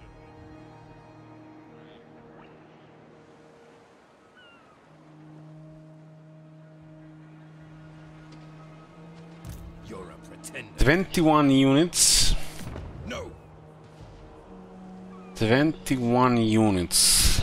Hellish power.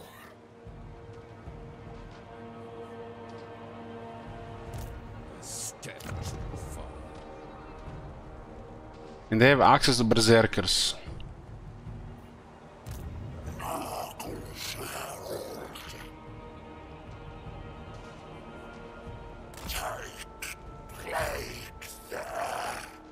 It's like quite a bit of range as well.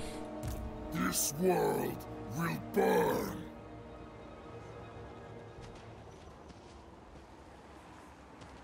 Frozen things, not decay.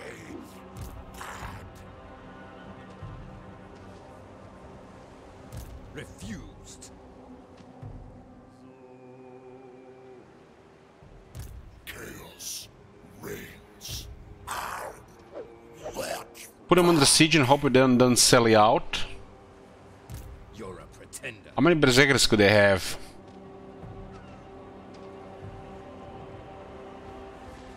I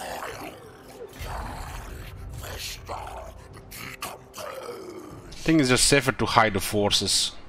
More lands to subjugate. Denied.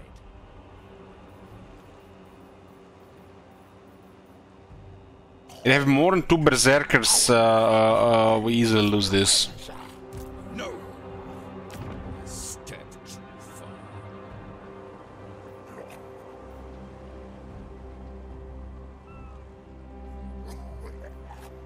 You're a The pretender. towers add up when they have the numbers, and we can't push to take capture locations. I'll ignore that.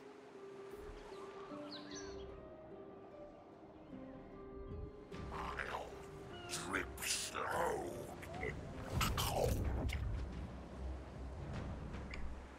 We got 4 armies moving around us. And we have a tier 1 city. Pervades. Denied. This is definitely looks like the roughest start of all the factions. Ice numbs. Herald Swords.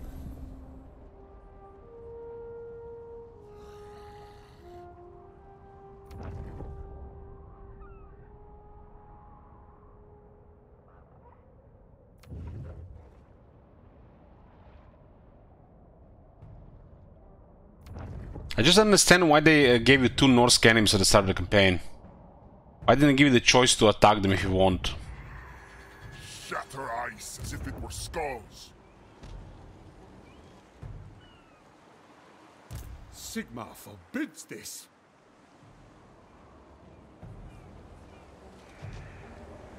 Faster, please.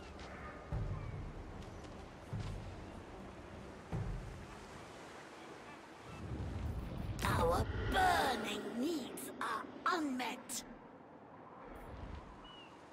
We might lose this, and we might lose this and this all at the same time.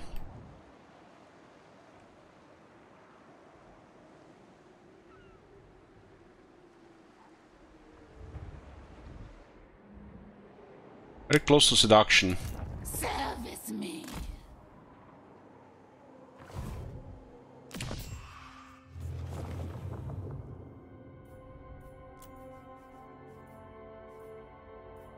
Delectable. You What accept? You will soon realize that maybe you dare.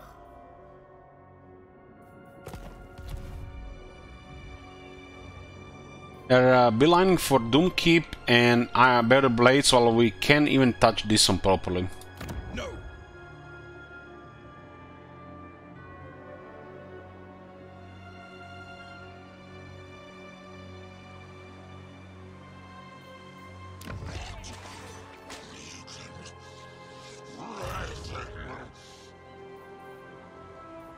Presents no challenge.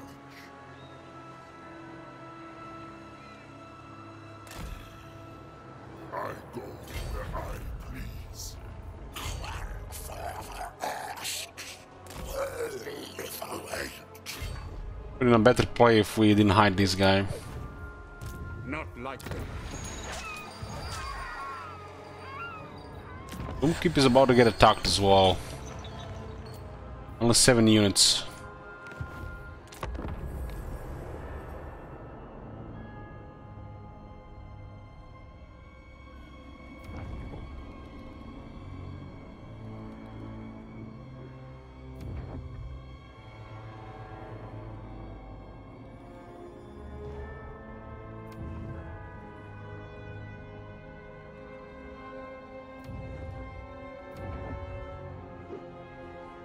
And they were recruiting only 1 unit. 2 berserkers. So they might have had 1 and then they recruited another one.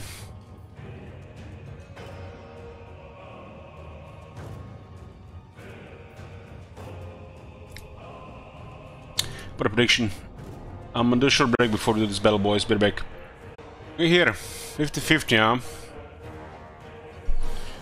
We need a clean battle here.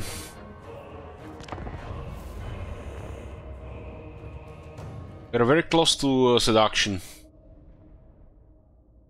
Will cost resources. And this faction doesn't have ransom. Unless we fight demons, we won't get money either.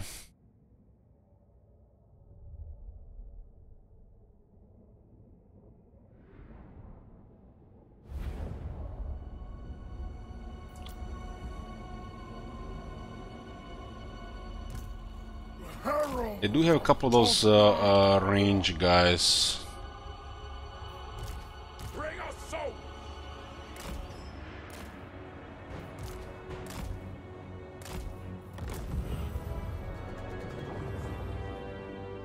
This power is very good. Flesh with tainted claw breeds pus and maggots. Trail of maggots. Berserkers, and we got some nice position here where we're gonna arrive. We have 3 range units. Endless craving.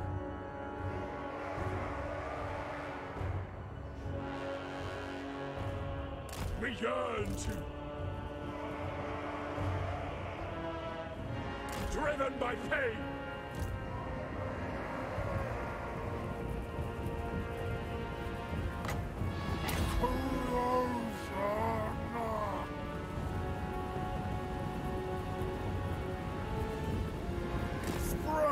Why is he trying to cast if he can't cast it?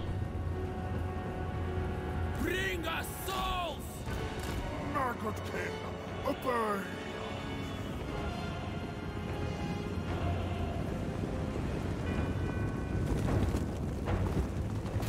Murder! Murder! Magotkin, move!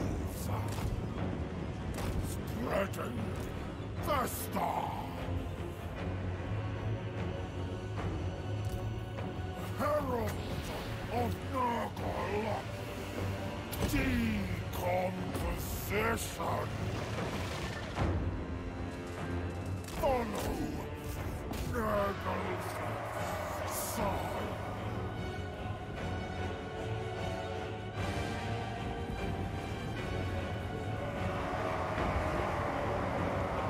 Putrefy! New position! This world is mine! Very edgy, you know.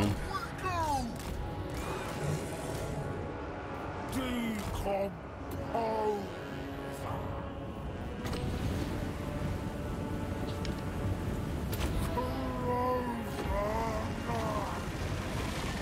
Ascended champion of chaos! On the hunt!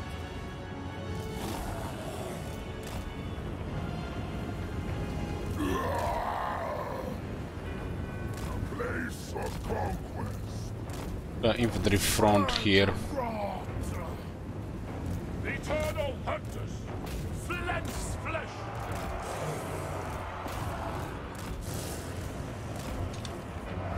We need to go in those range guys there.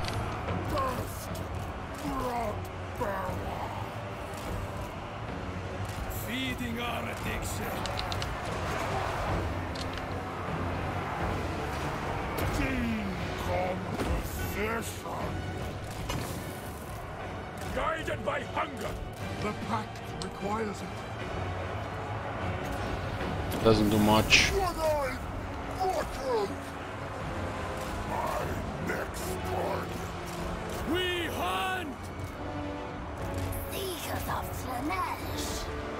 Ravage them. Seeking Slaven's embrace! Corrosion! Decomposition!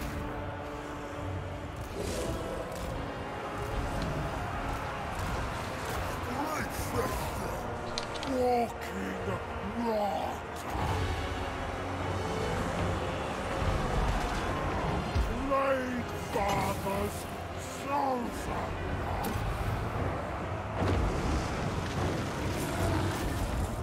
Pain is a gift. The Eternal Hunters! Slay them! These guys do have what's it called? The rage. Walking God! The dark gift unleashed! Hunt them down!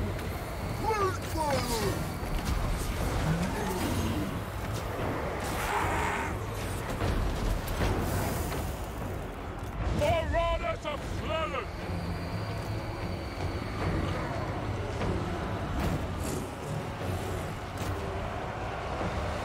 Did break their morale. of Nurgle! Corrosion!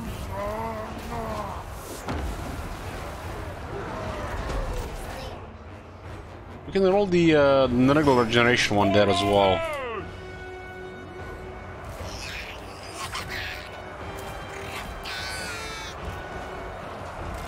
Herald of Daza!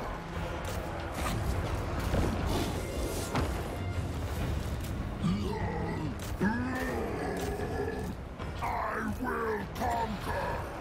Decomposition! Nay. Kill.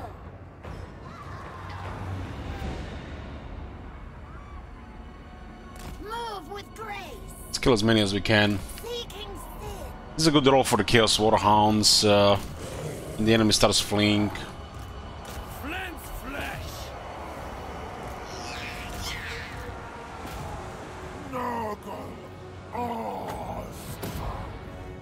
Getting Children of Nurgle heal there. True servants of Slanesh.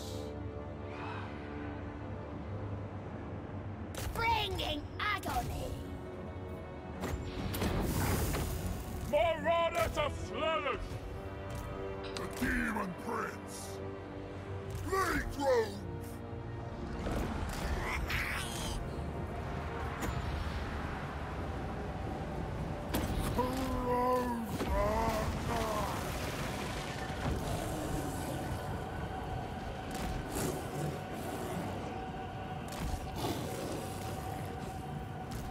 Seekers of Slanesh. Flay their souls. We must! At once! For Slaanesh These Marauders don't seem like a high quality, but they do fight quite long.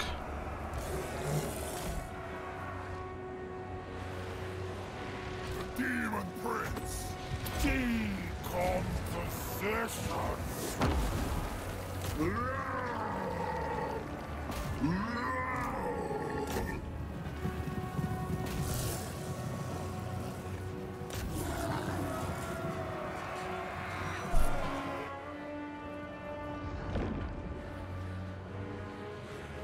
Carnage unbound! Corrosion! Death through sensation. Beautiful pain. Should be all clear here.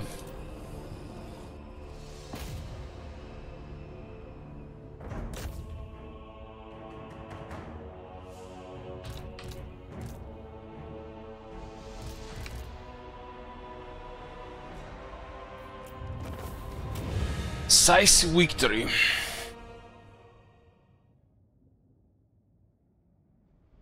Berserkers did the 129.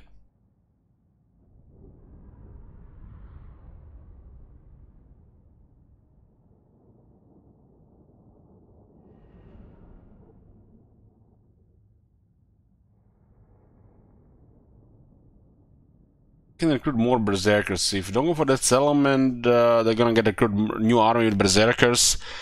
If you go for that settlement, probably gonna lose Doomkeep.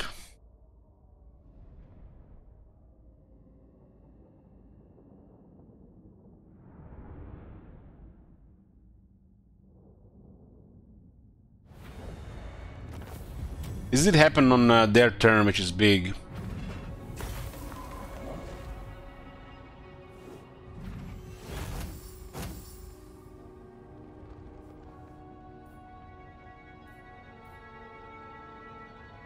Let's look at seduction. We are legion.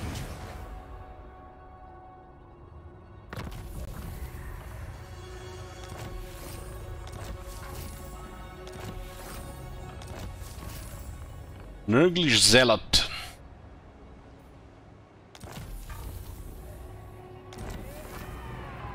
Dark Prince wishes you to become a Darkling Prince. The gift of the Silver Tongue is yours. Seduce in his name. How to seduce in his feature for all your armies. Surge through the snow, peons.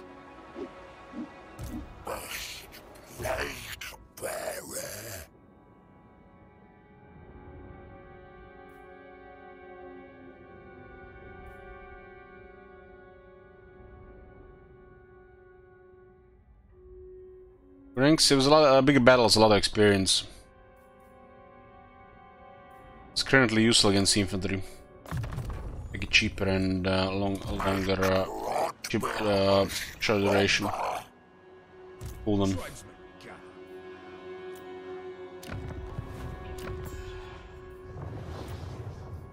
What is going on here? These guys are all at 4 settlements, huh? Blood! Your will? This is an Confederate. Tribal fury! Bloodthirsty. To be honest, I'd rather be raiding, but you have my time. These guys have 5 settlement? That's a different one. Understood. They refreshed the region and all they lost it. That seemed to give us a vision update. Demon Prince.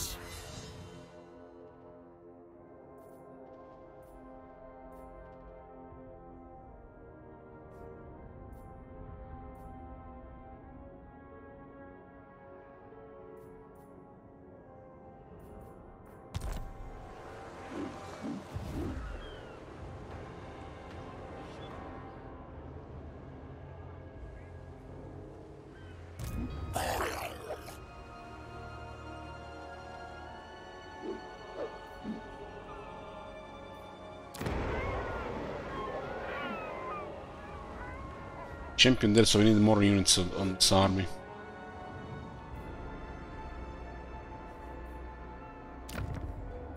Hey, Konglok.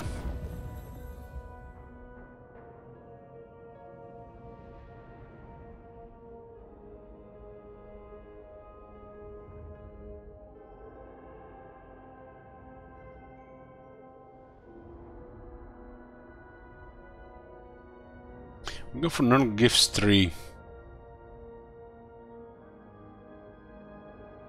Corruption, leadership, Allurus, attack against corner factions, corner faction leadership. Use units.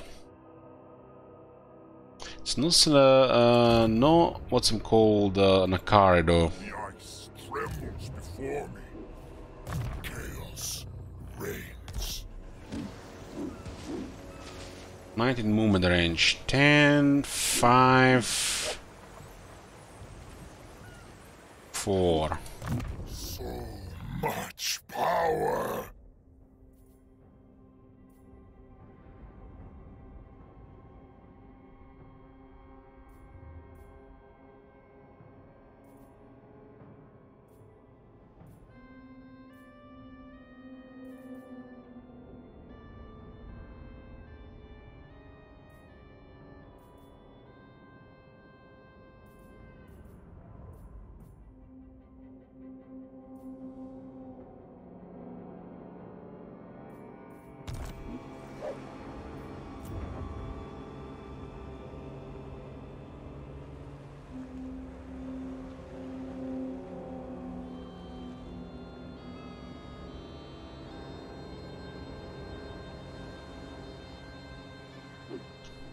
Absolutely not.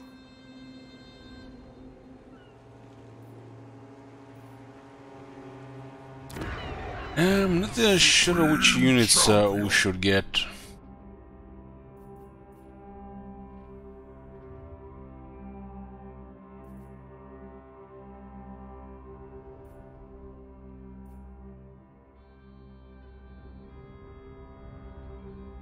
At least I understand what these do.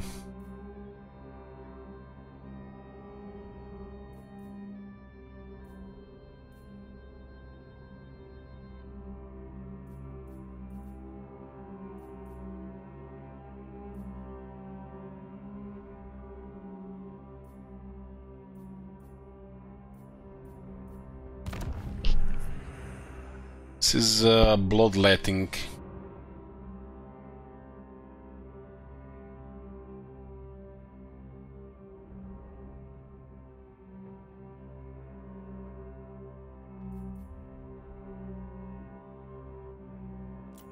Stacking those unit buffs.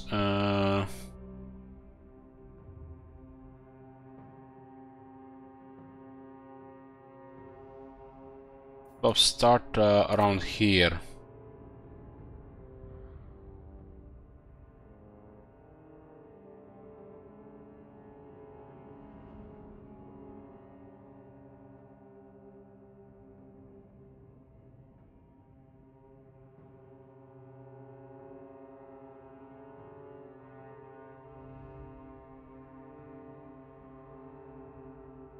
My wrath thaws this frost.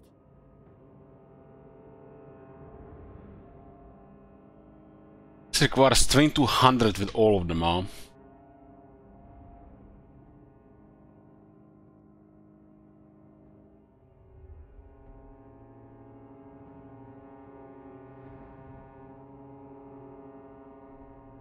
care about the Zinch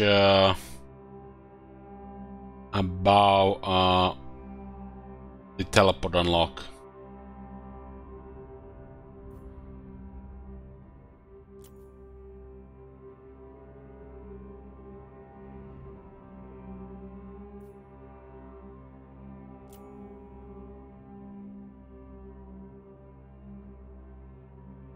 I think the best thing you can get here, Search through the snow, peons. at least for this campaign, is the Corn's offering. This one 8.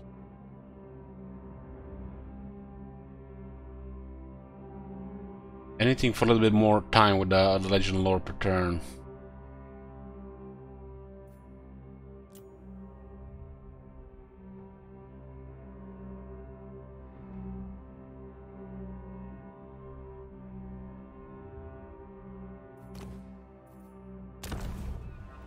Kislev's fallen champion. We're most likely going to lose Bay of Blades and Doomkeep.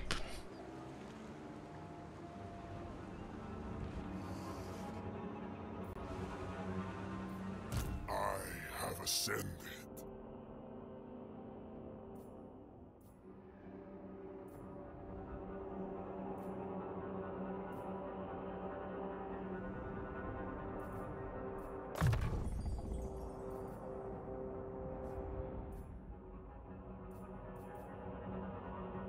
Benediction from the gods. Demon Prince. Conquest.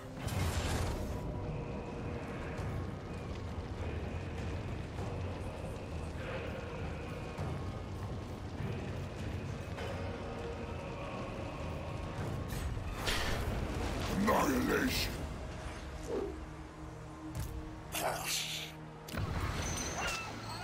Bay of Blades is still not even replenished.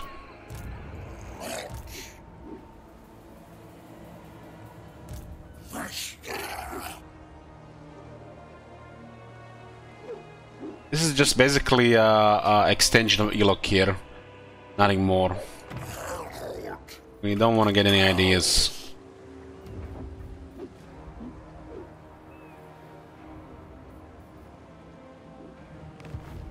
Not likely.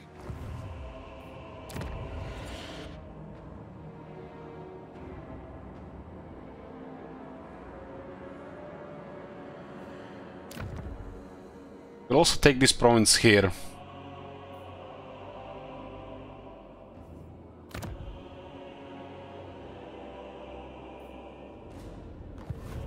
This is a really bad position.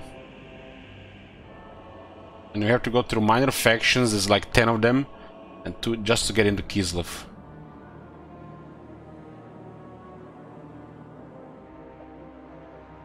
They must die.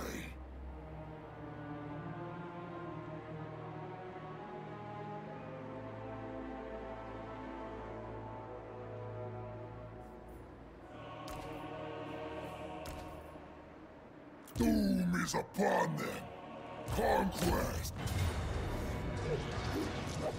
This is medium casualties. Incredible stuff.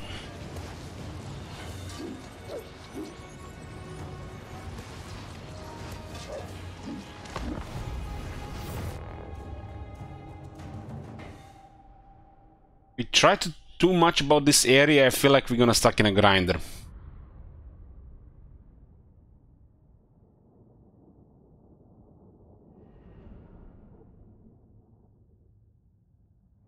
We're outnumbered like 7 times.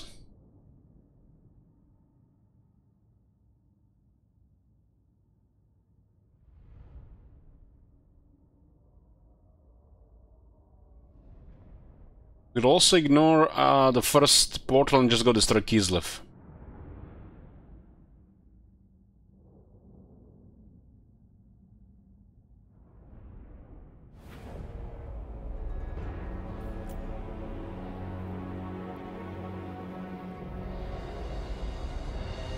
The pangs of suffering! The Demon Prince.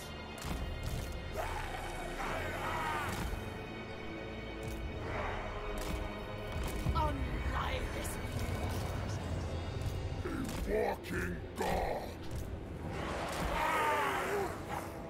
A place of conquest.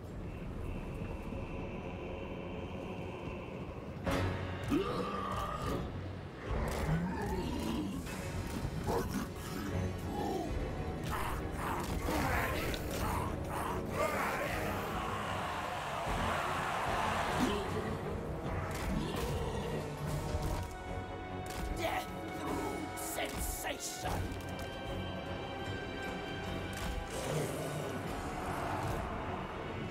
For orders!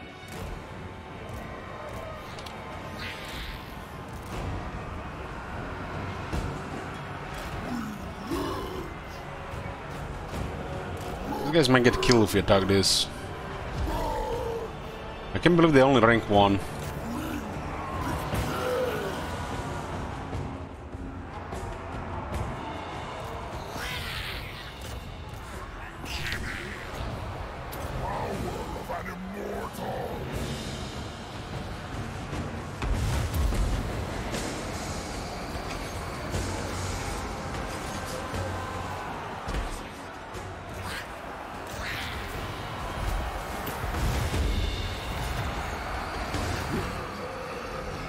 Oh, that did a good landing there. Looks like they fixed the charge. Bend to our will. Sad.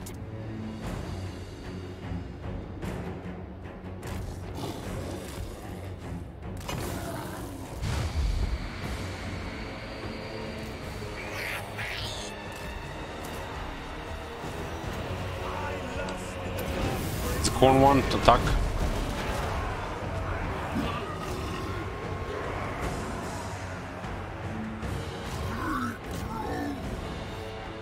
Souls for Slanesh!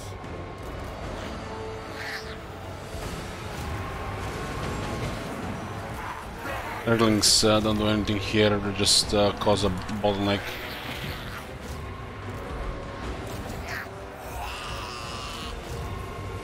At once! Knights of Slanesh.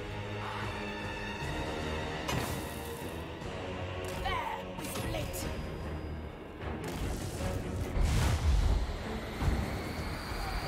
Demon Prince. The dark gift unleashed.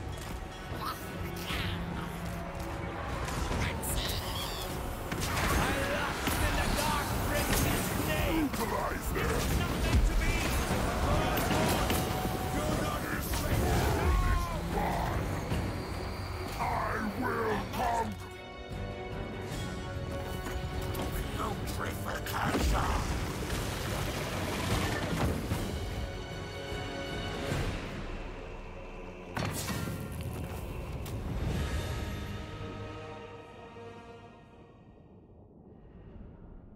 Active Nurgle is damage. Medium casualties, guys. 600 casualties in this auto resolve. 600 while being invaded. They do love minor settlements. If only auto resolve properly, would avoid most of this tedium with minor settlements.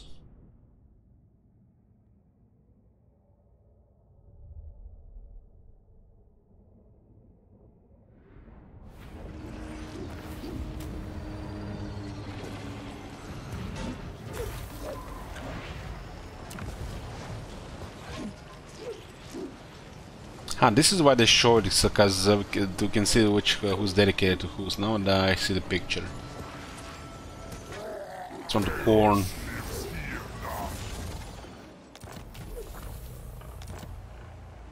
Demon Prince. So much power. I grow ever more unstoppable. Corn, so the starting corn unit is Chaos Warhounds, damn.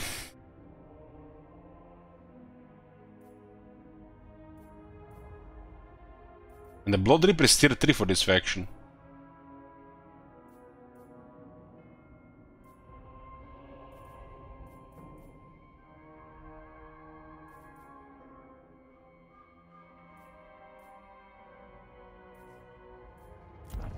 ports where we can build buildings. Nice.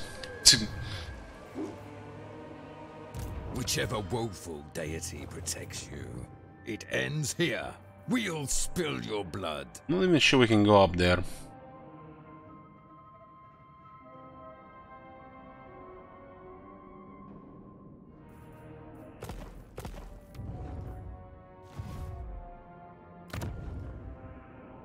Not a chance. They can recruit berserkers now. No. This they are currently not recruiting.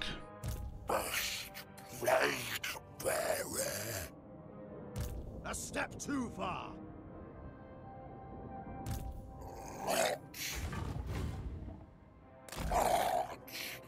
Weeping fate.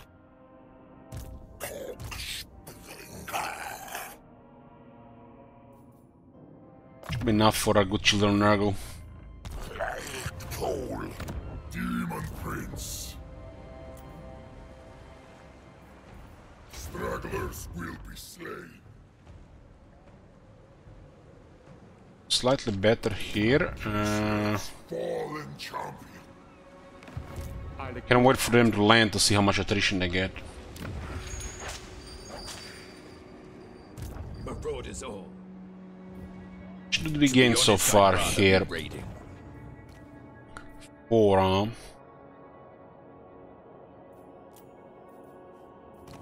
For chaos. What? 4 legions. Northmen come. We do need to get the support for the objective. How much is this? 260 undivided.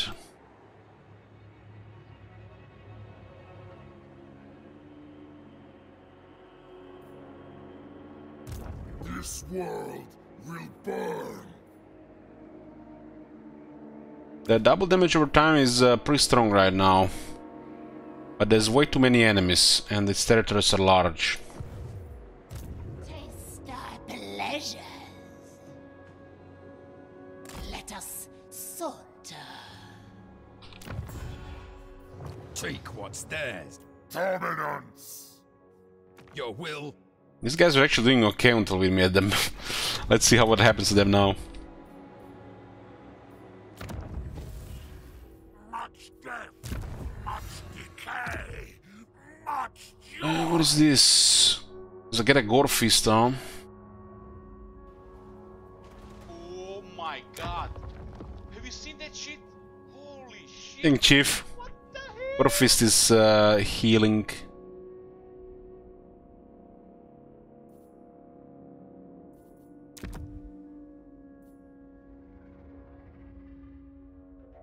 Foreboding ignition.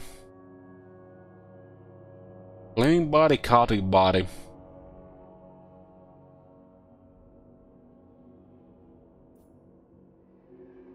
Fire resistance, spell resistance.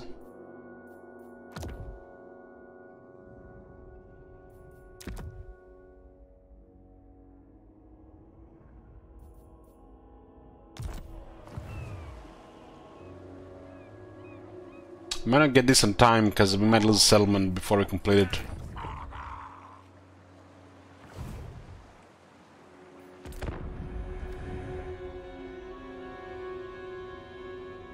At least we have a little bit distance going on here.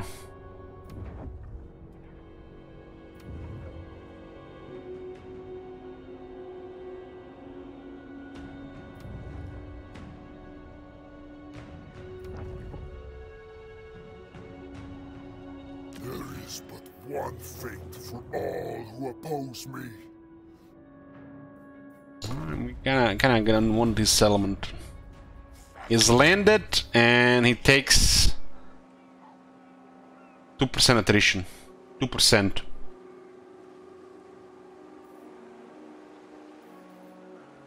Lighted by the force of chaos, the ground has become hard as iron and the howling winds cut like daggers of pure cold.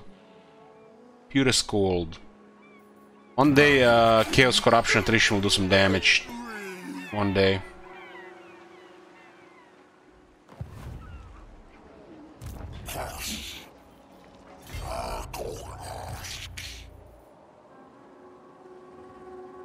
Crushing all. Flesh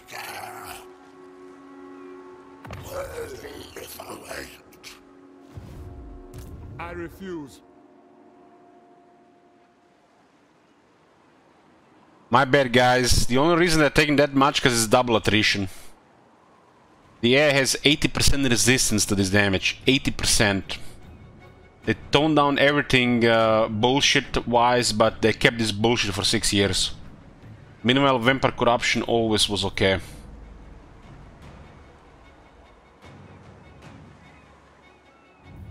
Unrest for Mance! Refused. Despoiled. Maybe I really can win here.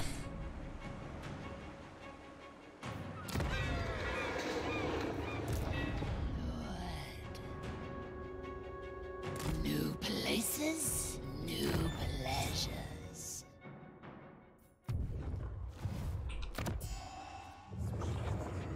Yeah, I was hoping I would fix it in Warhammer 3, but they haven't still fixed it.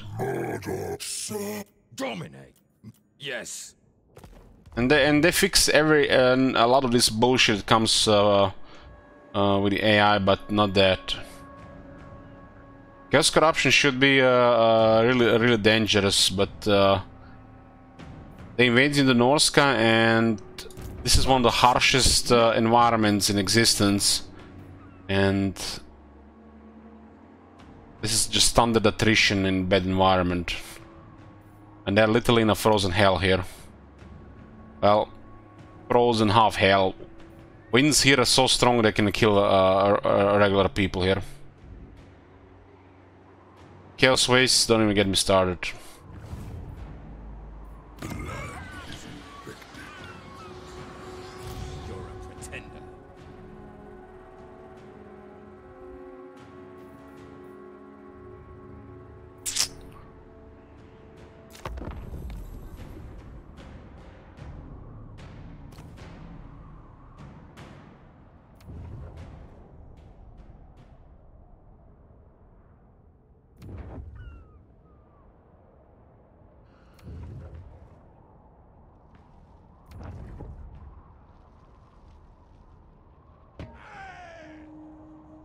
Ally just got deleted by minor faction.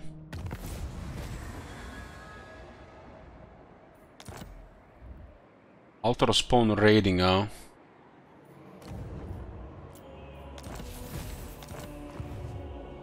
Okay. Such decadence.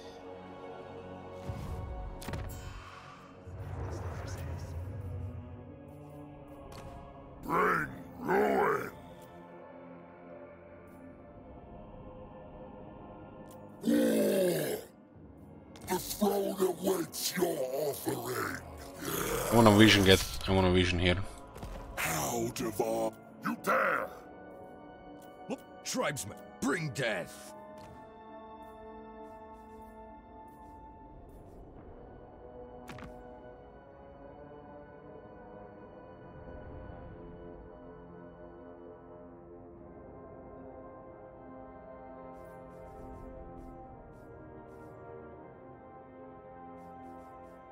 The Plague Weaver. I wish you sickness, but not death.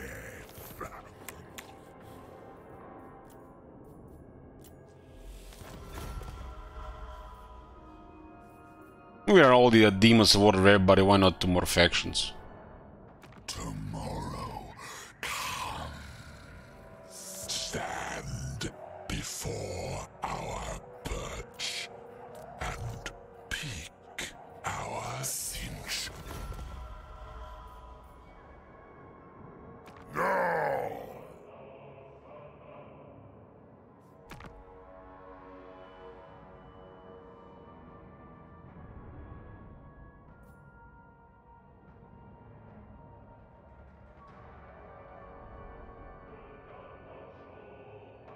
Touch McCream says, "Hi Elich, my wife can't understand how you speak English so well, but you're from Croatia."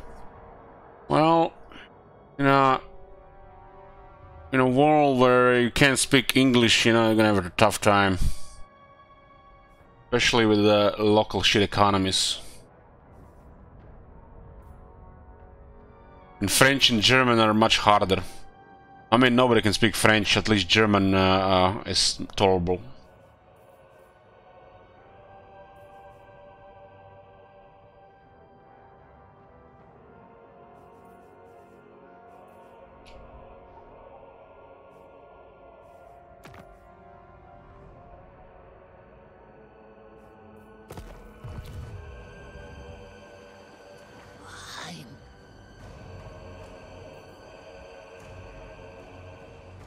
You know nothing.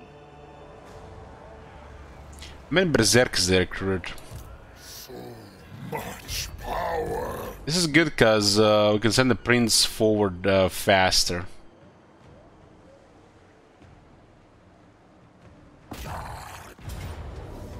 The berserkers.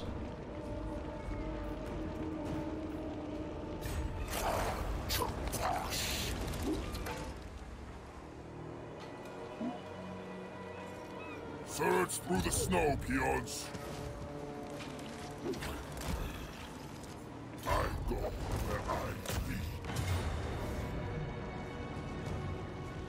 Time against defense, and we take the settlement, and we can move to the other side.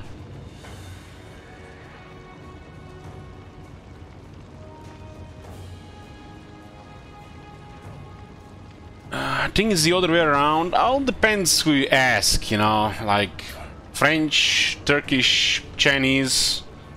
Not impossible to me, especially Turkish and Chinese.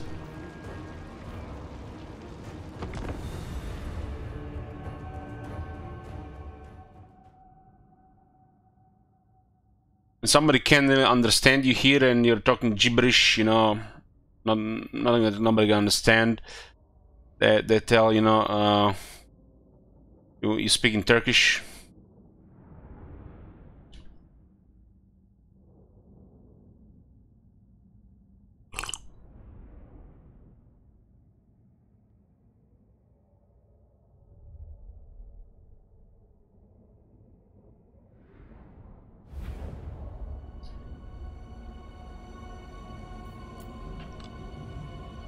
Plague fathers. We do have the palanquin now, so they can see us. Looks like on palanquin has 32 speed, but it's not marked as a buff, and it's a buff.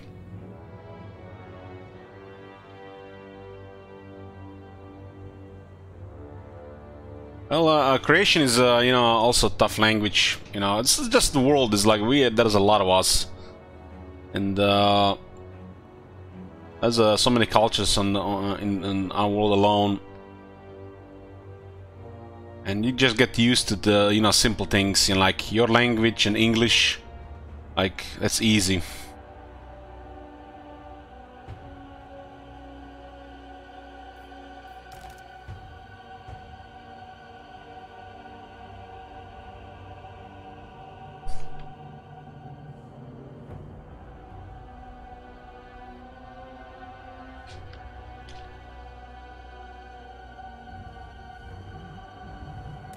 I heard that in South Africa they have like 8 official languages. That's insane.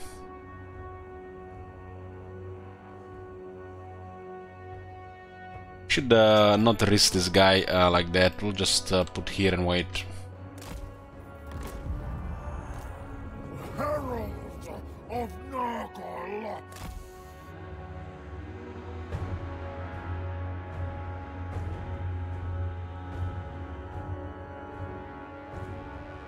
Trail of Nagartha.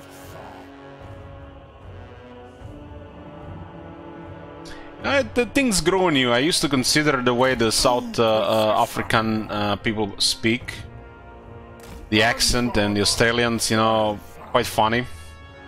You know, like silly to the point, but now I actually really like it. So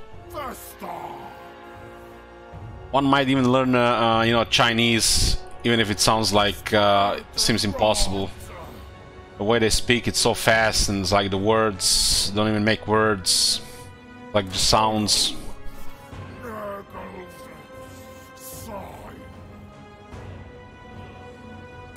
Trail of Nagartha.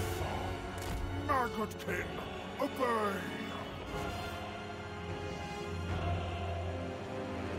This is Blast. New position! Would be cool if everybody understood each other and spoke one language. Imagine a world we live in with one language and one currency. Seems like impossible due to the political state of things. Maggotkin, move!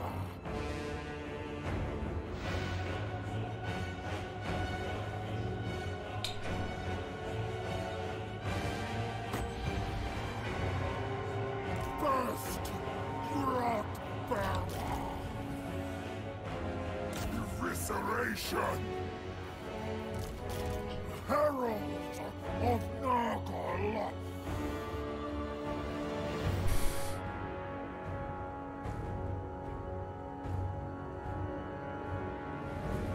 Marauders of Slaanesh! Driven by pain!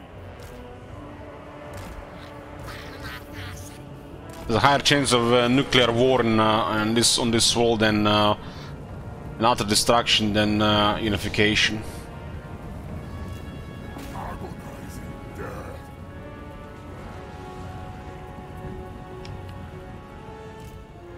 Herald of Nargothrond.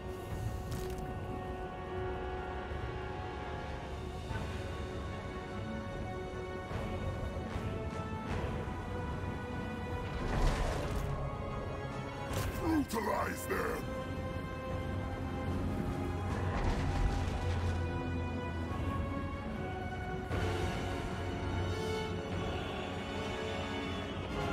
It's like Warhammer 3 Confederation.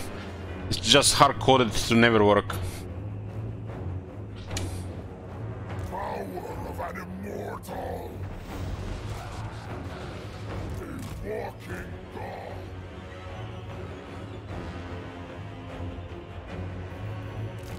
Walking rot. Seek in Slaanesh's embrace!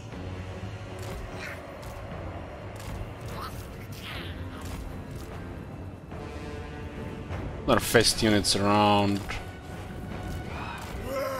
Who's shooting us here? Tower on top. Place of conquest.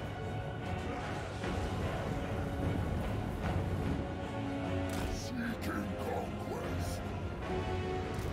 Spreading the star.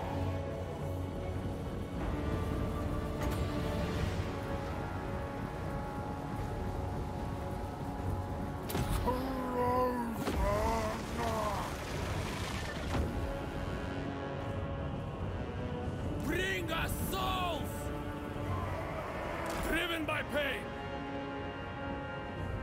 Bring us souls to the next victory. It's funny, you know, how there are sides on this world that are trying to benefit the mankind as a whole, and there are those who just wants to, you know, make sure that, you know, everything the same stays the same unless it benefits them. Slay them!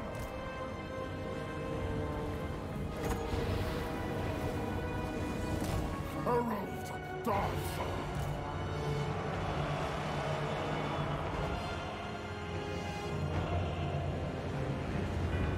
This world is mine.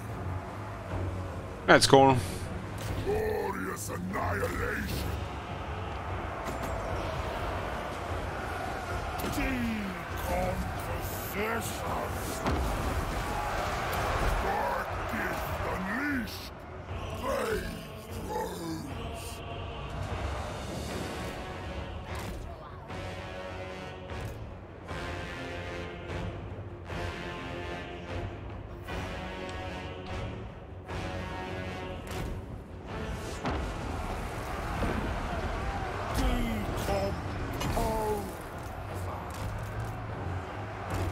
I think a couple of one or two pink horse can go a long way, especially in a grinder. learned my lesson a couple of times over the years, not to just go for imbalanced. Even 1 or 2 range in some battles goes a long way.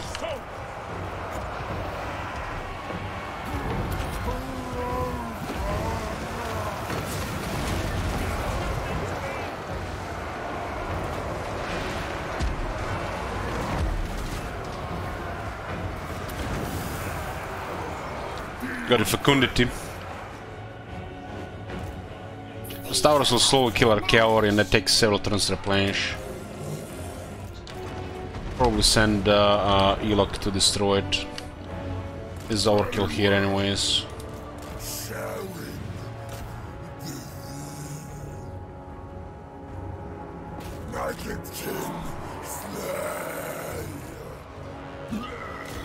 Endless craving!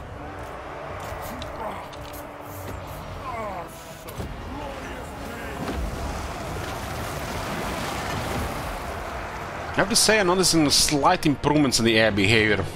Slight improvements compared to the early times. A little bit more decisive, just a little bit. Eliminate them. Bringers of joyous degradation. Unlie the slave.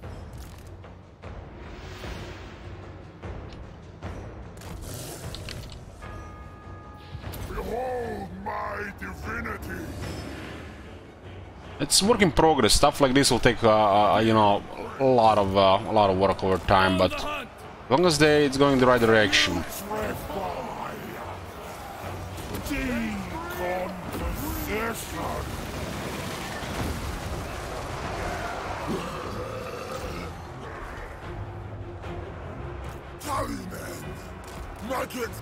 We don't want to lose this unit. I have some experience, but still not enough. This is really hard to disengage, and as a couple of them get stuck there, they lose half their leadership. Much rubber banding.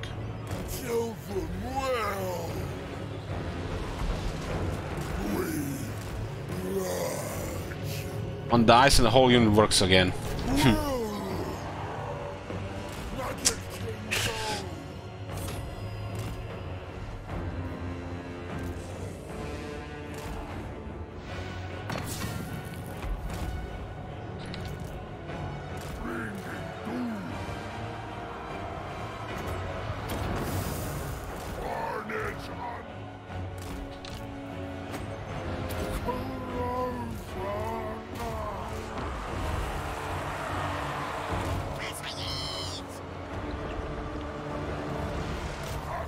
That champion there should go deal with that.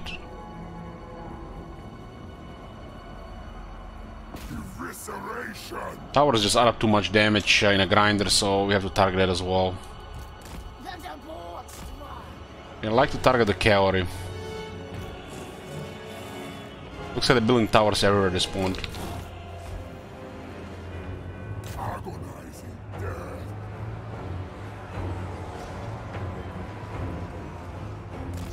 No, no.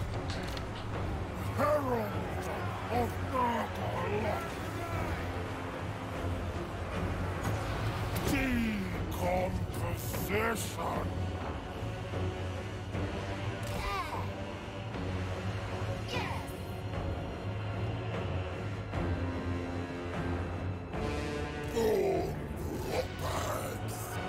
Demon Prince.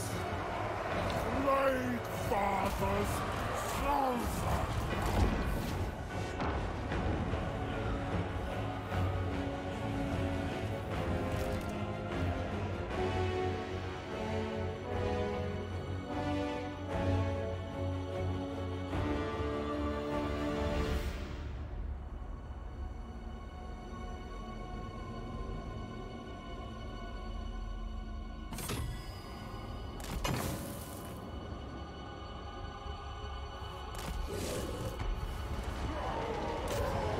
Eternal Hunters! This location. No? There we flint. Burst! Brought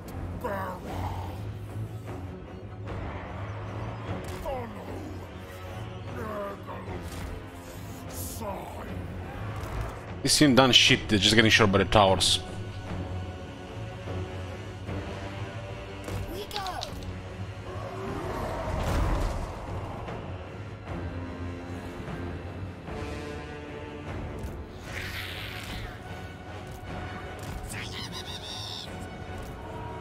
Brutalize them!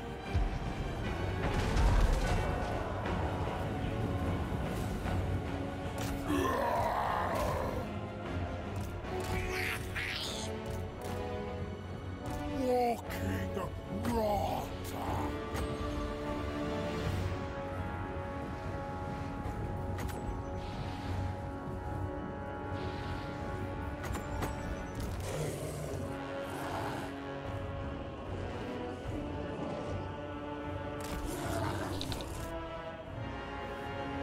The pangs of suffering!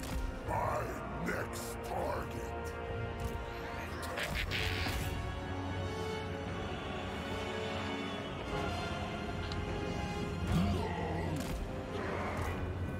Herald of Nargol!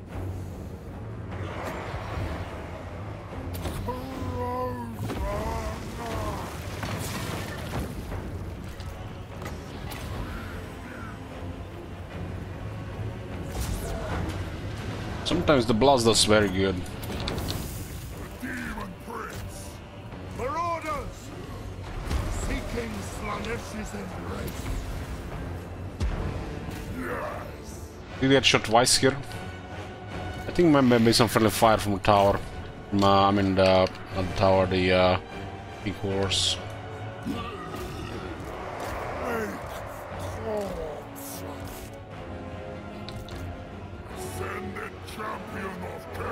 Towers have too much range. That's the main issue of the towers. 350 range. That's one of the biggest cancers about the towers.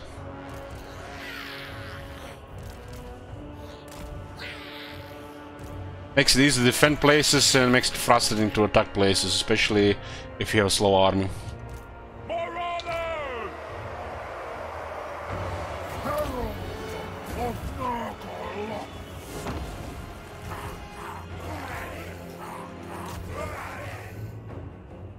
Glorious annihilation!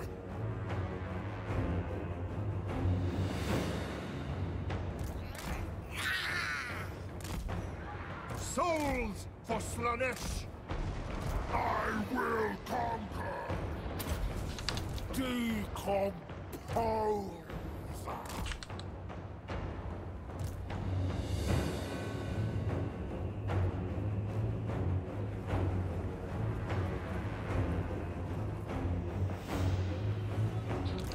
The Demon Prince!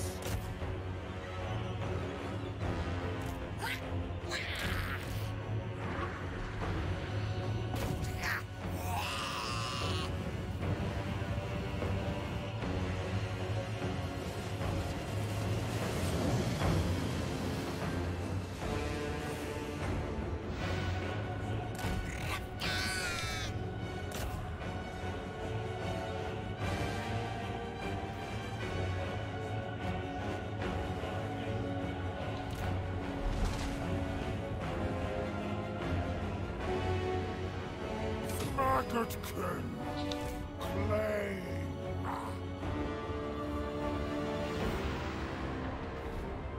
Repositioning!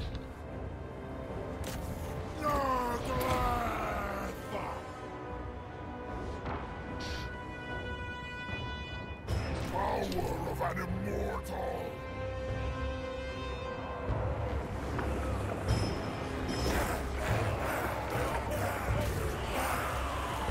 Said Nurglings on the champions. On the, berserkers.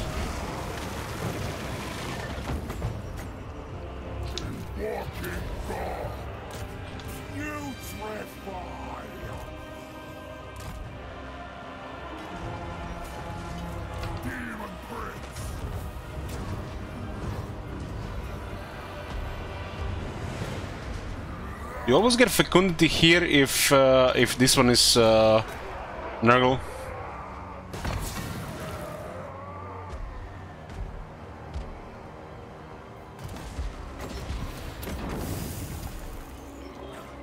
Depends on the Lord leading the army. Huh?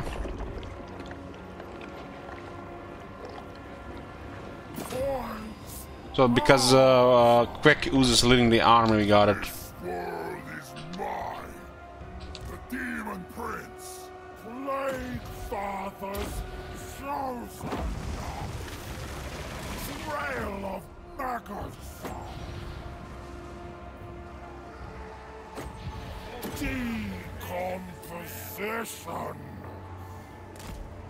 Yeah, I'm on a weird schedule. That should be fine on the Immortal Empire's release. Depending how exciting it is, it might not be fine after a few days. But you can always check the VODs. How much wins? It's because we have cheap abilities that got upgraded.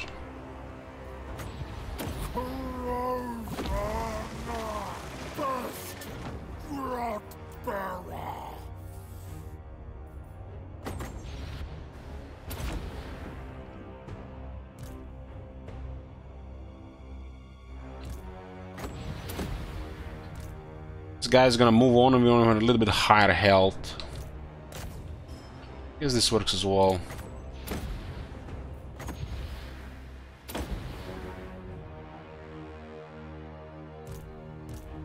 And the Kev takes so much damage in his battles. This is amazing on Battlefield on Phil Bell though.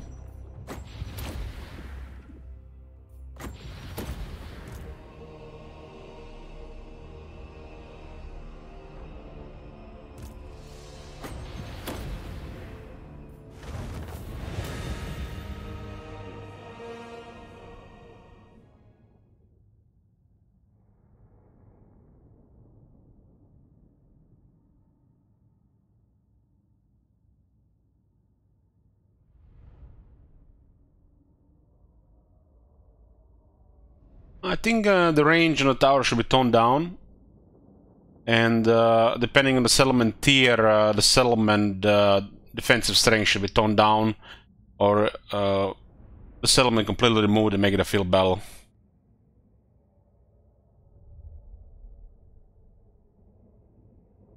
Even if they just make a tier 1 settlement with no defense capabilities, or just limited, that would be fine. But it's the repetition of this the settlements battles, which is half the game. It's that's what's the problem.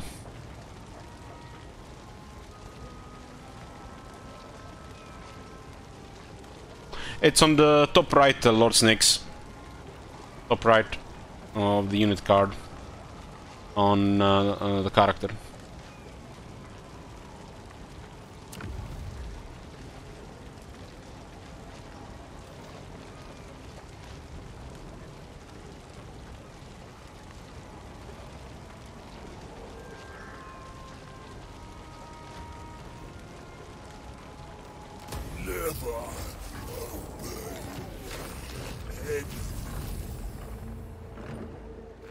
Look, some kind of achievement.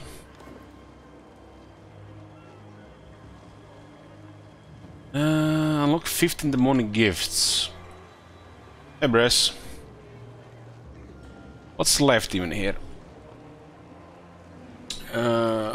Playing as Demon Prince, Ascend to the Chaos God's Pad, Undivided Pad.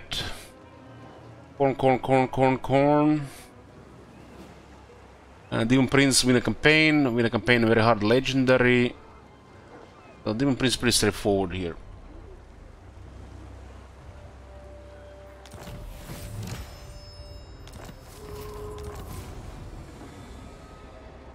Promise for the next one.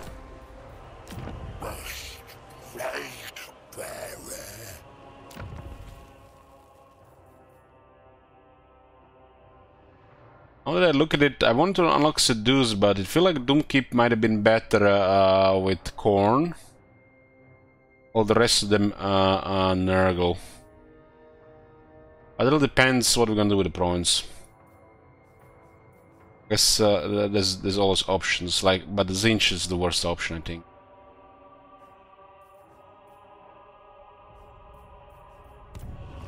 Rage.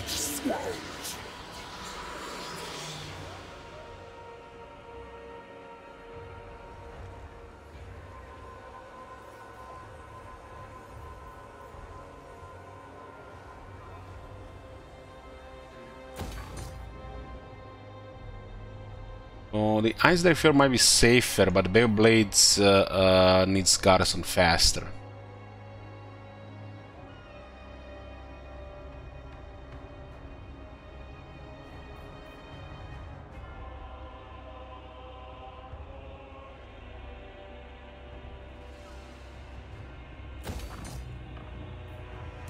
Demon Prince.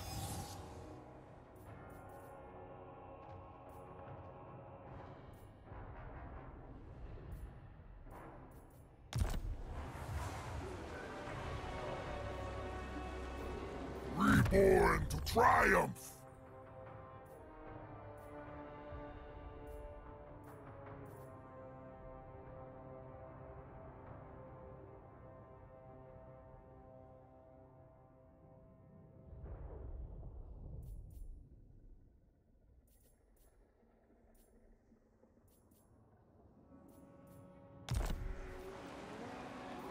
Punishment is horrid. We really need this one.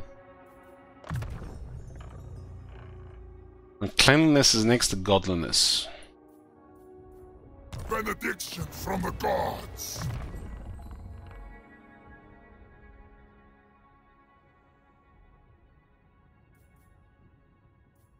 This guy is an amazing support. I don't really care about this one. Brings corruption. Hellish power. Faster or face my wrath. Seat of my power. Still need supervisor as well.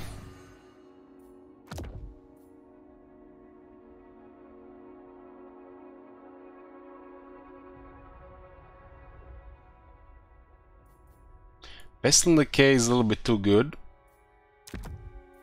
Makes everything else just worse. Oh, this one is pretty decent.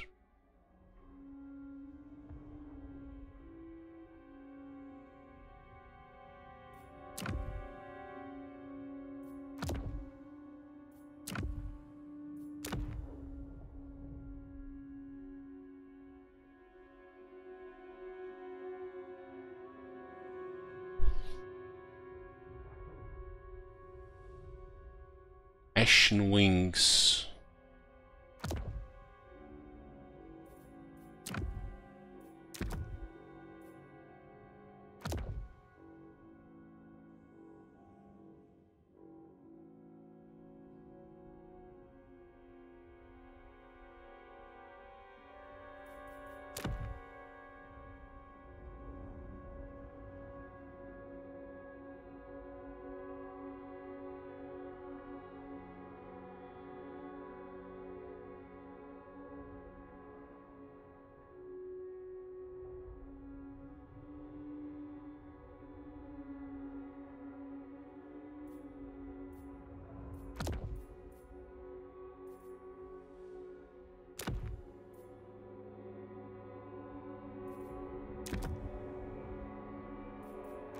This look like?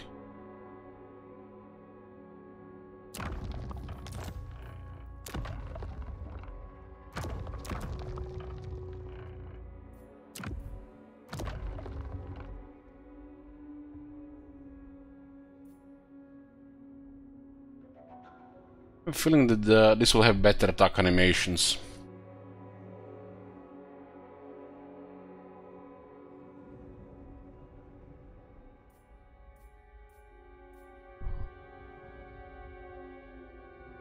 Missile block chance, missile resistance, it is better with 2 damage over time effects.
Like armor and speed more here. He already has all the good base stats.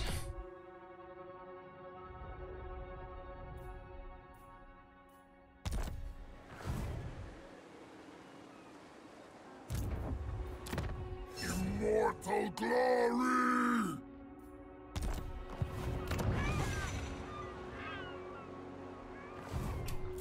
Let's see what kind of commandment this faction has. Chaos, Undivided Corruption, Adjacent Province +1, Chaos, Undivided Corruption +3. Born, Glory Generate 3, Recruitment Cost -5%, Local Recruitment Cost +1. Another Glory 3, Growth +15, lower movement range for the enemy in the area. Control Slanesh. Income, Plague Defense, Zinch Glory generated. We do need growth and we do want to lower that movement range.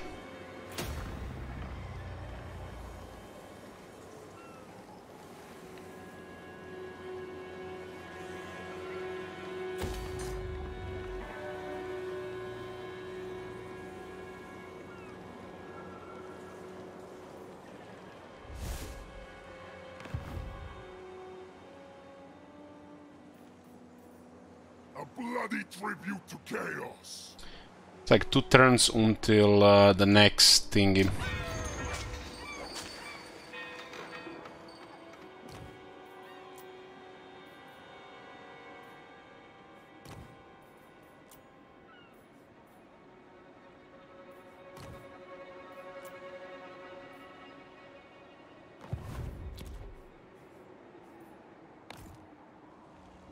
Reborn to triumph.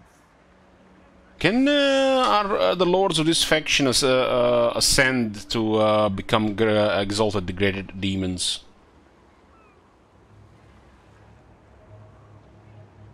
They can? Chaos reigns.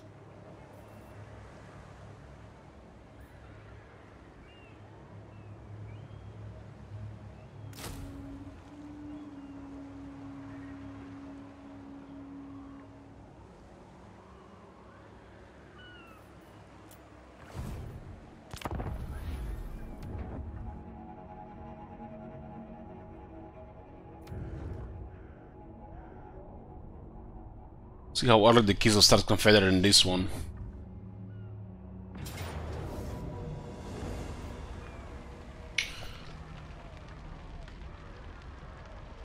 What was the outcome of that battle? Was it decisive victory?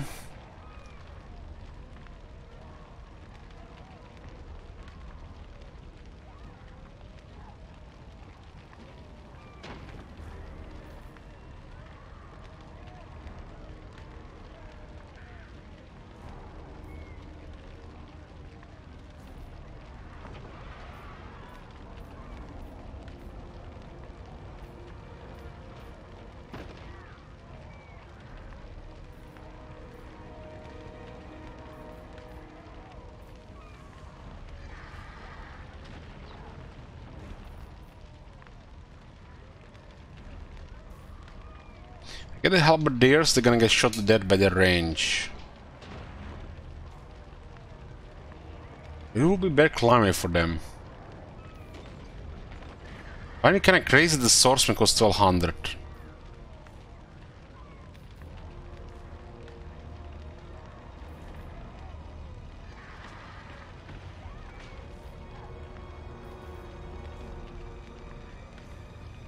Rosman is the best unit to take here.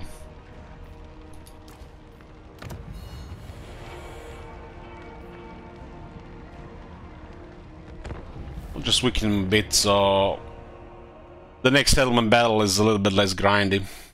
Settlement battle, you attack, grind, you lose, you grind, you take again, grind, grind, grind, grind, grind, and you cannot resolve every single time.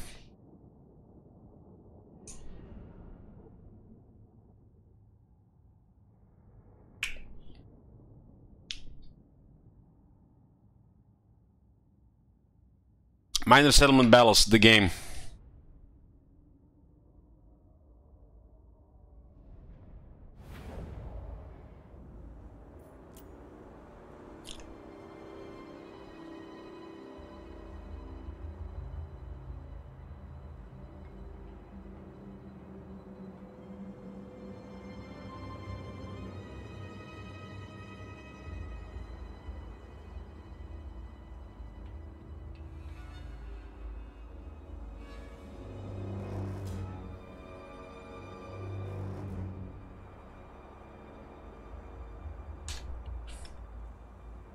Minor settlement battles are probably padding they created for Immortal Empires. Only to realize they didn't fix the issue and it's gonna be, you know, Immortal Empires the same shit.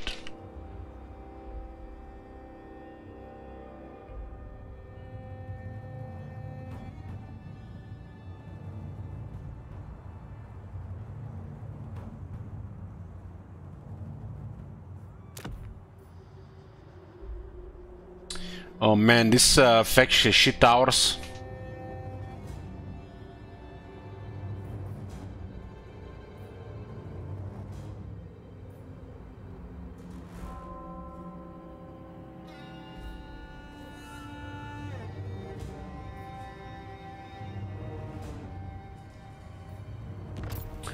I think they can fix my settlement battles. Well, for starters, keep working on the auto resolve.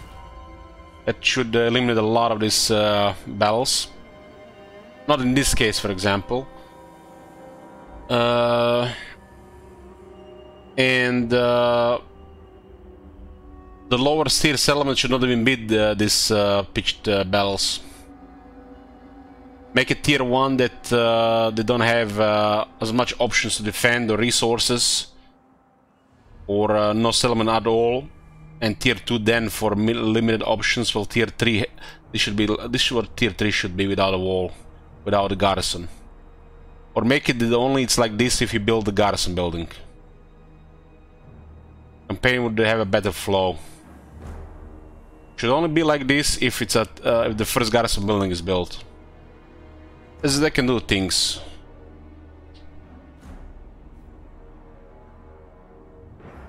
Garrisons, the towers are based on the settlement education, but these are not Slanesh towers.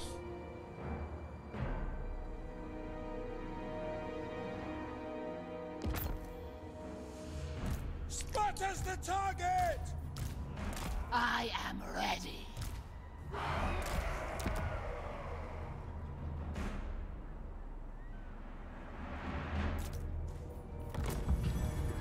The Maiden of Ecstasy.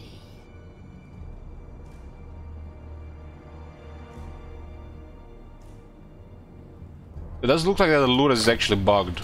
Sorceress Lash. I seek. Crossbowmen! Marauders! Guided by hunger. Come to me. Driven by pain!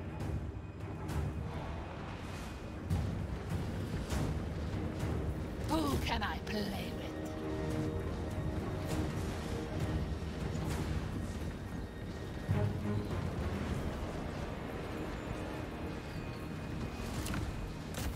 Alores. Missiles will fly! Probably went to the other side. Bringers of joyous degradation.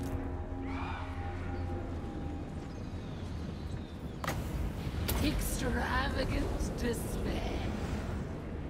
Marauders of Slaanesh!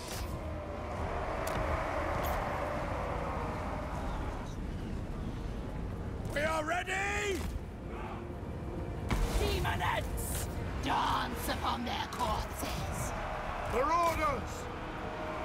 The pangs of suffering! Demonettes! Paramour of Slaanesh. Marauders! To the next victory!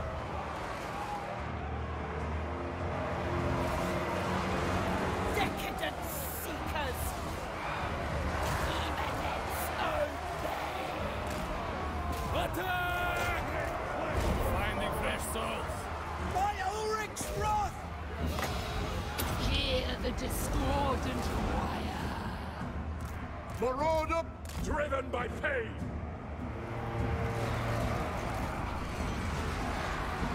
The Eternal Hunters! Unlilest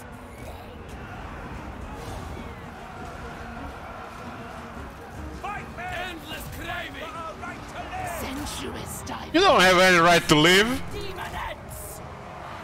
Go into the hole when we're done with you. Marauder! Listen to him, guys. The right to live. Deviants! Invading Norska. And he has a right to live.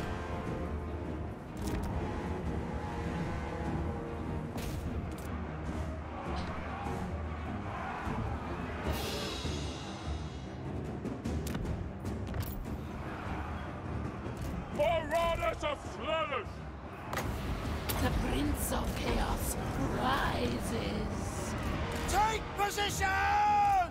Kill! Kill! For the Ring of Steel! Seeking Slanesh's embrace, the pangs of suffering. To the next victory! Marauders of Slanesh! Bring us souls! The aesthetics are lethal. By God, Miraz! Cruiser can kill 3 of our units.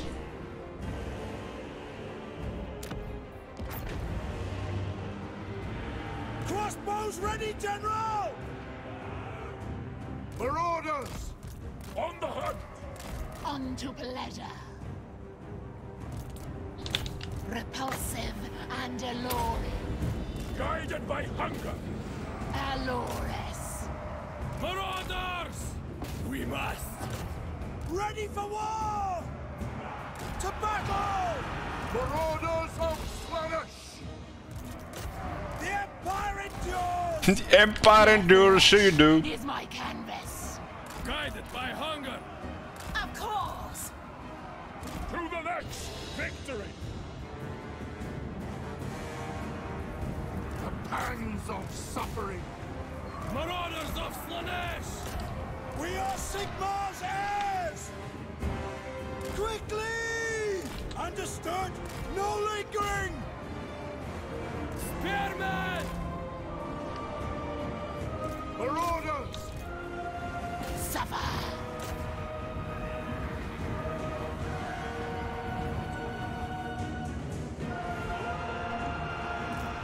Quench the thirst! To the next victory! Inflict exquisite suffering. Pain is a gift. For Slanesh! Taking aim!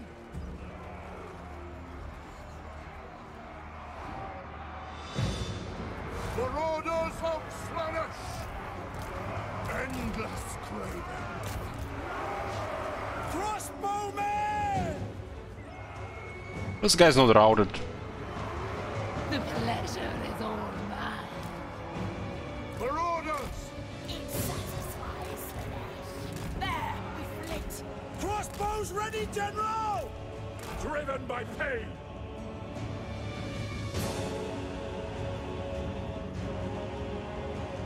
Death through sensation. I can't stop. Hold fire! Marauders!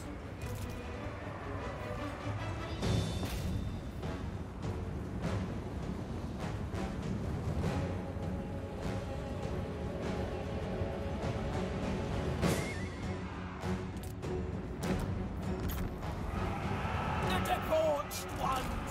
Souls for Slaanesh! The darkest of desires. Formation! March! Marauders! Finding fresh hope! Flow like Getting tired. Seeking Slanesh's embrace! There's a this one was also coming. This one was getting shot. Unit still has armor. It's not good. Go! Tear throats! sensuous diversions. A dance of pain. Seeking sin. Awaiting orders! Get them! Demonettes.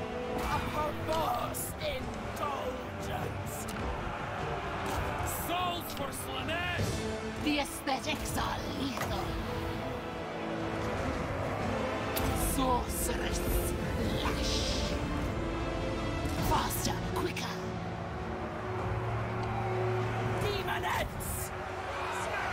We're losing leadership here. This will be exquisite. I'm gonna get in time there, I think. Conditions acceptable! Bend to our will. How delightful. Demonettes. Deliver unto Slanesh. Marauders of Slanesh! Demonette of Slaanesh! Surging on! Supple servants of Slaanesh! We're still heavily outnumbered here. The eternal hunters!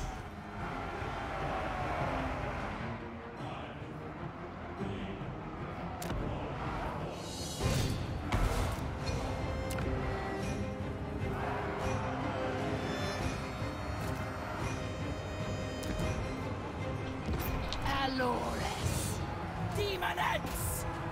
Marauders of Slaanesh! Quick march! Sensuous diversions! Seek and Slaanesh's embrace! There's a gunner coming.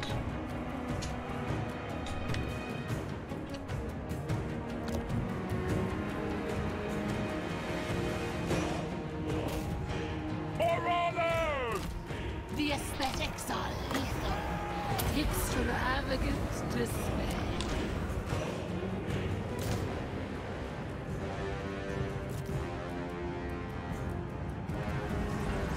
The eternal hunters!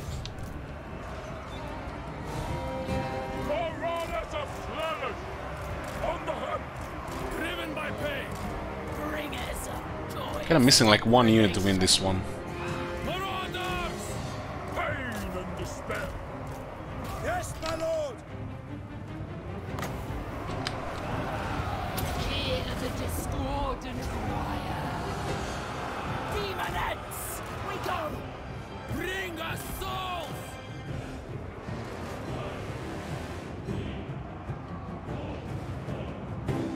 Consume them! Flow like rend!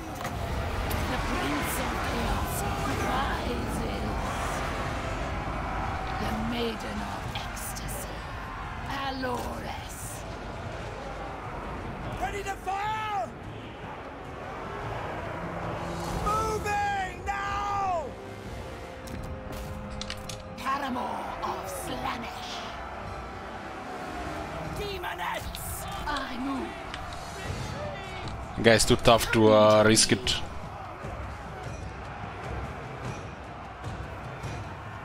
Torture's sweet kiss.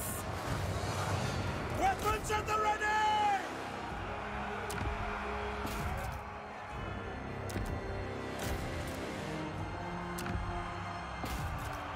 Sin and depravity.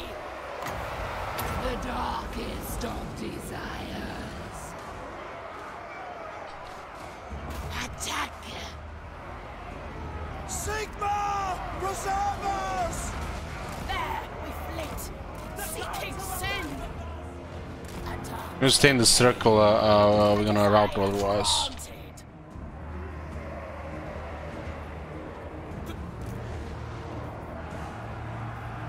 Dance upon their corpses.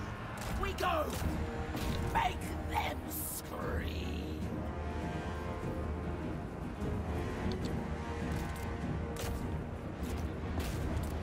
Spears! Bringing agony. The guy is routing one unit at a time there. Sorcerous splash. We are missing one unit to win this one. To safety! I am ready.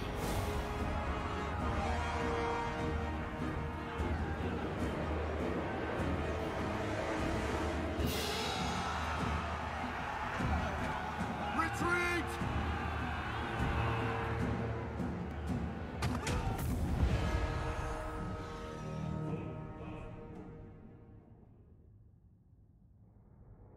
That's what I love about Slaanesh. It's like seduction can perform miracles. We would just had one more unit from them, from seduction, we won this battle.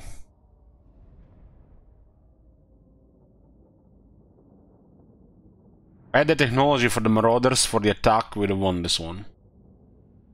If I was Slaanesh here, Nakari's faction, I would have won this one.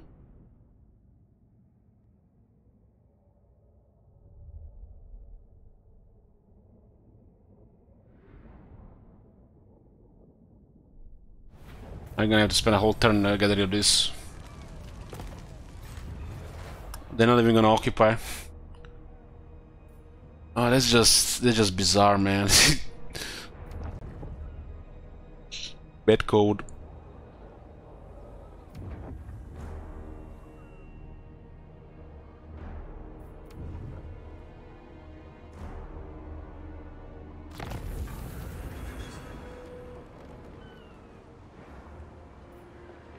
Demon Prince.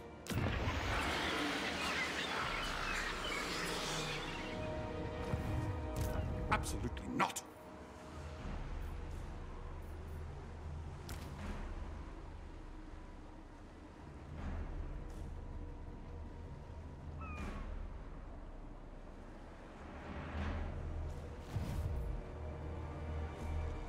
The ice trembles before me. The rift is here and here, and we need to clear the immediate threat. Bjornlings have our top. We could consider taking this province here to stay away from Kislev. We're going to Kislev to destroy them.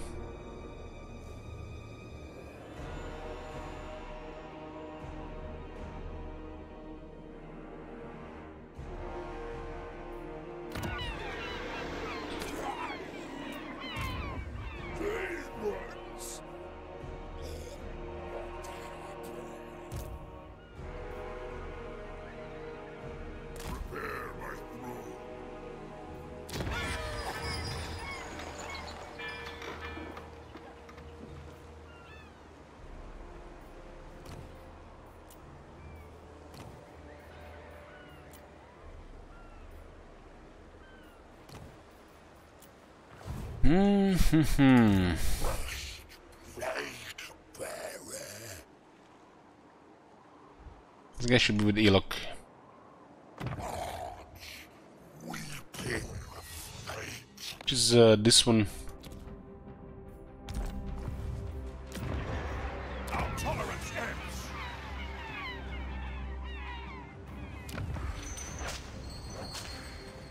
Don't keep fortified. Tsar garrison is any stronger than many that ever attack this place. We're gonna get some more tougher infantry in Elok's army. These guys are solid for early on, but unless we get some techs or buffs on them, they fall behind. It's very fascinating. They did battles, but they haven't received any ranks.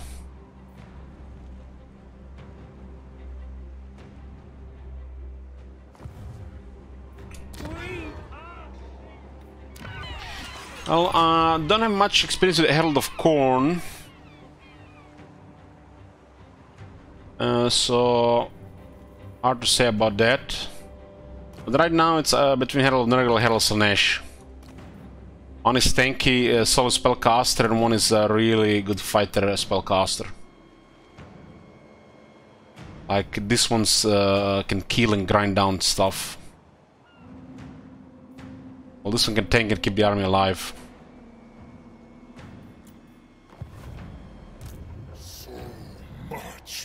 Tzeentch is not good enough, in my opinion, and Herald of what's it called, the Corn. I haven't used that one yet. Tzeentch's lore is too weak, even if the magic might be useful.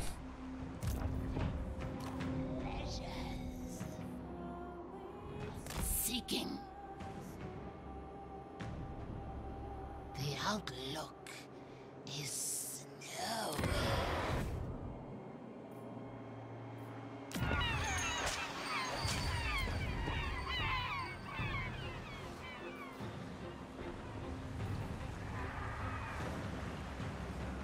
Probably the best thing about the Herald of Corn is the battle skills.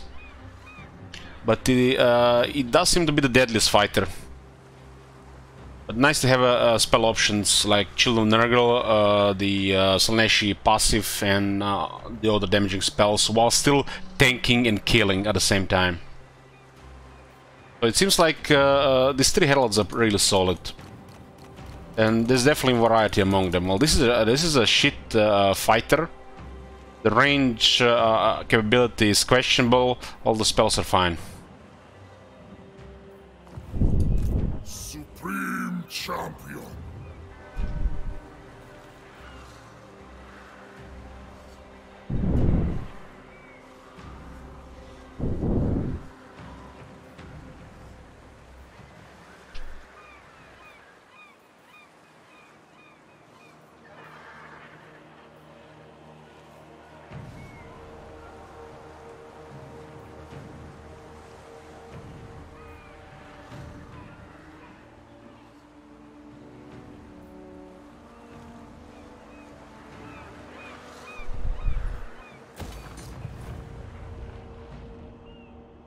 Already on the base, the Zinj Herald is pretty bad compared to the others. Give it 10 ranks, he's still the worst.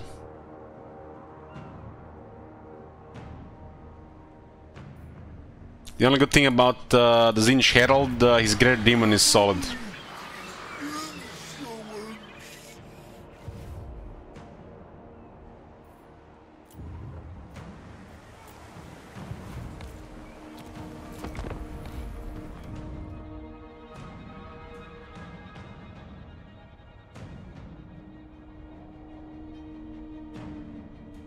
So Kustalten is not doing the Rift game, but he has player bias, strong buffs as Kislev, and comes after you while you need to do the rifts.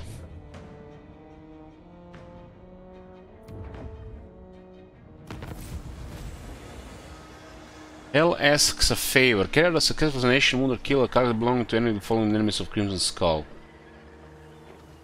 Stubborn Blade and 40 with Crimson Skull. Blade is not bad. Raise an additional army. 60 Con Glory, 60 Nerg Glory.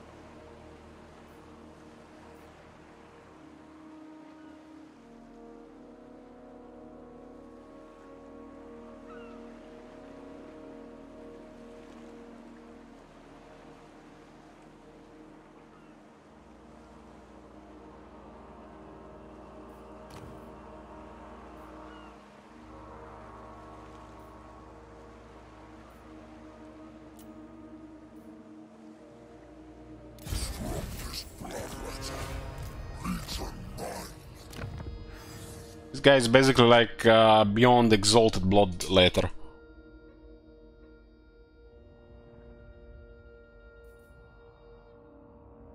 Eight kills and 10% damage.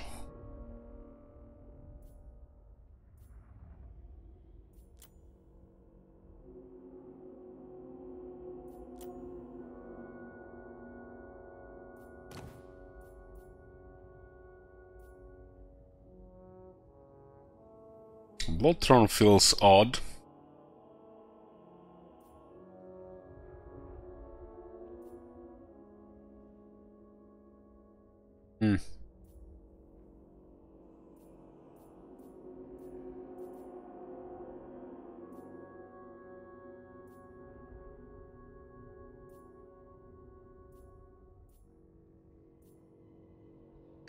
All damage here, huh? The skills are pretty much all damage and you're going to get them, but Bloodthorn makes no sense.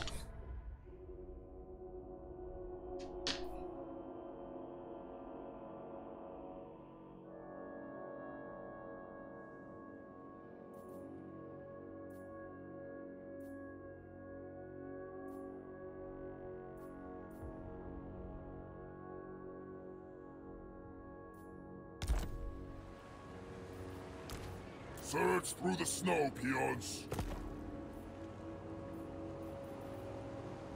March! Faster! Faster! Chaos.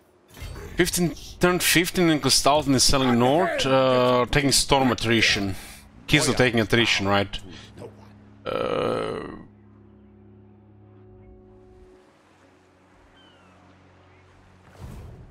Chaos incarnate. No! You tried. Yes. Demon Prince.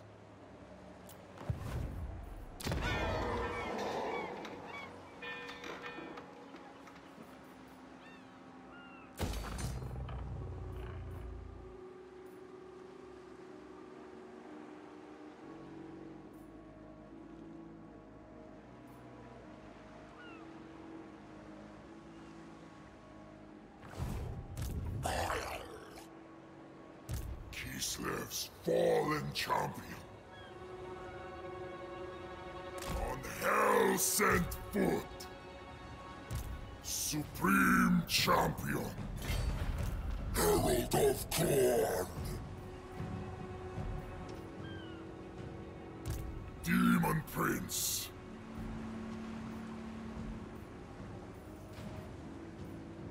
The ice trembles before me. I think it's actually cheaper than the Immortal Slaanesh. Immortal Slaanesh grind better. That doesn't know the stuff though.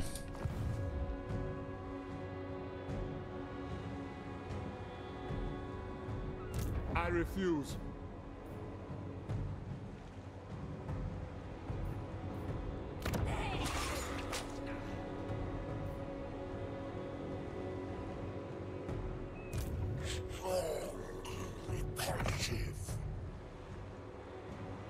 Gonna have to stay here right now. If we want to sort this area out and stay here, we do have to sort these enemies and move towards Constantine, which looks like the way the campaign wants you to go. But if you don't really care about terrain, you can go anywhere in the world when the rift's open, right?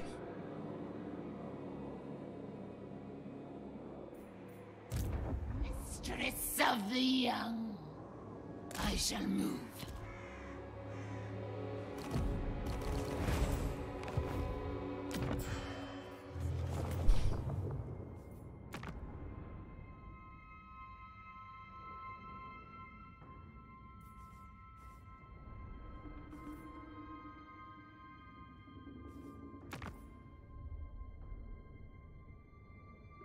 These guys have 5 enemies and they packed all their shit and sell it towards us.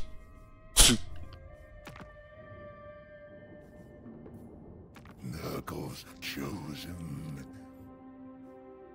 Hunger for souls. So good.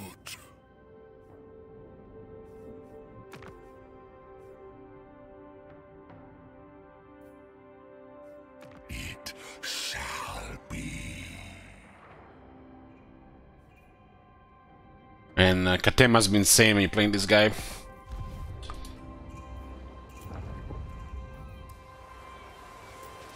Rebellion is good for us.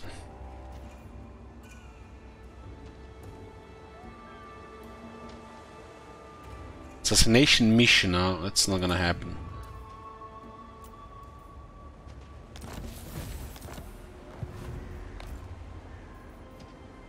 This world will burn.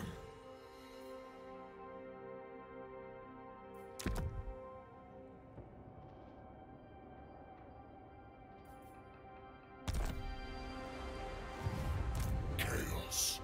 So kinda could use a hero in that army.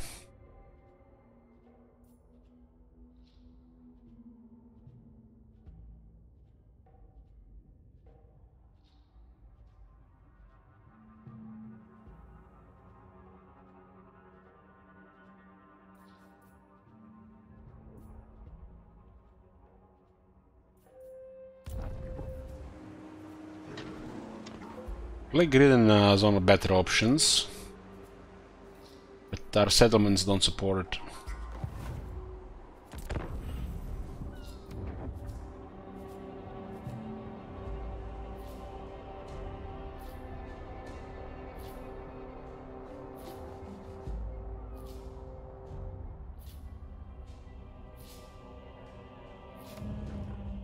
You're a hero from anywhere?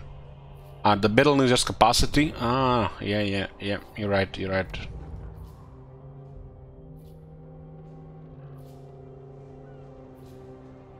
I like him. Hey!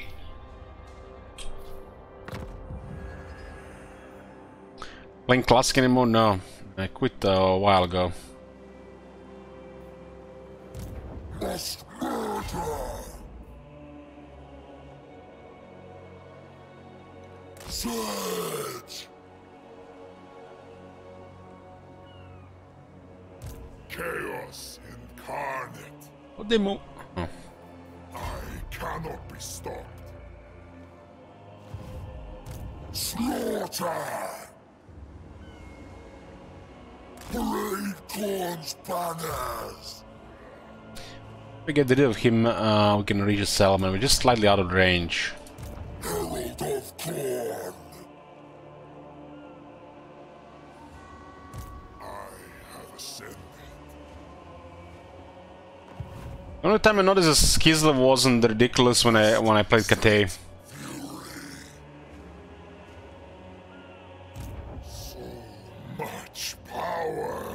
I don't see no reason why all the demon factions shouldn't be strong, whatever you play.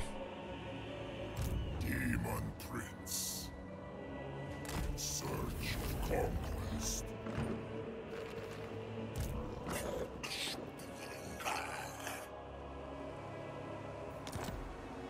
Khorne's chosen. Spread slaughter.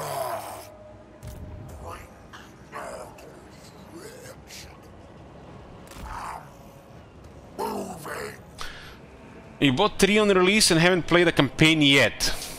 You're a perfect customer, Lycan.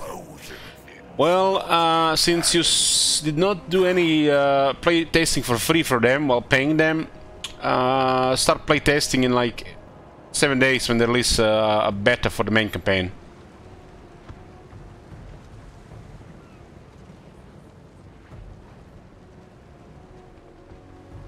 Kislev's fallen champion.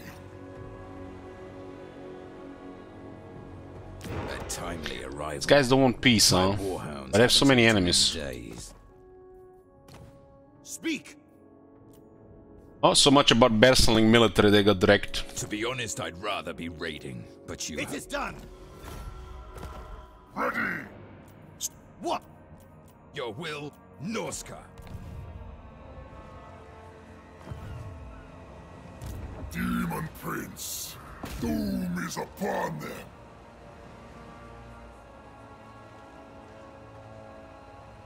Snow impedes the ruinous crusade. March for Khorne! Hellish power. I have ascended. Another dark gift.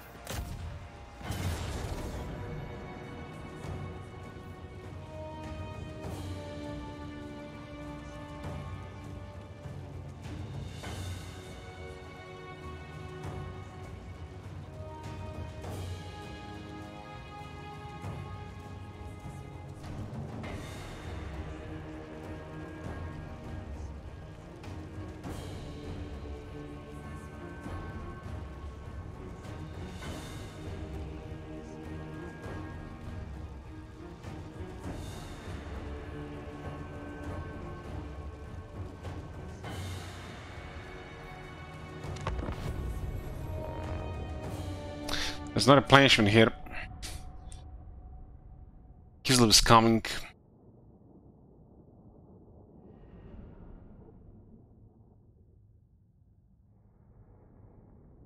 Kinda sucks that we have constantly replenished some units because we might consider auto-resolve.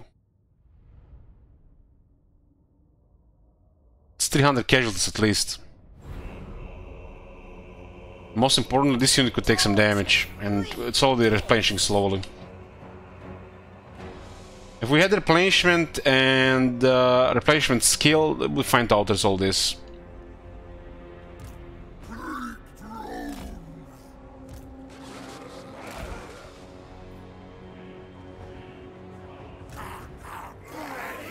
Auto resolve is still work in progress. Still work in progress. Demon Prince, very well. Rejoice, for victory today brings this world's annihilation one step closer.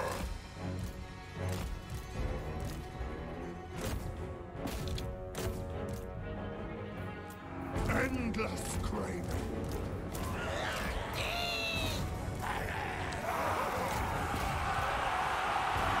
Brutalize them.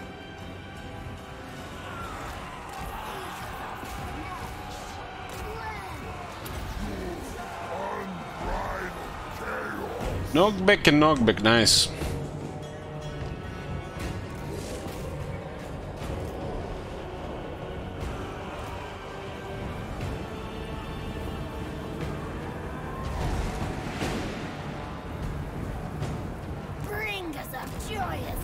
Predation.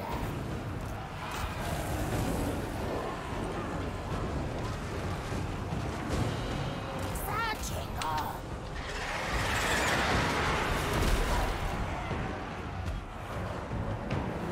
Marauders!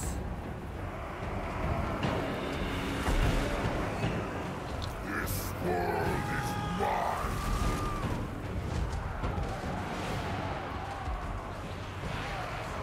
Seekers.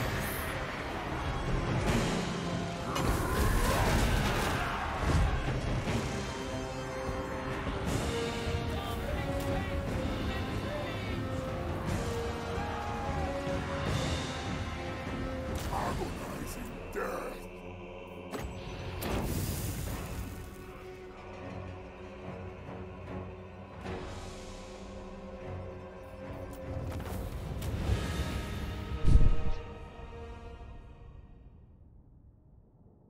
The amount of loading time and computing power we have to waste going into battle and out of battles because of this shit.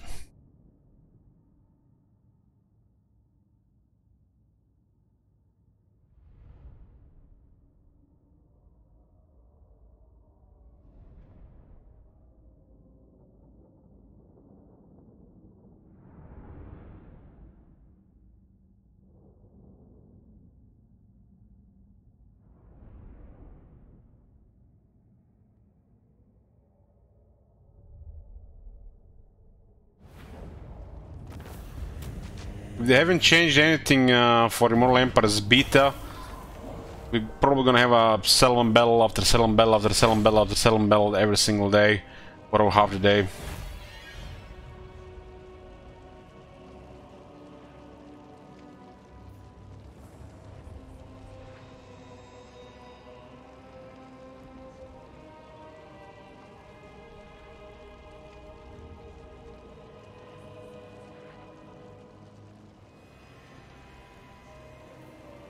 I'm gonna get the bloodletting here.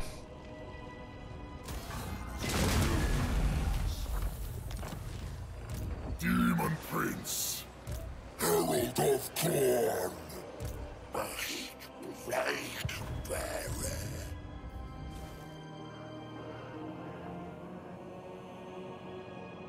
We traverse.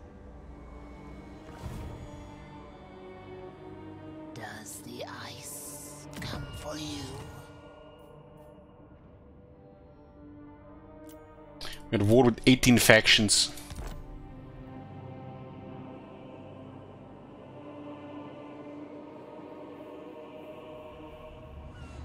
Kislev's fallen champion.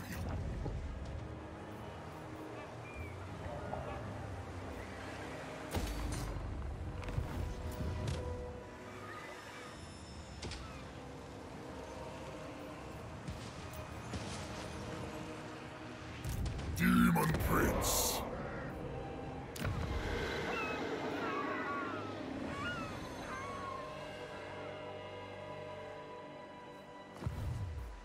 This is not the promised excess.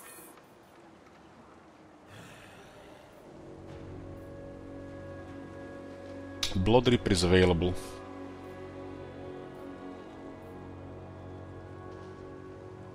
So this is three traits here, 3 different traits on Blood Reaper. One says weapon strength plus 4%, unique to Khorne. The other one says melee attack plus 3, weapon strength plus 2%, unique to Khorne. So 4 stats, 5 stats, and then you have just your regular aggressive. 5% weapon strength, charge bonus plus 8, available to everybody. 13 stats.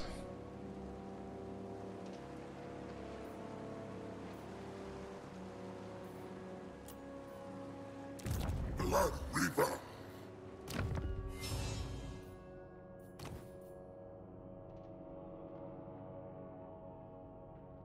Hopefully made the traits at least in Mortal Empire Velos in Mortal Empires, if not improve them further. But I think they know that the traits are bad. and they know that we know, and that we want at least what it was at the end of Warhammer 2. And the Warhammer 2 traits, there were half of them were solid. There were still several of them per faction that needed work, especially on a couple of factions.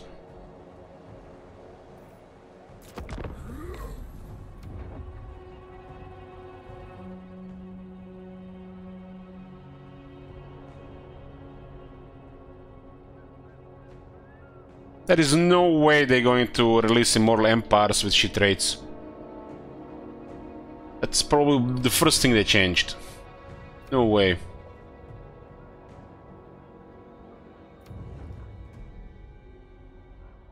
Oh, that would make no sense. It's like they know this is on top of the list what people want to see changed. They know.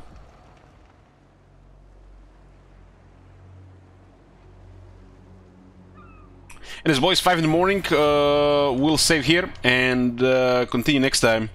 Schedule will be, what schedule? Hours will be weird. We'll play this campaign until victory screen, and we're waiting for Immortal Empires beta. Thank you for watching, and good night.